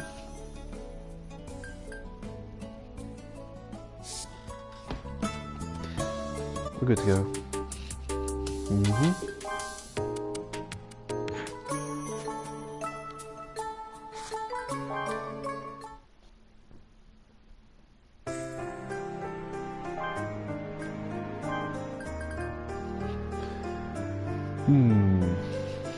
Wait, not actually ready yet. I want to know exactly how much of those exploding rocks we still need.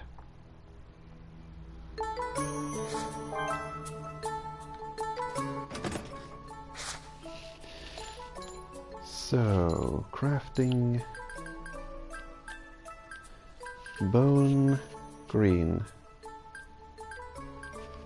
7 19 19.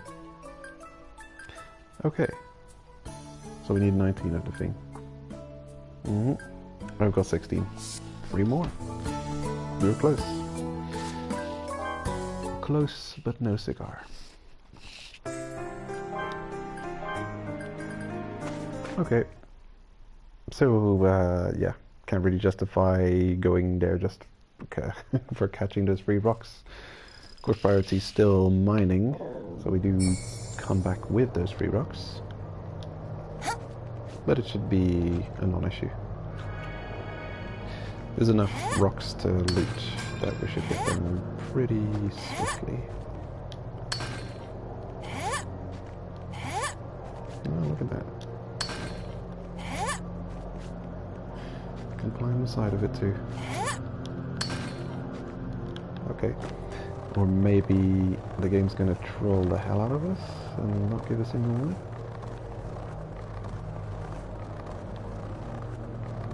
Anyway, that's one of the reasons to come here.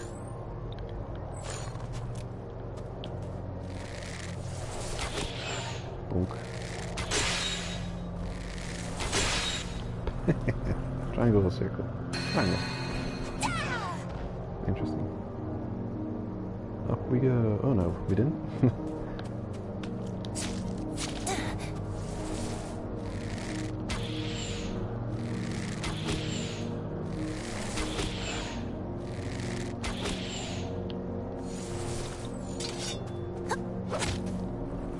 Triangle, circle?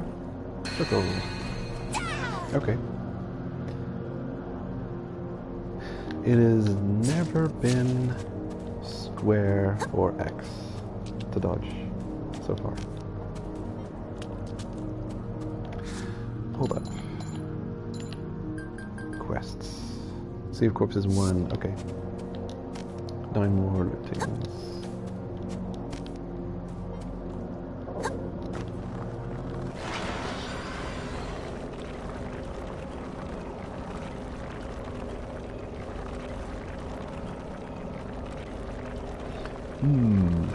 We haven't been up there yet.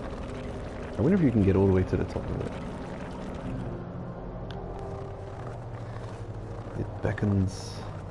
I'm like a cat. I need to climb up this thing. Because I can. Ooh. This is a relic farming spot.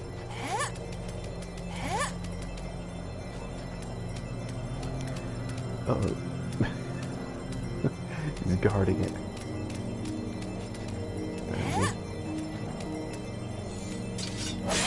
Okay.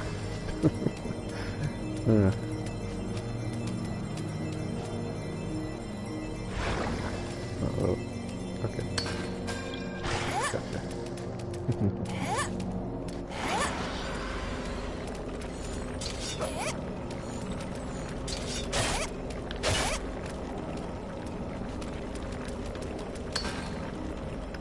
Oh boy. This is a puzzle, isn't it? It's a tricky puzzle. Oh,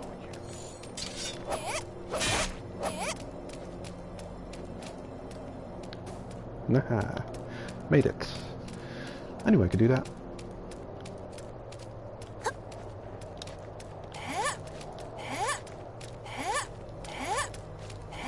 Maybe you have to, you know, I'm gonna approach this from another strategy. I'm gonna first inspect it from the outside and see where you can climb to. That's the first one. Oh no.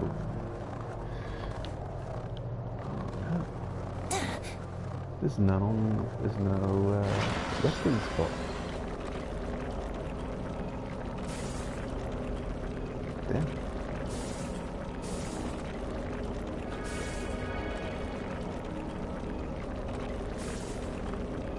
Come on, curse. I think I stepped up a meter just while I was gonna drop off. I see. Okay. That's dangerous. I don't know if I can safely climb up this thing. Might need to do a manual save halfway up, just in case. Of course, it will be easier to get down than go up.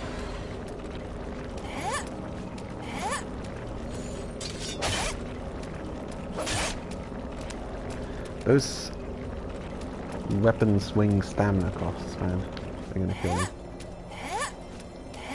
I got a feeling you got just enough to get up there.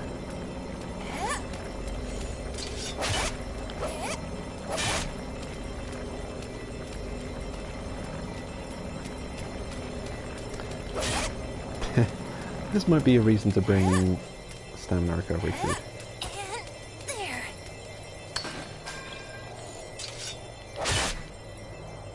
You seem to get rewarded for your efforts, though.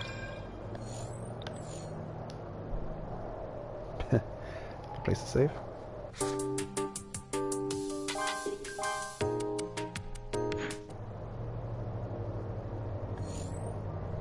This reminds me of that one time I saved my game in Tomb Raider. I had a single save, no backup save. You can manually save at any point. I don't remember which Tomb Raider it was, but it was one of the early Tomb Raiders. You can manually save your game at any point. And just because I felt like testing it, I decided to try and save. You could do all kinds of acrobatics in those games. And I just bounced off a bunch of walls and was diving, because you can make Lara dive if you want, into an abyss of sorts. But it wasn't an abyss, it was just a very, very high fall with the floor where you land on. Oh my god, you troll! Get in here then. Oh, yeesh. Annoying creature. And yeah, every time I'd load my save, Lara would just be falling to her death. Actually, I'm not sure if I was diving. I think I was just falling. But I did save my game while falling. And I think Lara was screaming every time I load my save. She you scream shortly and then splat the ground. And I had to start all over again. So that was fun. Ended up not being such a big deal though, because I had missed some items in earlier levels, and I couldn't finish the game anyway. Come on. Oh my god, the amount of spawning is starting to get over the top ridiculous. Oof. Leave me alone.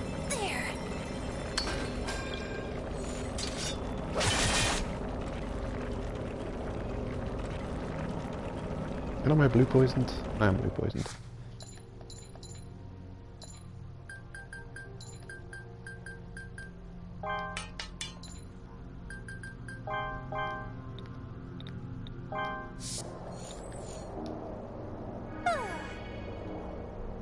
Still not 100% sure what blue poison exactly does. We're gonna make it. Oh, that's iffy. Please tell me you didn't just instant blue poison me. Good.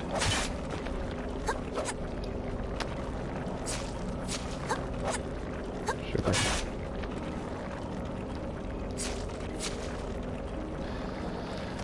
Bug meats.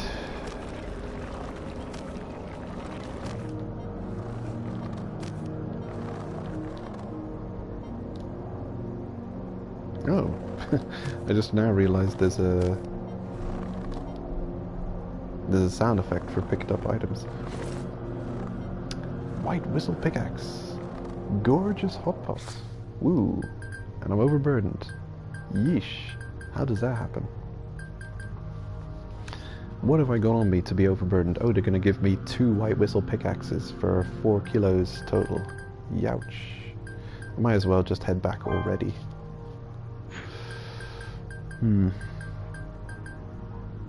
Yeah, I'm gonna head back already. Just to drop off this weight.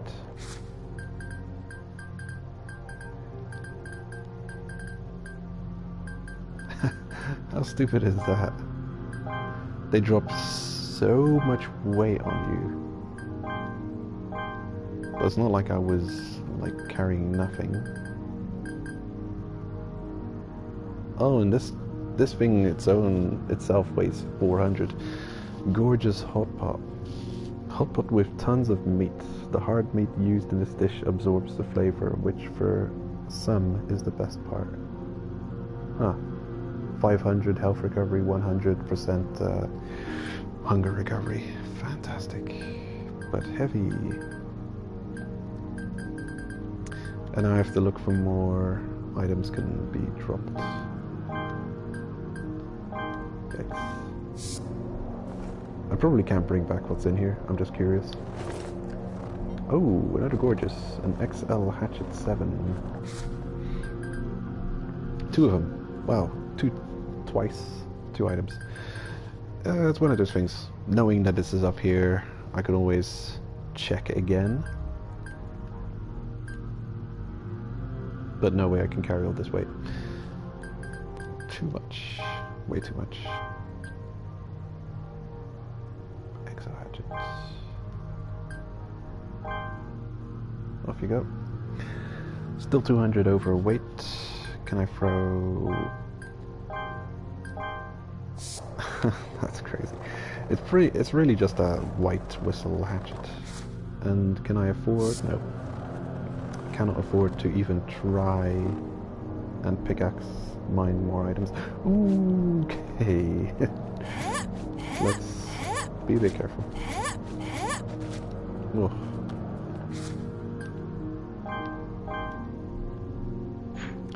No, I can't. I've got to go. I'm being weighed down by two kilo items and 2 half-kilo items. So I've picked up...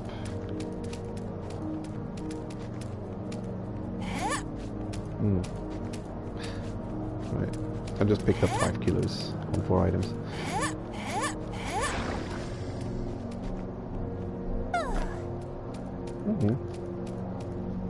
I came to a very peaceful conclusion. Oh boy. I don't mind too much. Happy to reset already. We're pretty early in the run. Just would go back to base, drop off this couple of things, and then head right back out again.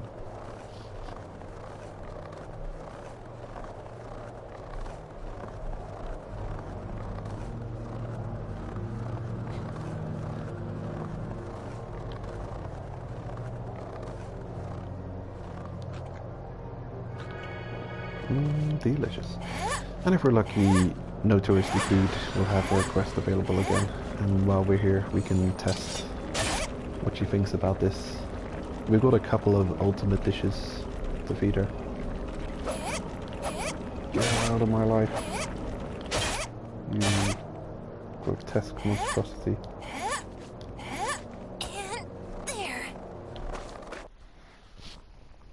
Okay. I'll already write it down. Those dishes I want to feed her.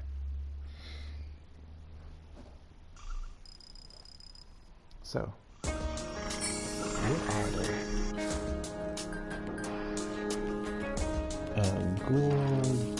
Gorgeous pot.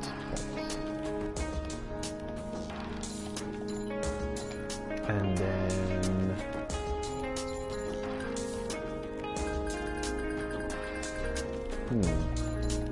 probably in the notebook. Items.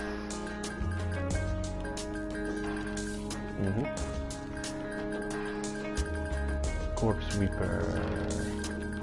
Is there any logic to this? Corpse Reaper stick.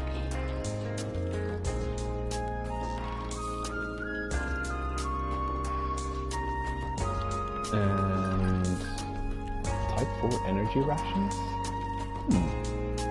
Have I ever fed her that? She sells it. It'll be a bit weird to feed her it. But sure, I could try it. Type 4 energy rations. Who knows? I've got a feeling I've tried before, and she'll just not see it as food that's acceptable.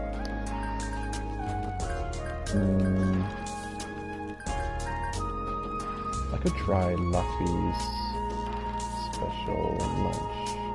There's enough things that haven't been tried out yet. I'm being a bit lazy on this. I think I just don't want to constantly do that quest. Cooked shrimp berry. Definitely done that already. I think.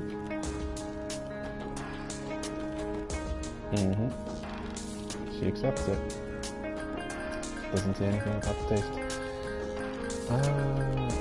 And now we have this ultimate dish. salted rare fish roast. Yes. Okay. I've collected a couple of food options as we give our friends no touristy food. Eating it removes all fatigue. Okay. I mean, it doesn't seem like it. Does it say restores 60 fatigue? 60 is not full.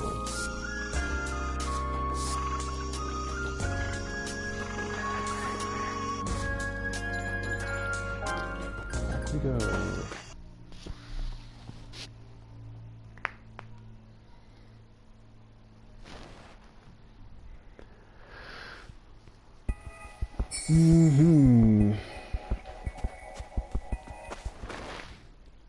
Curious.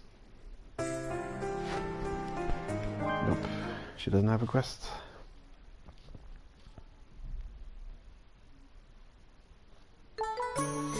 So we're merely here to drop off all this rubbish. Well, it's not rubbish. It's just heavy.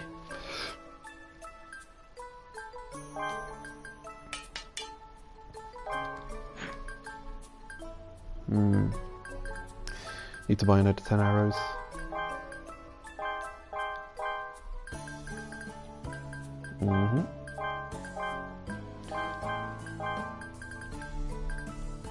Okay, relic appraisal.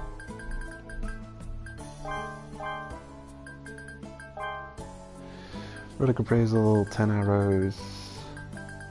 And, oh yeah, I was going to keep the very rare relics.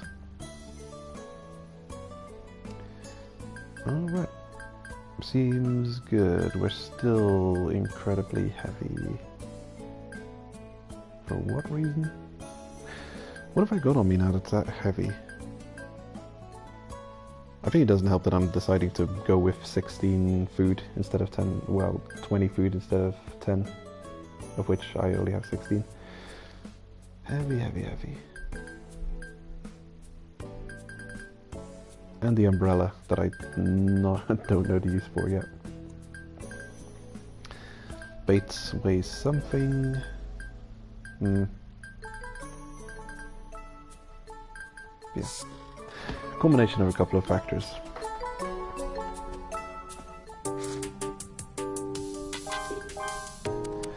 The new armor, new and extra weapons, the carrying more food, and the umbrella. What would you like? There you go. Please come again. And 10 arrows. Welcome.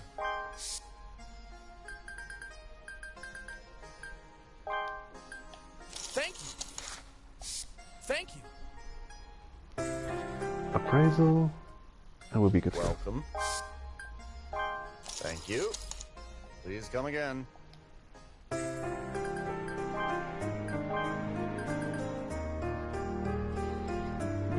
Yep.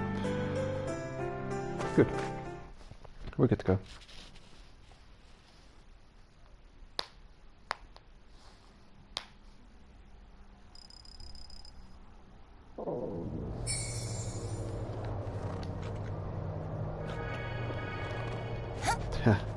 Yeah, when I saw this area on my Switch, I was convinced that the map, that this was all water, that it was, as it says, sea of corpses.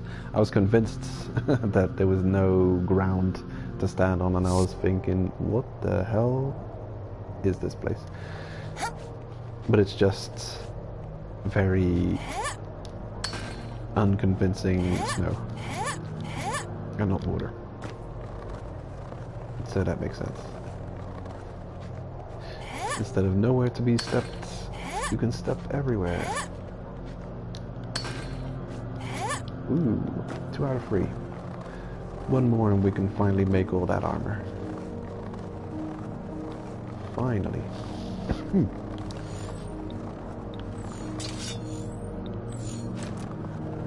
you guys be poisoned?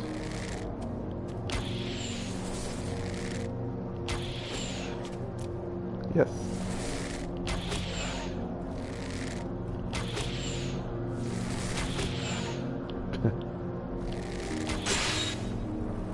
Triangle, circle, X. Okay. Important information. They apparently are not always giving you just triangle, circle.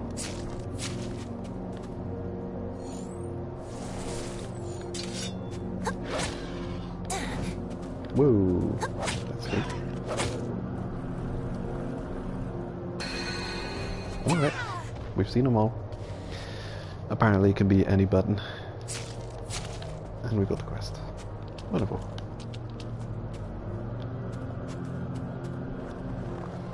Now there's one last thing. Did this? Oh, it was the zone 2. Water crystals. We still have a question mark here. Damn. I also want to fish. Want to get it done. Want to know what those fishes drop.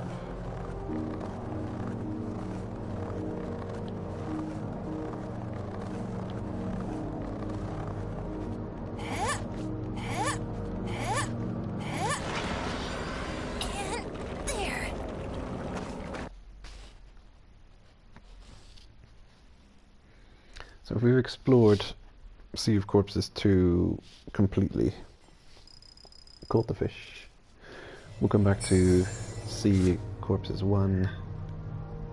Sure enough. Yep.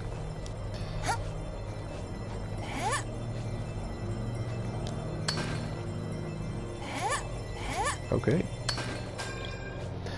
We're set on explosive rocks.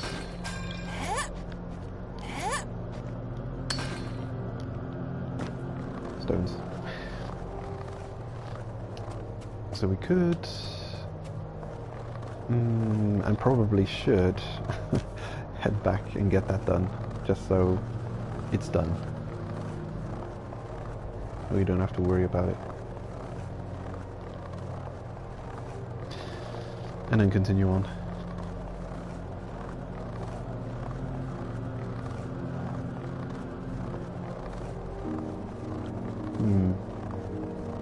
Yep. That will be the thing that shall be done. Okay, one other thing though. I want to test paralysis antidote on these jokers. I guess it would really only work if you have it ready, because the time it takes you to equip and select, you'd already have recovered from it. Oh, that was... I don't know if that had a point to it.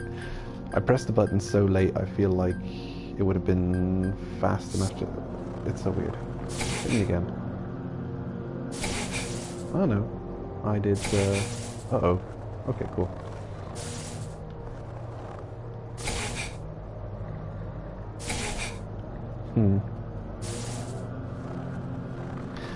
You're really only stuck for a split second. I think there's only one point to that thing, the poison antidote, and that is getting yourself out of a possible infinite stun loop. But it might have diminishing returns. Their attacks have a chance to paralyze you, and I think if they don't paralyze you, they just break your paralysis. So, I don't know. Might be a completely benign status effect. More annoying than dangerous. Come on. Stop running away from me. I want to catch you. He's interested in it. Booyah.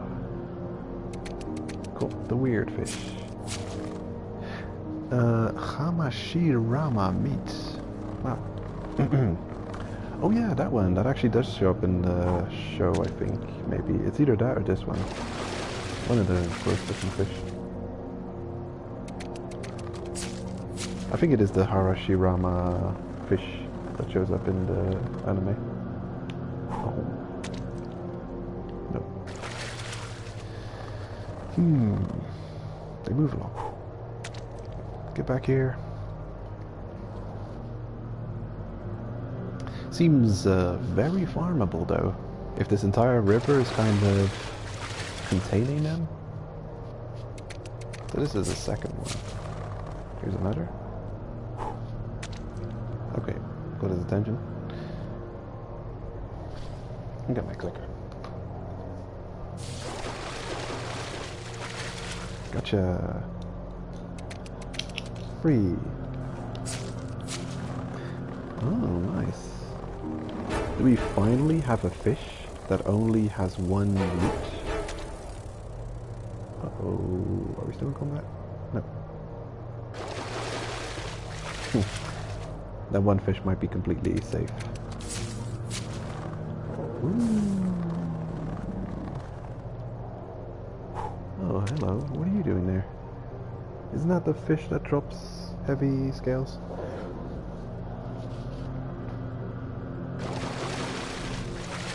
Oh wait, have I been keeping count? We'll bias towards a lower number. Heavy scales, heavy scales. Is it you?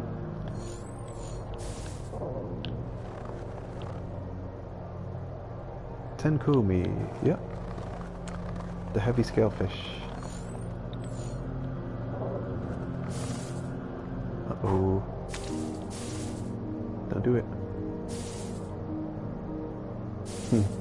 Sometimes fish just decide to move extremely slowly.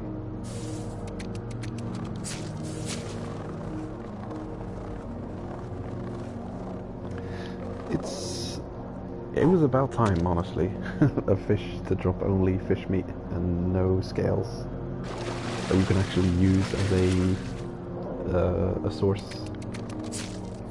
for dishes to eat. It was about time. Because this would be one of those kind of fun things to do. Oh, and I almost forgot again. There's at least 6 of them in this pool, in this river. Probably more. And then of course you got the zone transition right there, so you can reset the entire river completely whenever you feel like it. And of course it takes you so long to fish them all up, they're probably respawning as you're fishing. So this is some really quick fish meat that you're finding here. Bring a ton of bait and a bunch of fishing poles there. You're gonna fish so much fish that all your fishing poles are gonna break. Okay, 1, 2, 3, 4, 5, 6, 7. 7, another different weird fish. 8. Wow, incredible. Any more? 8. 9. There at the very end. There's another one. Oh, you got one of those eel fishes as well. And that's realistic. You know, you could at least have made it a cave or something for the water to just not flow into a sheer cliff wall in the most unrealistic. Like, honestly, level design, come on, like, artistic design, seriously, could you have not made a gap in the rock there for the water to go under? It wouldn't even have to go far, a meter or so, just something for the water to just not look like it's flowing into, it's an ethereal stream flowing through a cliff face. That looks so ugly, so aesthetically harmful. Why? Strange.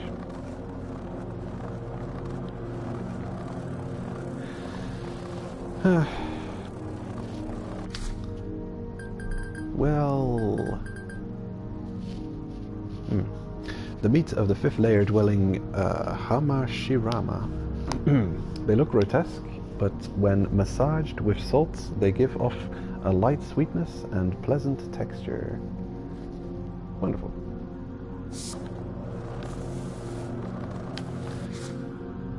Okay, and now we'll check out where that other zone leads to. And that'll be it for this cave raid. Then we'll head back already and craft all that new armor. Are you a kill quest? Probably. How did you die? What? Another one. Oh, that was weird. Two of them died at once.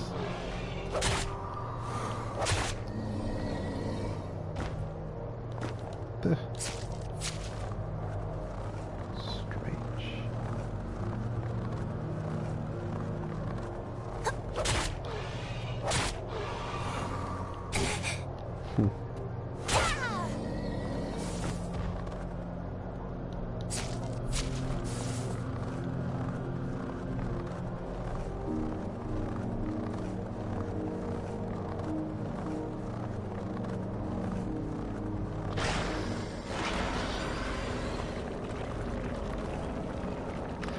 Still haven't got any dishes to make with that fish.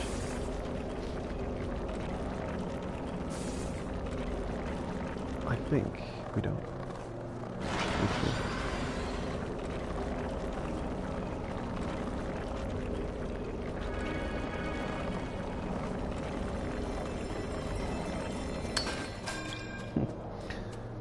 Random, but I'll take it.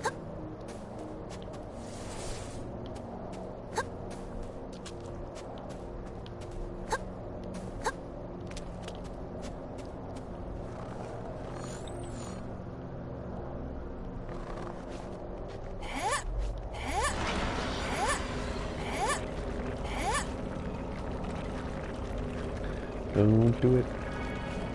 Don't you dare.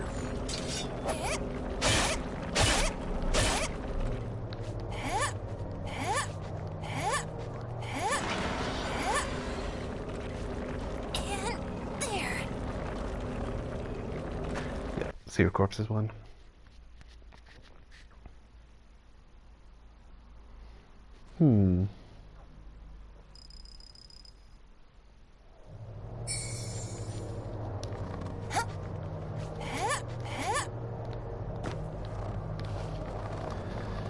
Good. So let's map out that new area and head on back. Uh-oh.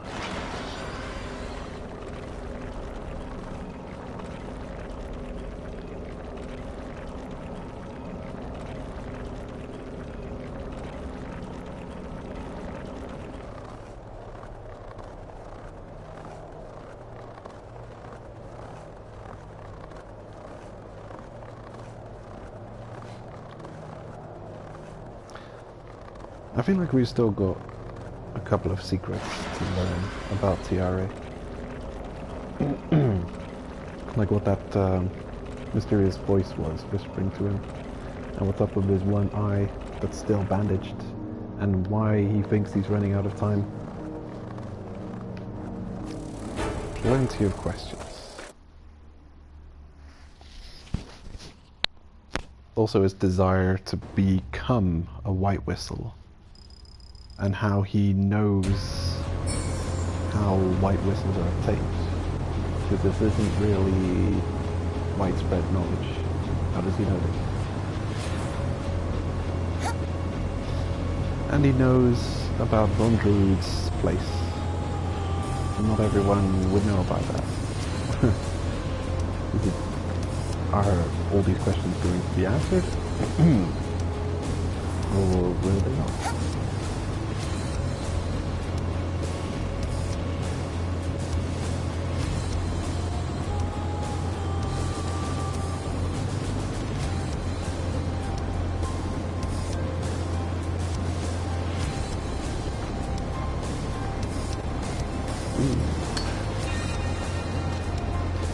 Double battle ball.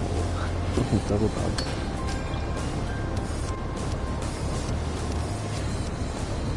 Sure. We can pick up quest. I should be somewhat resistant to these guys' shocks now.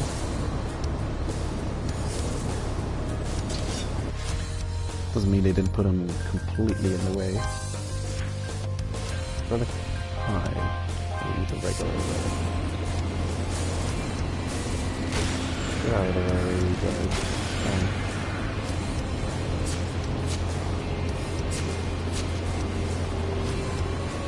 Also, I'm curious if they are pretty much just a perfect source of food stuff.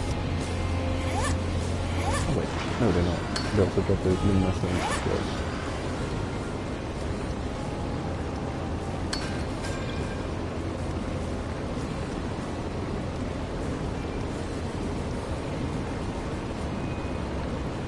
No.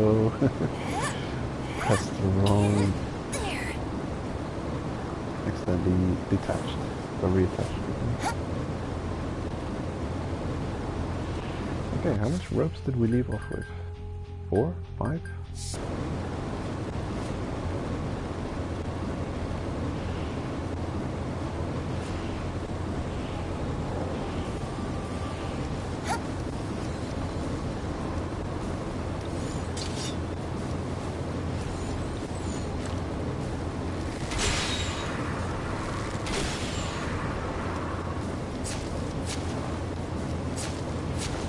Wow.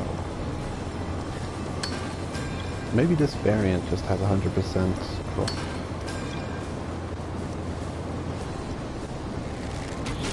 On fish meat and no scales. They are a great source of food. Look at that. You brought enough salt with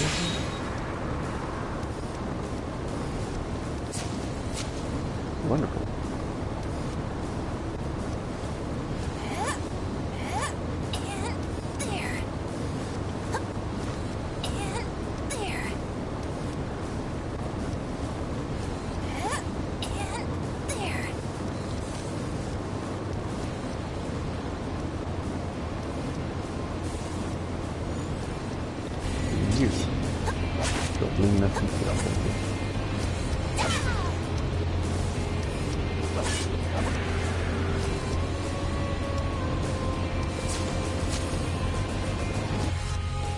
Fish meat.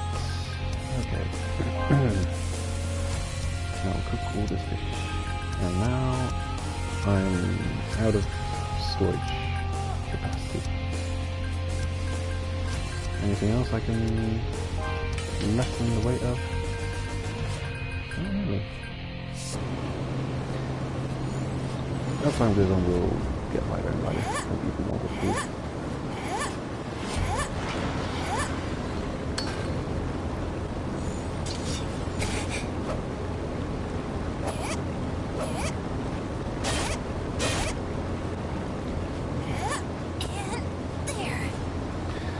Another rope. Wow. Traversing the area? I should probably pay attention to how much rope is dead already. And then if you want that other exit, you're going to spend another rope. Is it the... Oh no. Oh damn. Does this mean you can't traverse this in the other way around?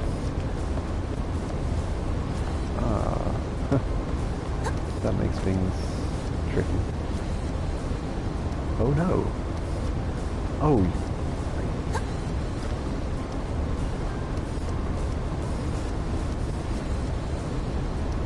Okay.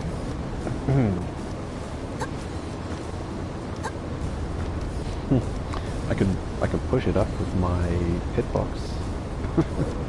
Don't know if it's intentional, but I think in a cheesy way, it might be traversable in the other direction. Okay, now come back down.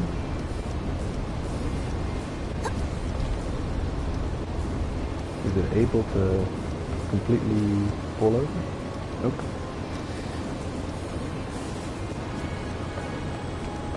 Go, go, go. No way you're ever This is the one-way trip.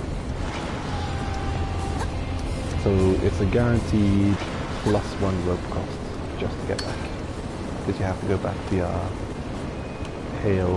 whatever it's called. Hailstorm zone. Hail jail. Damn. Crazy. Yeah, I wasn't paying attention how much rope I've been spending. Yeesh. Might have to go back and check the recording for that. Because I cannot go back and check. This is a one-way street.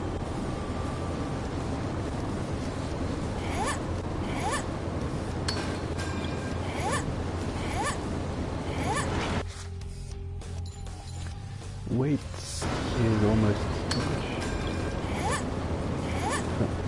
getting there quickly.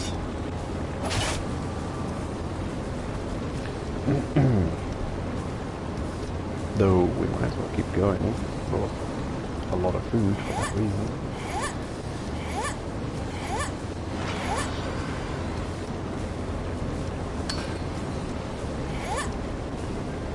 Nah, downstairs.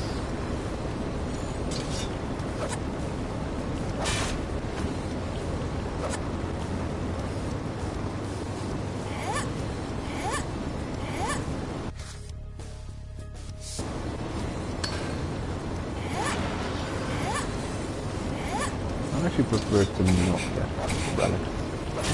What do you think? I just happy that quickly either.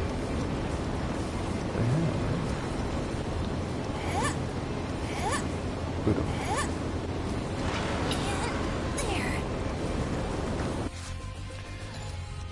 And I have to create antidote. Yeesh.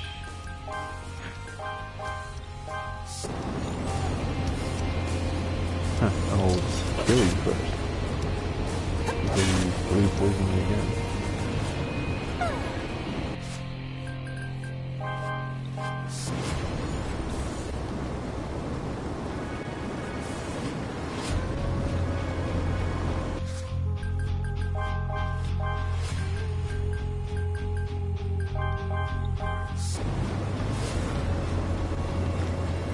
What is this? It's a kind of a warrior, but I'm not sure what purpose is. Yeah, we did it. Oh, to get back. And then you can climb down all the way back for some reason. Whoa, that's a tricky jump. Oh, that really shiny. Ooh, spiraling heat stone. Crappy ivy badge. Another. I will throw those away. Actually, I'll get rid of all of them. Actually, all of them? Regular old ivy badge. Spiraling heat stone. The material used for relic equipment. Oh, okay. Definitely holding on for that one. Squeezing it will cause the rock in the middle to emit heat. Seems like a useful thing to have in this environment.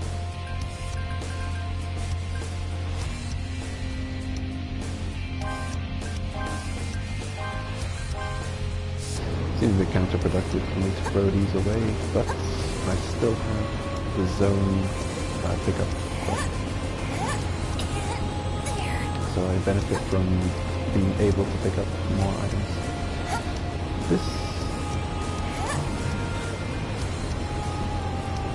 Okay, wait. Good.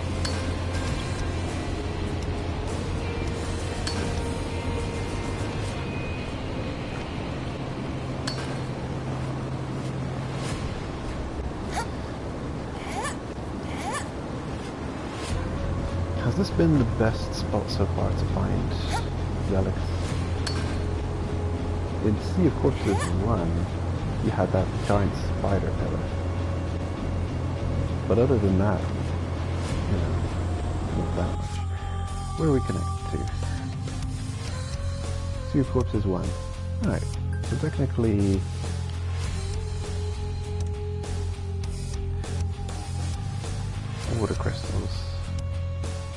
Alright, I was planning to go there and I've been foolish.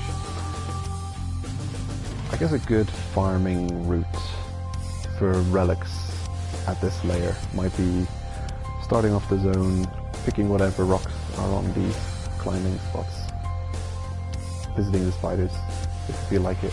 Definitely if you bring some food to restore stamina. Might not be worth the effort, but it does contain those rewards at the top, possibly, which could be good. Moving to water crystals, and this area seems like a good spot for, oh, okay, so, it loops around. Didn't realize that this was a climbing spot. Are those all? Okay.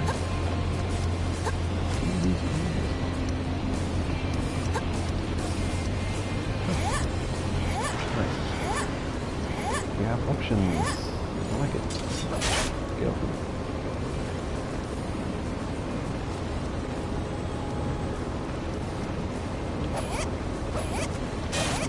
Don't be dead.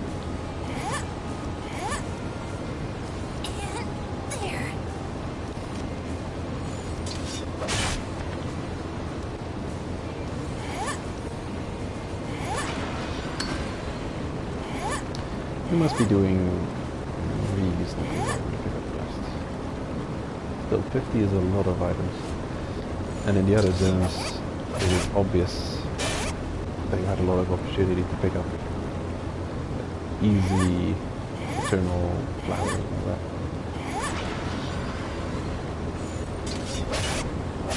Or eternal fortune.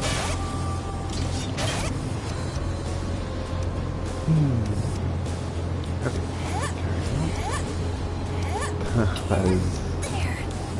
that is always a bit exciting to see. Just enough stamina to climb that height. And that might be... oh man. Is it even? No. I don't know where that leads. It could be. It could lead anywhere.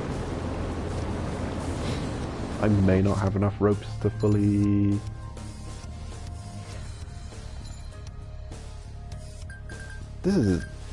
This is a dangerous... How much ropes? I've got one... I've only got one rope left. This zone is possibly a trap. You might not be able to get back from it. This is terrible.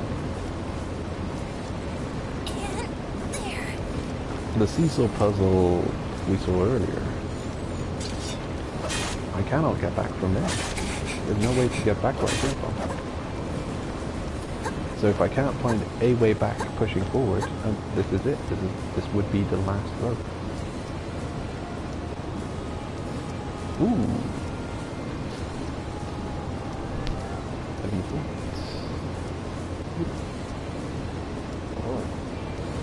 Okay. Does this need to get anywhere better? Oh man. Okay, good to know. Bring like 10 ropes. For a while I was thinking this layer didn't even need ropes. Excuse me, come on. What's that? Press the button. No! This is stupid. How stupid is that? You can't get back from this area. It's terrible. Man. Thank goodness for the zone entry save points. I'll pick up what I can from the area. Quick smashing weapon. Okay. Another useful piece of information obtained here. After a certain amount of fall time, you are considered falling to your death. So it might be faster to let go and grab a hold of a rope than a second. It's not safe.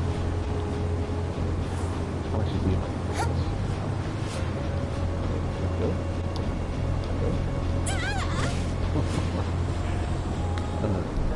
Go. detached distance is so far that you have to actually move in the air to safely reattach sometimes. We'll figure it out.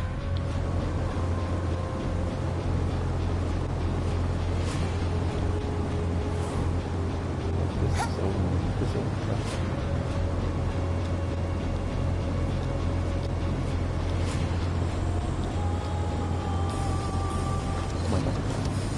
Might be faster to just do a little jumping down.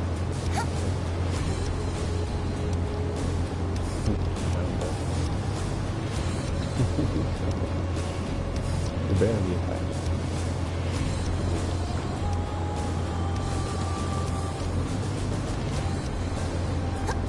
Okay, so objective has changed somewhat. In fact, it is running like I don't think I've got enough time to do another cave road after.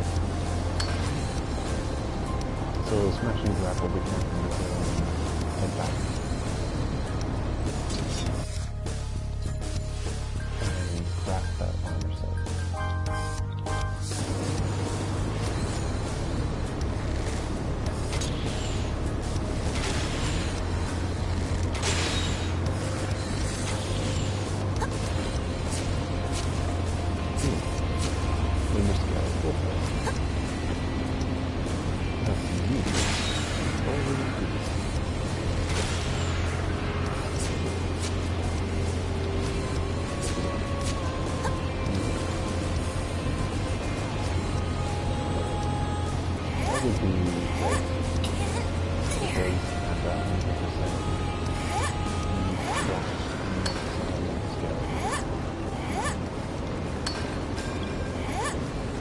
Good for survival.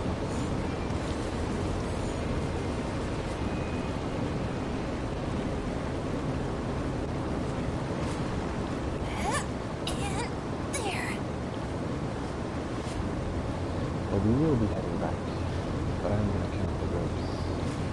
This is getting ridiculous. How many did I bring? One spent? I still have 3. Two ropes. I guess I broke 5. Yeah, that's not poorly prepared. That's reasonably well prepared for ropes. One rope, very start, and then you immediately have to use the second rope. And here's the third rope. So we've got 3 ropes. And then however far we get with those 3 ropes, we'll start out ahead. I'm trying to see how much more ropes. But I got a feeling this is just just this thing.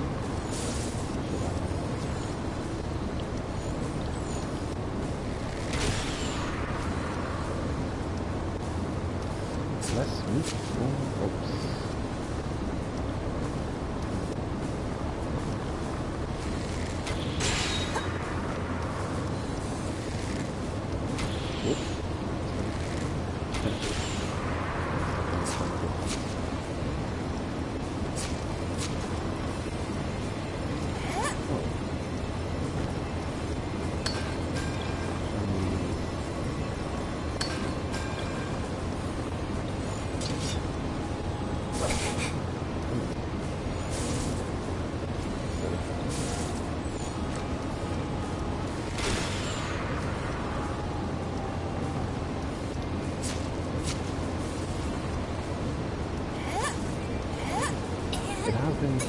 Every time with the non-standard. I don't even know if they're the same species.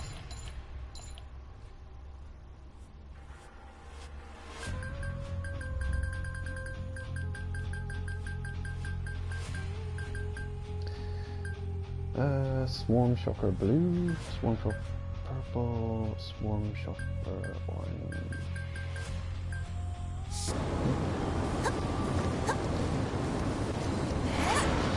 For the regular type, definitely more sensitive. We actually don't know these ones. The blue definitely more sensitive. Brown or orange? just sufficiently. This is probably the idea. This is what a lot of stuff. Hold on.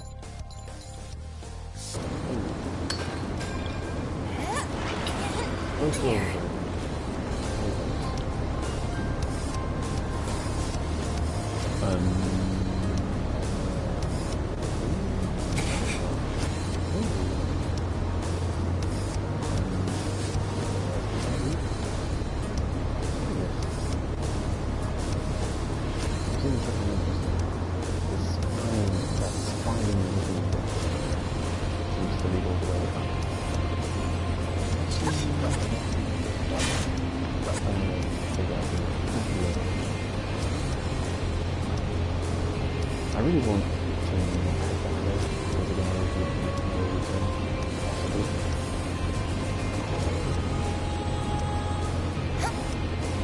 I don't think.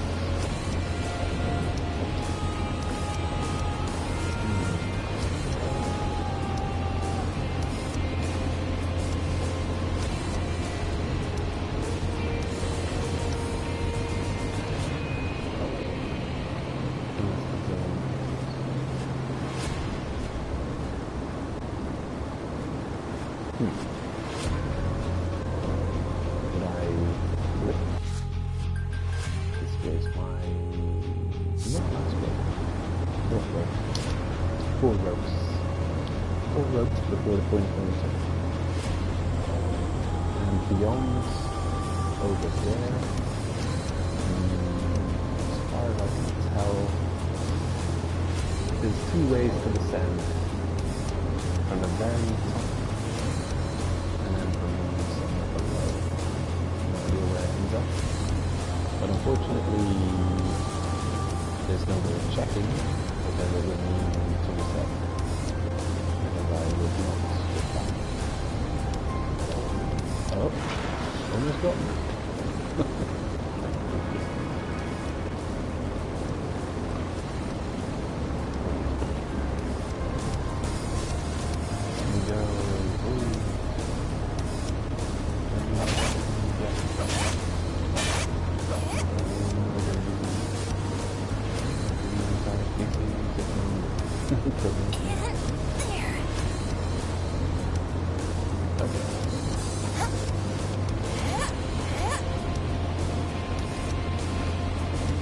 So 4 ropes already spent before the point of water, almost like 10 ropes and it seems like 6 ropes, I guess we able to return. If you go beyond that seesaw point, there's no way of getting back to the... I'm thinking of the inverted forest, where you have that tree trunk, which is also a seesaw puzzle, and it starts down, but the moment you put it in a certain position, and it remembers that position, and then it'll stay like that. So if you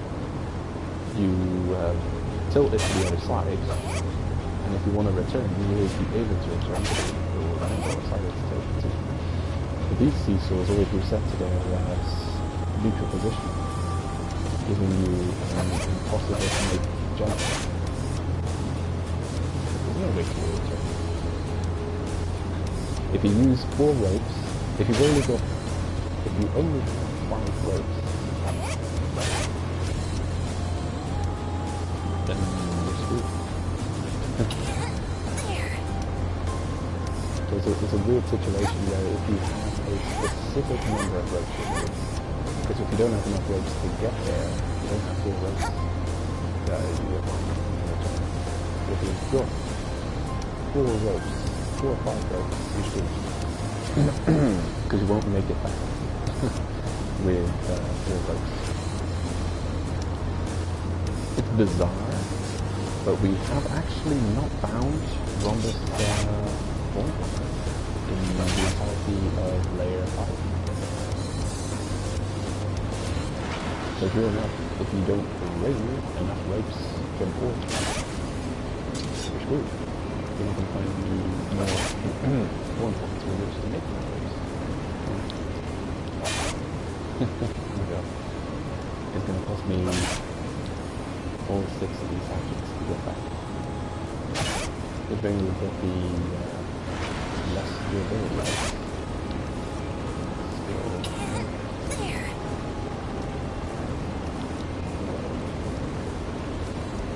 Yeah, returning like this is rough. A lot of high ropes.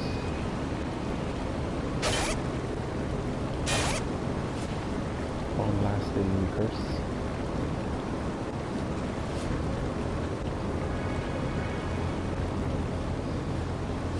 But I don't mind. I think layer 5 has been not challenging enough. So it's good that they are challenging. I hope there's more challenging zones. We've had too many benign zones. It needs to be more dangerous. My God. They keep coming. Smell it.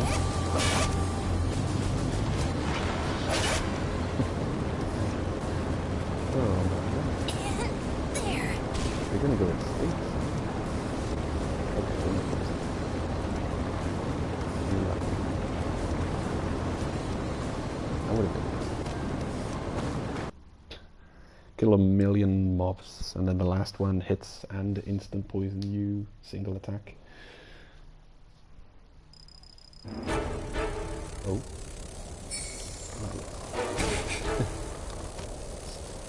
Imagine if they were deadly. It would just be instant death. Oh yeah. Oh, we haven't explored that area. We might actually get something done. Let's check it out.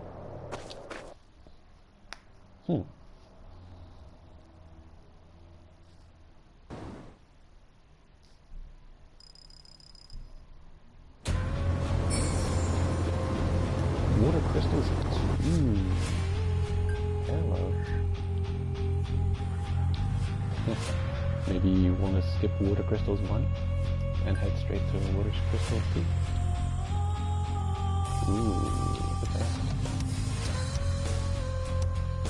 Let's go back cool LST as well.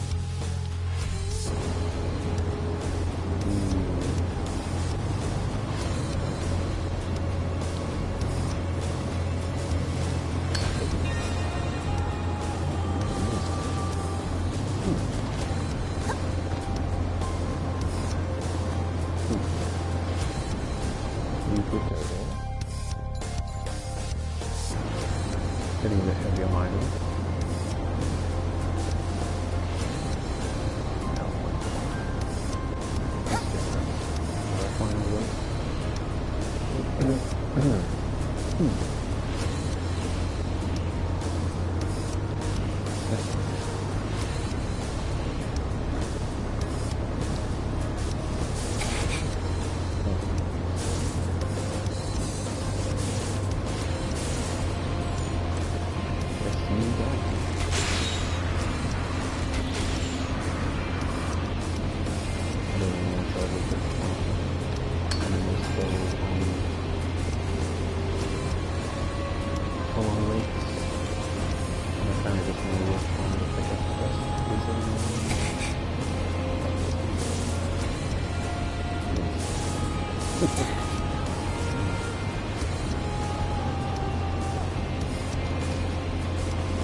Something I'd like to do.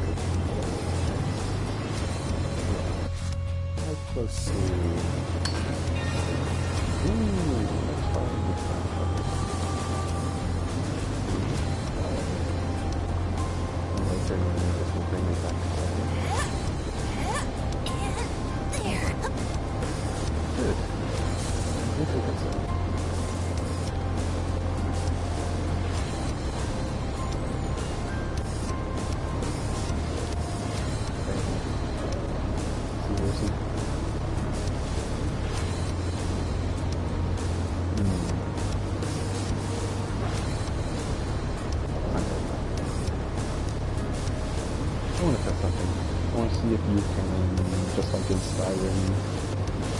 use the item that allows you to not be overburdened.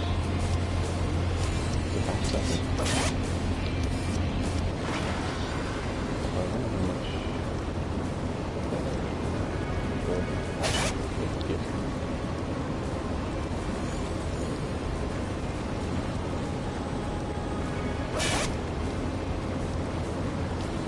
There's no more up here.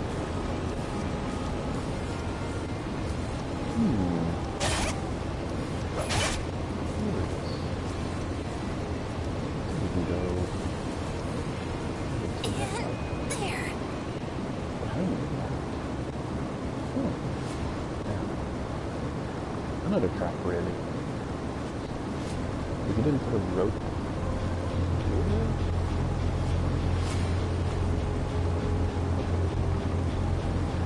Looks like we might be able to take. Real quickly. Oh, that's expensive. But sure, I've got enough food on me. Might as well. Yeah, I'm gonna quickly lock in a quick save and check it out. Just in case things go wrong, that I can reset the zone without losing, well, little progress we have here.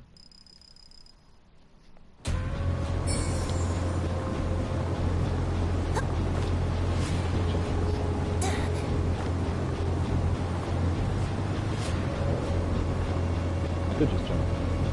Grab over the board. Sorry, moving on.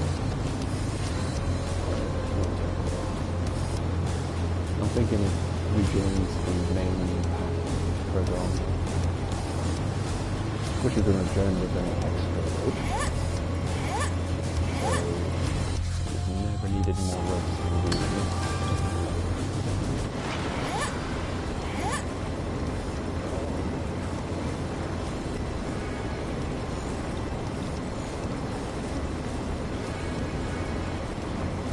Every food that we're eating within the light shop. Just carry more way back.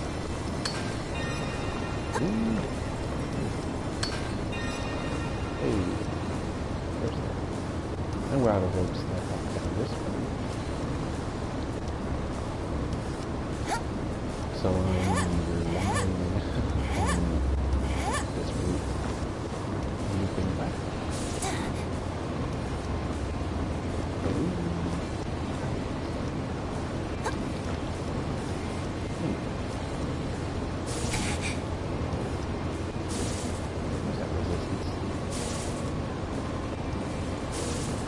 Also, we actually got too much fish food on it. It really is just purchasable from the store. Valueless. Dependent on, of course, how easy it is to get or in the game. How easy it is to get money in the game. A store bought item in a game with abundant currency loses all loot value if you loot those items on the field, and as well just thrown away and just purchase an infinite supply of eBay. Which is what I'm doing. Eating this meat stew. I've been eating all these cave dives. I've bought 100% of those materials from the store.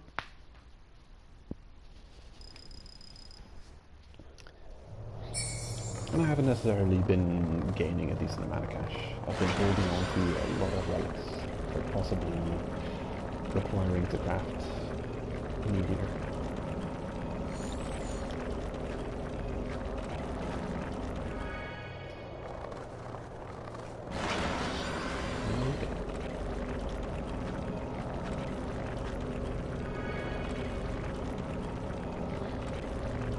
Good thing you still find hemostasis leaf. Because you need a lot. A lot of health loss on zone transition.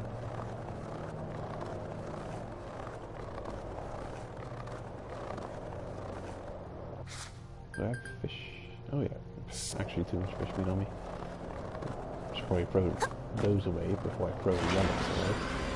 It's basically almost equates to the same thing. Fish meat also is valued at money, while relics are valued also at money, but I can't sell fish meat for any kind of money, but I can sell relics for money.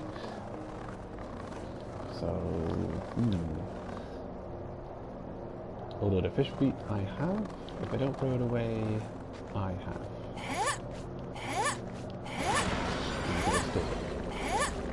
To use later.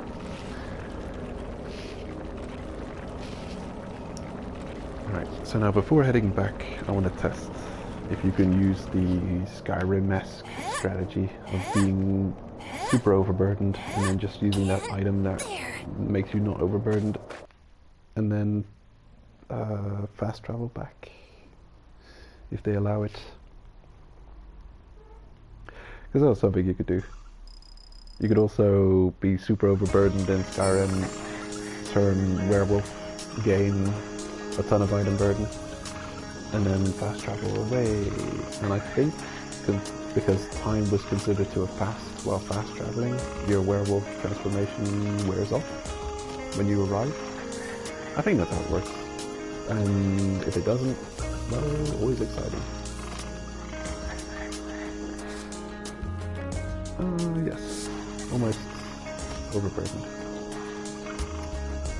Oh man. Now I'm a bit stuck there. Come on. Tell me I can find this thing. This is kind of annoying.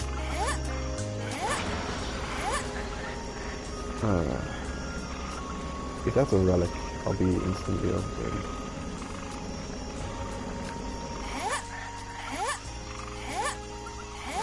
Can I make this one? I can't make it. Okay.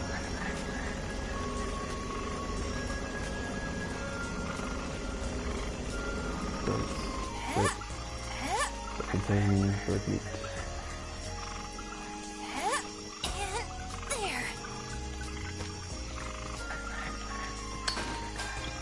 Oh, lovely. There. So, overburden now. And what happens if I use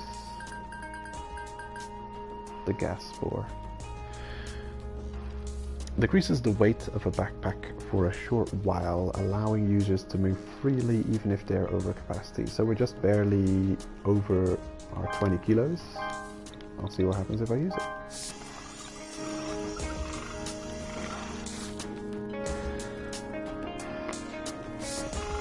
Who knows? Who knows? Well, while that's active. Well, sure enough.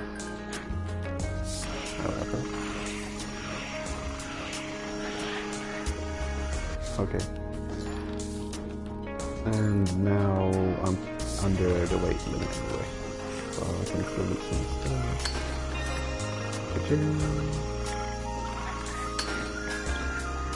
Ooh, yeah.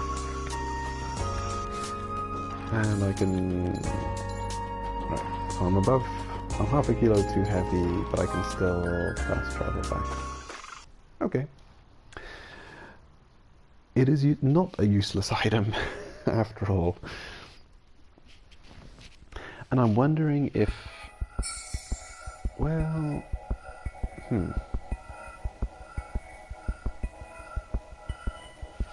You'd need to have a couple of them on you to make them effective. Because the problem with getting overburdened is the moment you're overburdened, you can no longer pick up anything. Can we even return while overburdened? Hello? Let me in. Oh man. Maybe not. Okay. And now I can. So you're not allowed to return overburdened. Curious. Okay, so you need a bunch of them to make it effective. You definitely need a bunch of them, because the moment you're overburdened, not being able to loot again makes them a lot less useful. You'd have to have a room full with heavy loot. And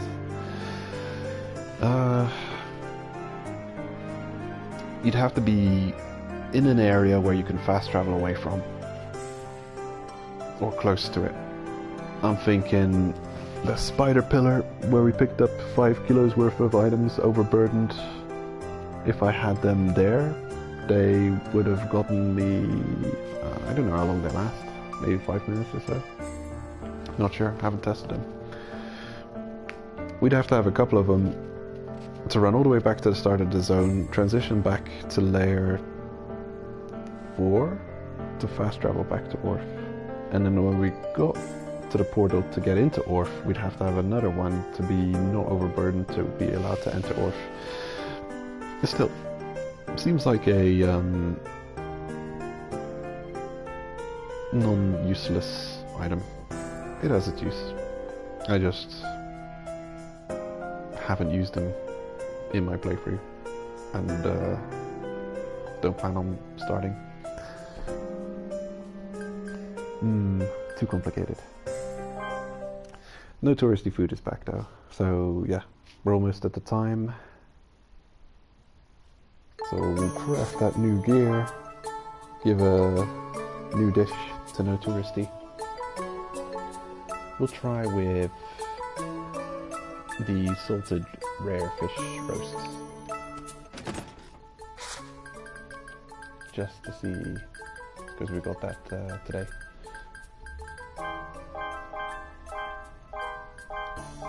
I'm gonna store all these valuable rare relics and I'll sell the rest. Explosive stones.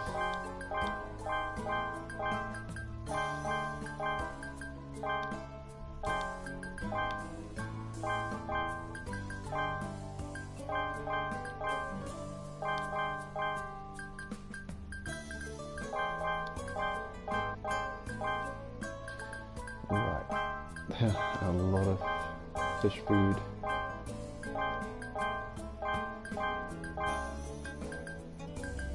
Probably need to buy more salt and arrows.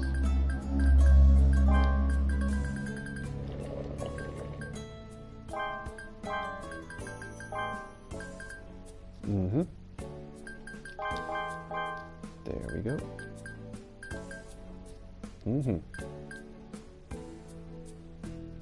Good. So, that special dish. Salted rare fish roast. Where are you, salted rare fishy? Also bring type 4 energy rations, just in case, to see if I can actually feed them to her.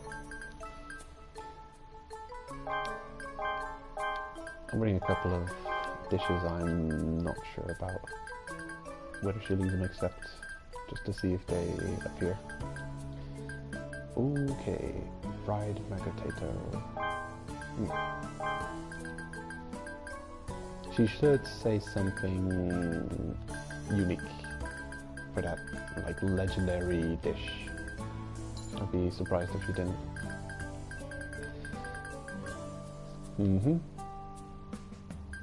Okay, let's sort the food thing out first. So we've got 1, 2, 3, 5 dishes, including the type 4 energy rations. I'm most interested about whether she'll accept those or not. Hey you, I need your help. I'd like to eat the type of food that only cave raiders eat, and not the touristy kind. Do you know any special dish like that?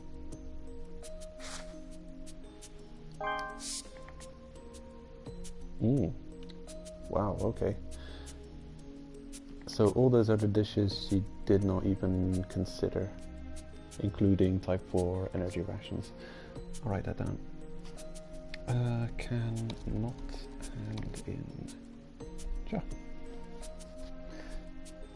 So what do you have to say about this salted rare fish treat? I see. This is not bad. It does look appealing. Moreover, it does appear to be food that only cave raiders eat. Huh, that's amazing. Thanks. It might not be much, but take this as a token of my thanks.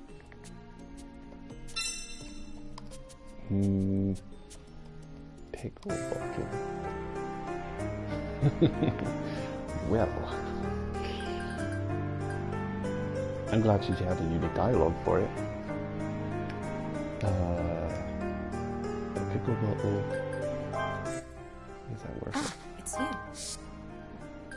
What does that cost? 375.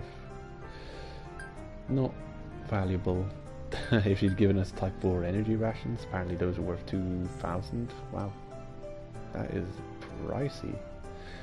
But look at that weight and recovery. That is good. Super Take food. a look if you're interested in foreign goods. Okay. What else do we have? Foreign rations, fish flake onigiri.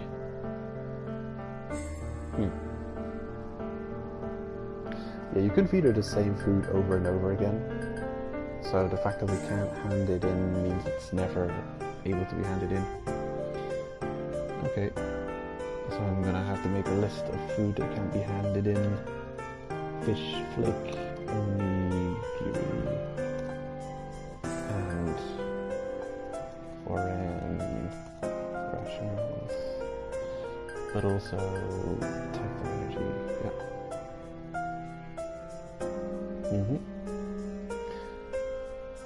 All those things at least cannot be handed in.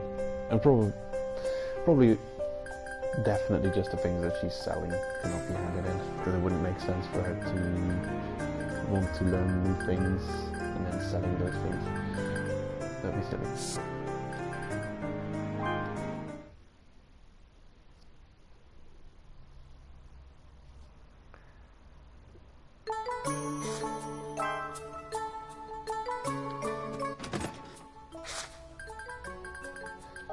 On the whole, her quests is kind of...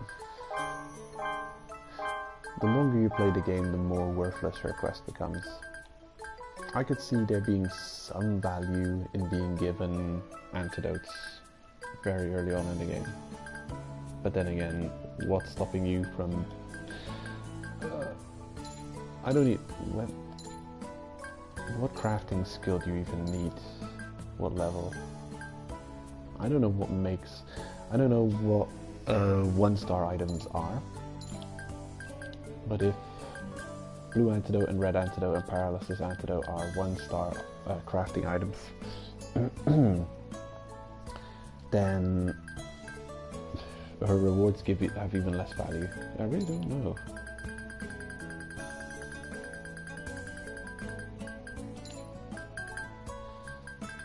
What is the point? What is her point?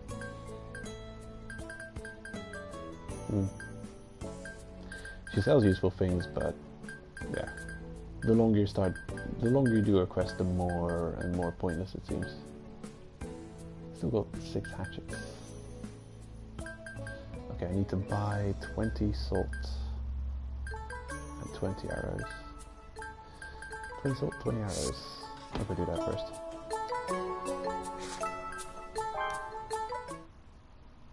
And appraise. Welcome. Thank you. Is this good? Thank you. Please come again. 20 salt, 20 arrows. Welcome! Thank you! Come back again! 20 arrows. And in the good rest.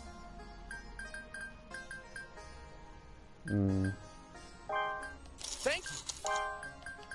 How about this? Thank you. What would you like?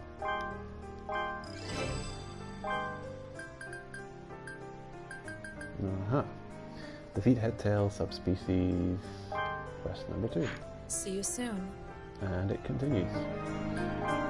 Of course, it's a good way to get money if you're killing the same creatures over and over again.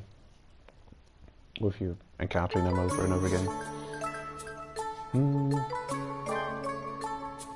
Good. Pretty much prepared for the next raid. And need about 10 ropes. That's crazy.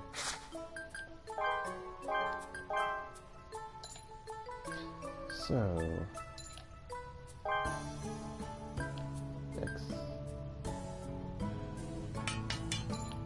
refreshing, but also quite heavy. But I'll quickly run down the weight because we'll be spending them constantly, instantly. Yeah, I really want to travel through. We'll do that next stream. Travel through those zones and figure them out completely. Seems like expensive on the rope front, but potentially lucrative if they really contain that much mining spots and treasure. But in the end, it's zones like that that you want to avoid on the deep dives, or try and find alternate routes that avoid those, because wow. Unless you're okay with spending 10 ropes every time you go down. And it would be expensive because we don't have that much rhombus form plants to spend, so we'd have to would end up buying ropes in the future. They'd be lighter, but that is a serious energy, serious gold drain, orf drain.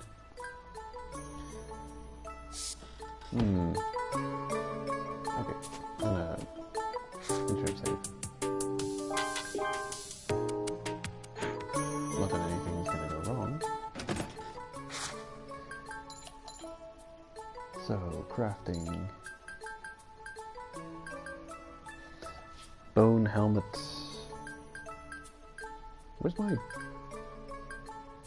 regular bone gear? Do I not have? Oh, bizarre. Maybe I have to go and buy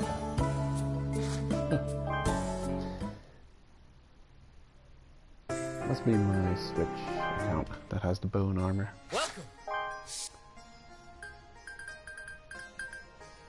Give me bone armor. Expensive. Not too expensive. Thank you.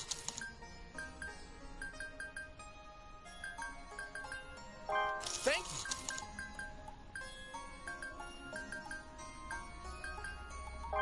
Thank you.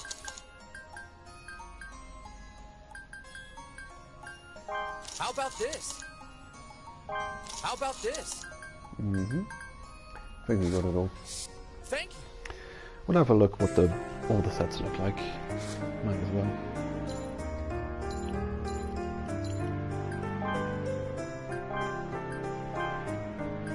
The bone set.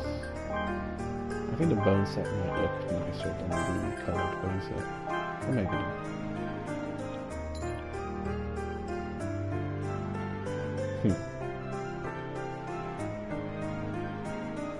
That was pretty cool looking. It's like a medieval armor. Looks a bit Monster Hunter-y. Right, and we have to go to our storage to get the required materials to craft all the others.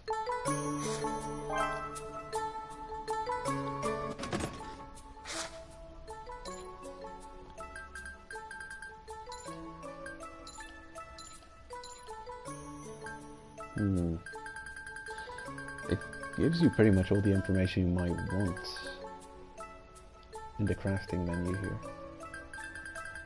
So there's no reason for me to hold on to anything.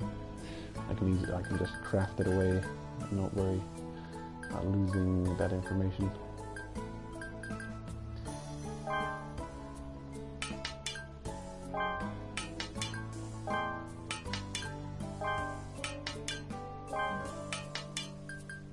There. Crafted the entire colored bone set. Oh. Oh, weird. Ah, yeah, we are wearing it. I was thinking, how is this possible? Yep, we're wearing it. It's... I don't like the look of it so much.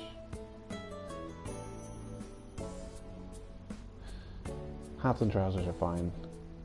Shoes are a bit simple. They're the same color though. Although, they're alright actually. Yeah, everything except for the jacket is okay. Now, we'll use the colored bone set to craft the ultimate, for now, relic high.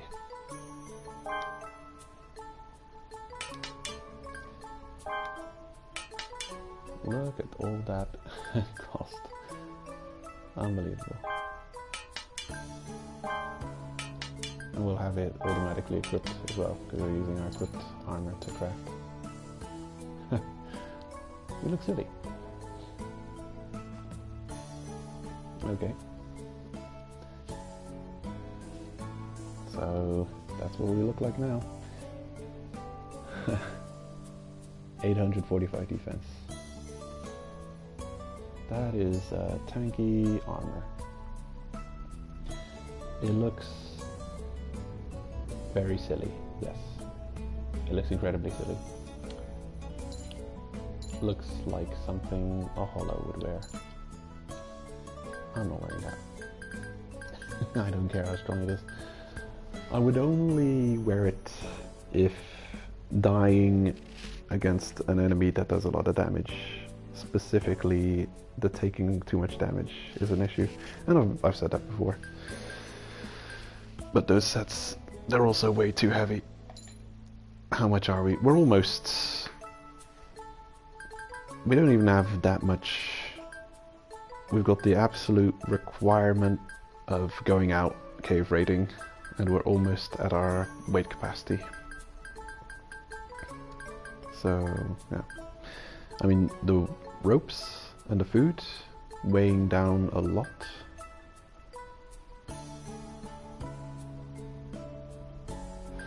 And the umbrella.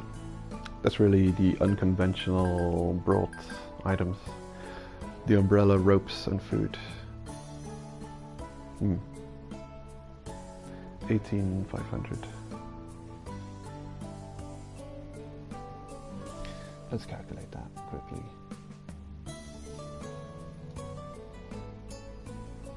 $18,500 minus 800 minus 12 times 200 minus 10 times 200. Easy to calculate, but my brain's not thinking right now. Yeah, that's a significant... It would take me down from 18.5 kilos to 13 basically and a half. Well, 13,300, basically a half. So that's down 5 kilos. The rope, food, and umbrella extras are weighing me down 5 kilos. How about the food? 12 times 200, 2.5. Yeah, 2 and 2.5, pretty much 5. Yeah, so this is 2 kilos, and this is 2 and almost a half kilos. Yeah, 200 each. Useful, but bringing it along is super heavy, and arguably maybe not that necessary at the moment. With those almost guaranteed fish drops from enemies, and with some enemies having the single just food item drop, technically, if I could rely 100% on my bows not being necessary for any fights and not breaking, I could replace that with just a bunch more arrows. But then the arrows, 20 times 30. Half a kilo, that's reasonable. The salt, also very reasonable. They're being weighed down. The armor, oh yeah, I've still got the previous armor in the bags. I'm gonna put that away just to have a more accurate view of what our weight would be if we would go cave raiding with the bone set. And to bear in mind, we were also 2 kilos heavier than we otherwise would be, carrying all these bows, or at least half a kilo heavier So we would still be at 16 out of the 20 kilos rating like this, pretty much. Actually, I'll do that. Move to move. This is what I consider basic cave raiding equipment. The umbrella. Okay. So this is the absolute basic to be brought with at this level, at this stage, cave raiding equipment. And then we still don't have as many charms that we possibly could equip in this gear. Anyway, I'm making arguments not favorable to this gear. I think, yeah, I don't know.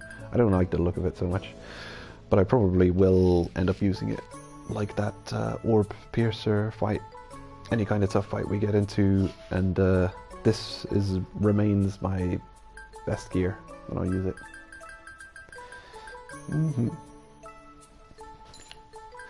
For now, I'll bring the umbrella back and I'll re-equip the other set. I'll use that instead. The food dish and the ropes. Where are they?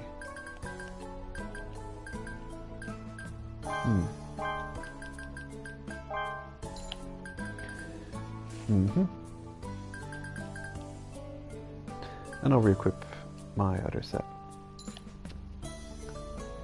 which is hiding somewhere.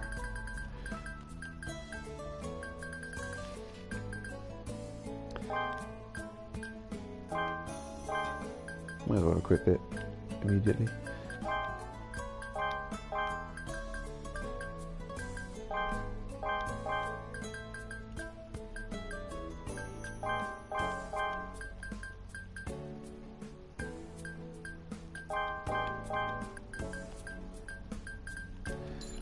Okay.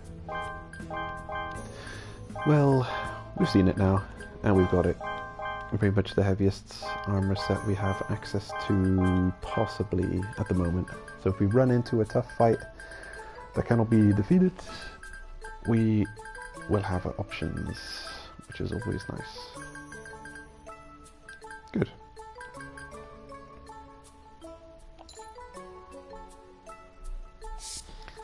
Yeah, looking fine.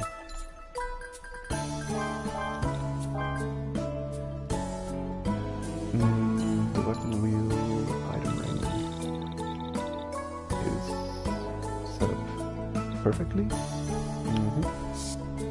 Prefer to use the slightly weaker bow, so I have the stronger bow ready in case it's necessary. I wonder, I gotta check. Do we really... I wonder if those are standard boots that we're wearing, if we're wearing the boots from our armor set. I'll go and bring some obvious boots. These would be kind of obvious. Yeah. Equip those and see what they look like. I don't see it. I'm gonna find some black boots and equip those instead.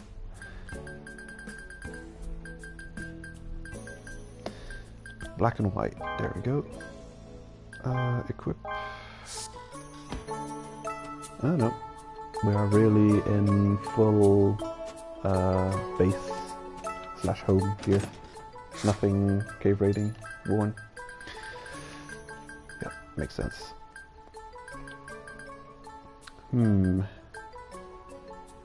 Where are they? Oh, probably in my inventory. Of course.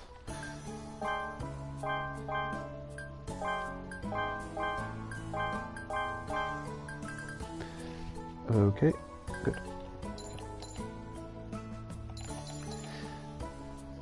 Yeah, well, I think that's going to be it for today. Just one last thing I want to check. Our progress. Pretty much explored half of layer 5. And of all the zones we've visited, most of them have been properly explored. Eternal Garden, still a kind of weird one with all the lasers, not sure what they're for. Everything, the first 3 zones have been properly investigated.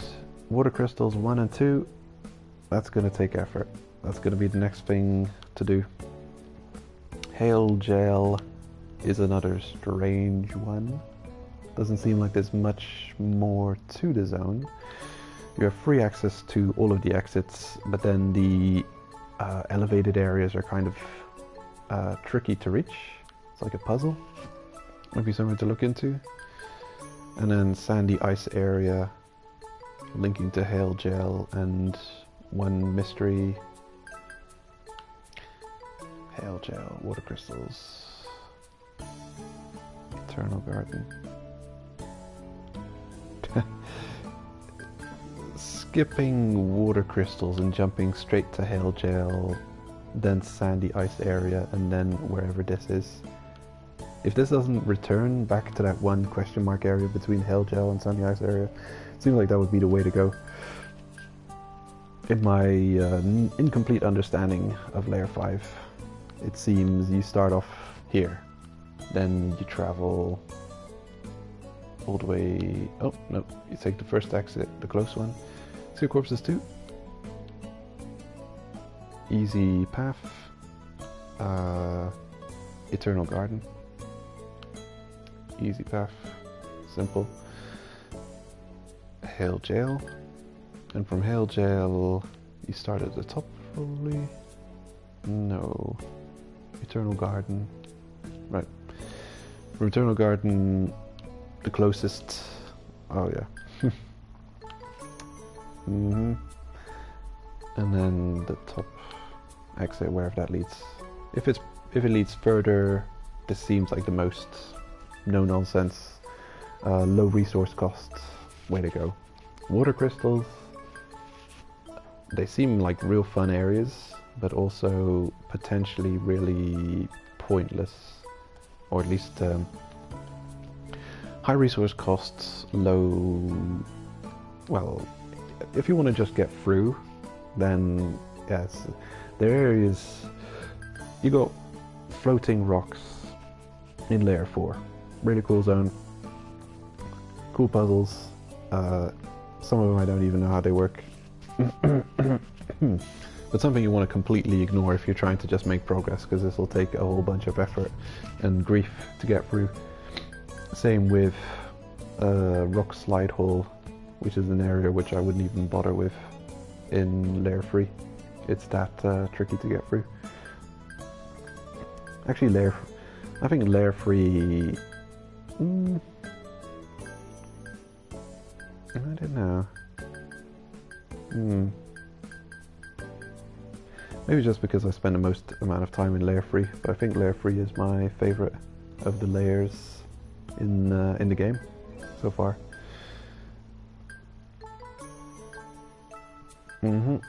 I just like the interactiveness of it all, and how much puzzles and tricks and things that are all available in it. You got areas of darkness, the Madoka Jack sniping you, the seesaw puzzles, the rocks falling, crushing split jaw, the boulder falling in where is it? A cold heat layer, well, chasing the boulder. Yeah, every area has something really unique and crazy to offer, and you know, puzzling going on. Yeah, I definitely appreciate Layer 3 the most of all so far. Layer 4, it has its charms. Layer 5, it's yeah, it's also got its charms. I would like to see more quests here though. Really would like to see more quests going on here. The Layer 4 already didn't seem to have that very many quests going on. Got a good amount of Nanachi quests, it's cool. Yeah. Curious. We'll see. We shall see. Progress made. Layer 5 is becoming less and less of a mystery, and I look forward to the jagged ice next time. So, take care for now, and I'll see you next time.